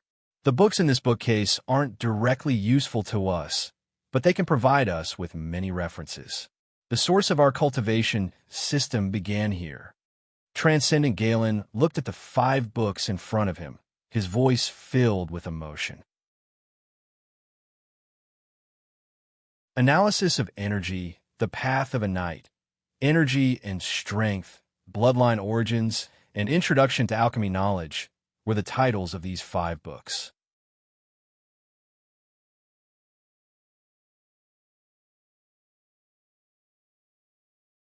Chapter 174. David, I suggest that you use the translation device to translate these books into the Interstellar Federation's language and memorize them. They will still be useful to you until you reach the Transcendent stage. Galen Transcendent said in a deep voice. David nodded and picked up the Analysis of Chi book. Knight is the main combat class of the Great World of God. Their power is based on Chi. This Analysis of Chi discusses the source of Chi. The Federation Transcendent system uses this theory as a reference. Galen Transcendent glanced at the few old books and explained in a deep voice. David did not read them in detail. He could not explain how he could be so proficient in the language of the Great World of God. This kind of knowledge was not something a student like him could come into contact with, not to mention being able to decipher this kind of specialized book. These 5 books are very precious. You have to be careful when you open them.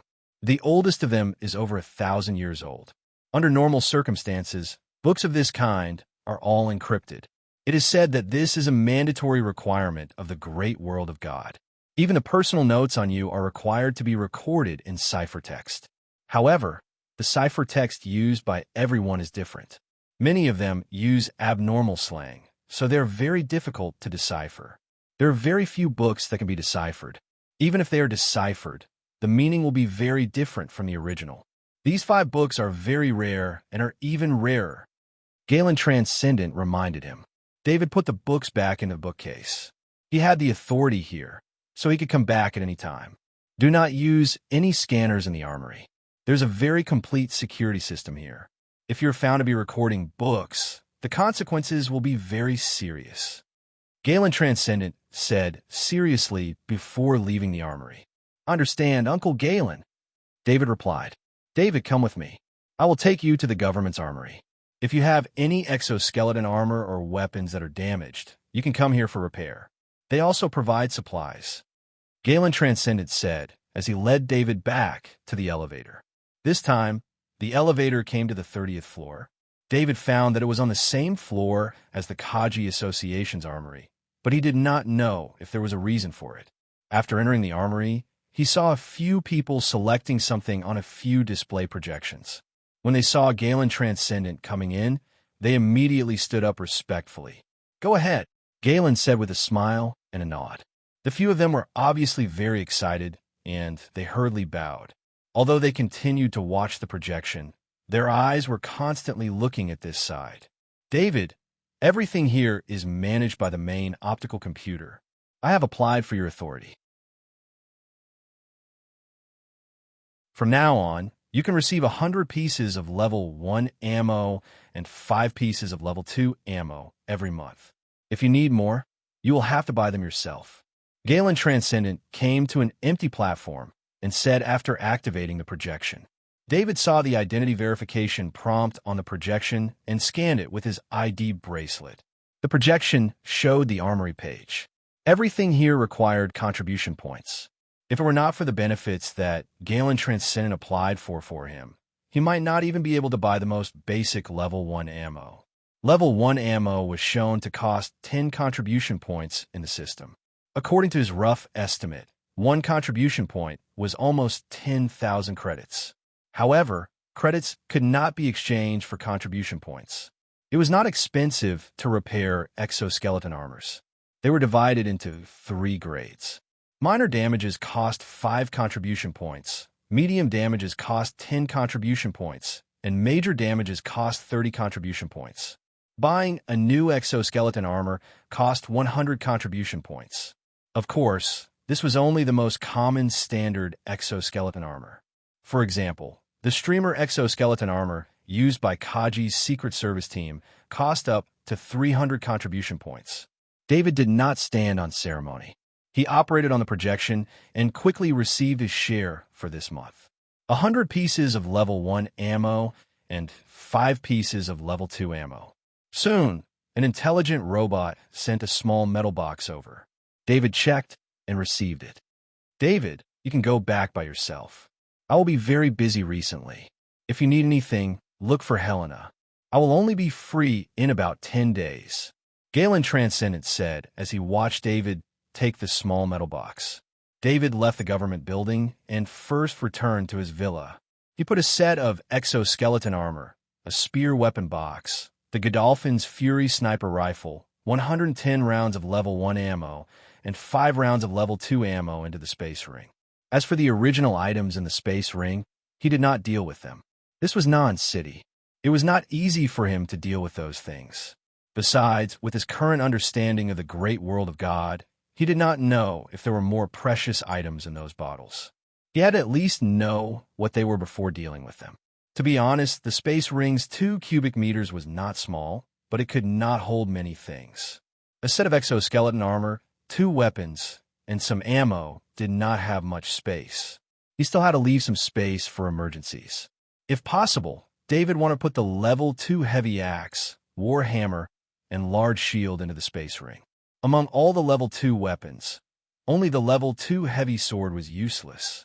The level 2 long sword could be carried on his back, and the level 2 stiletto was placed on the outside of his calf.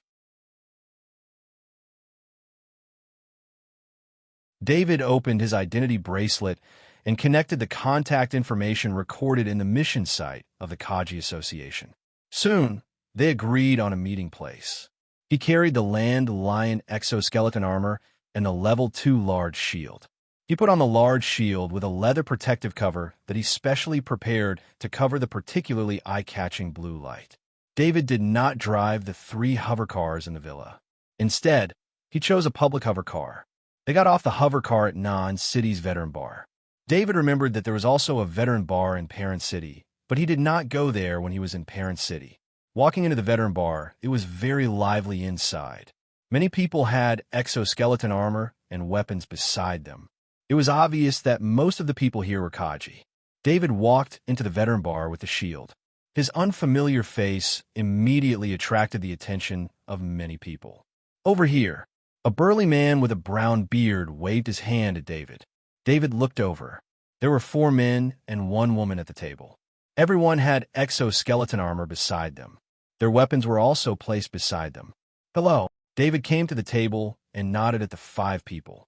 Little brother, how old are you? You're not an adult yet, right? A handsome blonde young man among the 5 said with a smile. Maitland, don't underestimate any Kaji. The big man who just greeted David glared at Maitland. He then turned his head and smiled at David. Don't mind what he said. We only look at strength. I'm Bliss, Warhammer Kaji. I'm a captain of this team. I'm David, Big Shield Kaji. David introduced himself according to Bliss's introduction. David, if you have time now, let's go to the backyard and test your strength. If you can, we can sign the contract immediately and set off. Bliss stood up and said, No problem. David nodded and stood up. Little brother, don't be a student of non-university. Don't delay your classes. Maitland stood up and said with a smile. David's face was too young. This made Maitland feel very insecure. Big Shield Kaji was the team's defender. The safety of the entire team depended on Big Shield Kaji. If David was really a student of Na and university, even if he had become a Kaji, his strength would be extremely limited. His lack of experience would put the team in danger at all times. Maitland, shut up. The young woman who had been silent all this time kicked Maitland and said, Okay, Edith, I'll shut up. It was obvious that the words of this female Kaji called Edith were more effective than that of Bliss. After Maitland finished speaking, he immediately shut up and didn't say anything else. The few of them carried their respective equipment through the back door of the Veterans Bar and arrived at the backyard of the bar. There was a field that was paved with special metal. Fielding, test out David's skills, Bliss said to a man who was holding a warhammer. The man named Fielding nodded. He placed the exoskeleton armor's loading box and the level 1 warhammer on the ground. Then he walked to the side and took a practice warhammer and waved it twice in his hand. David also put down his equipment and took a practice shield from the side and returned to the field. This little brother can't take 3 of Fielding's hammers. Maitland couldn't help but laugh at this time. Maitland, with that stupid mouth of yours, do you not want us to find a good teammate? Edith's smile disappeared as she said in a low voice, What's wrong? Is this little brother very strong? Maitland asked softly, Didn't you see that big shield? Edith asked as she looked at the big shield that David had placed on the ground. Maitland then noticed David's big shield that was protected by a leather cover. Although the leather cover was quite tight, the experienced Kaji could see a faint blue light from the exposed part of the leather cover. Of course, Maitland knew very well what that meant. A Kaji who could own a level 2 big shield was never weak. No matter how good their family background was, if they didn't have enough strength, their elders wouldn't let them go out with a level 2 big shield. David's hearing was very good. When he heard Edith's words, he couldn't help but glance at Edith. She was a female soldier who used a long sword. Her face with makeup could be considered pretty. A female Kaji who used a long sword and was also very observant. David made some judgments in his heart. He had long heard of the Kaji scout profession, but he had seen Kaji in the army and mercenaries. It was the first time he had seen them in other places. These Kaji weren't mercenaries. The Kaji Association was an official organization of the Interstellar Federation. The Kaji, especially the trained Kaji, were all Kaji with clean backgrounds and no criminal records. David, please pay attention. I'm going to attack. Fielding saw that David was distracted and couldn't help but frown. Please. David came back to his senses and said in a deep voice. In fact, he wasn't really distracted because above his head, a small part of his mind was always in the body of the shadow attendant, allowing him to clearly see the situation around him. This was a habit he had developed after experiencing so many dangers. The warhammer in Fielding's hand didn't use too many tricks. Instead, after accumulating power, it directly smashed towards David.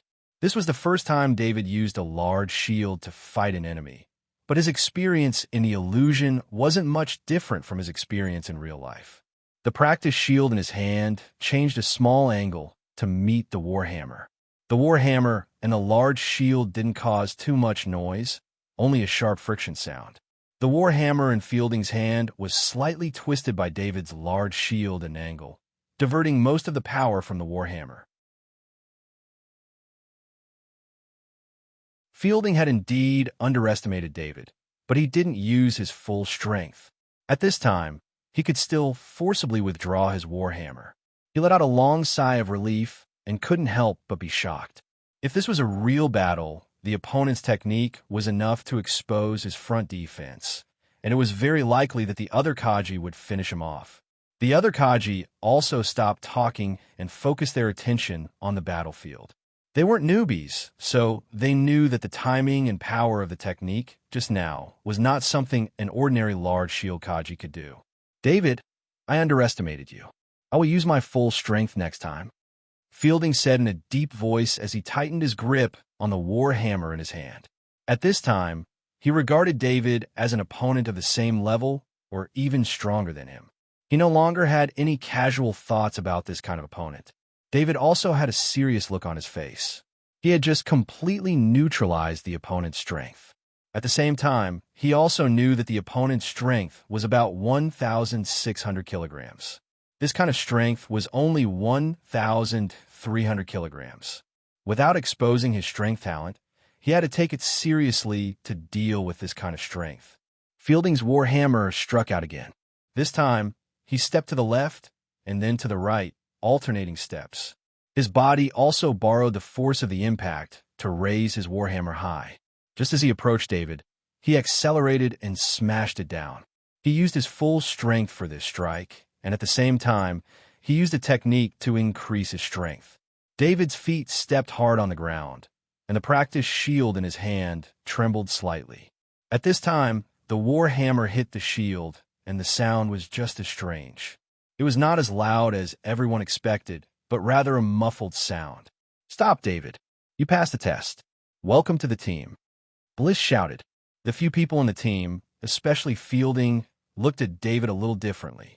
Their experience was enough to let them know what kind of level David's use of the shield had just reached.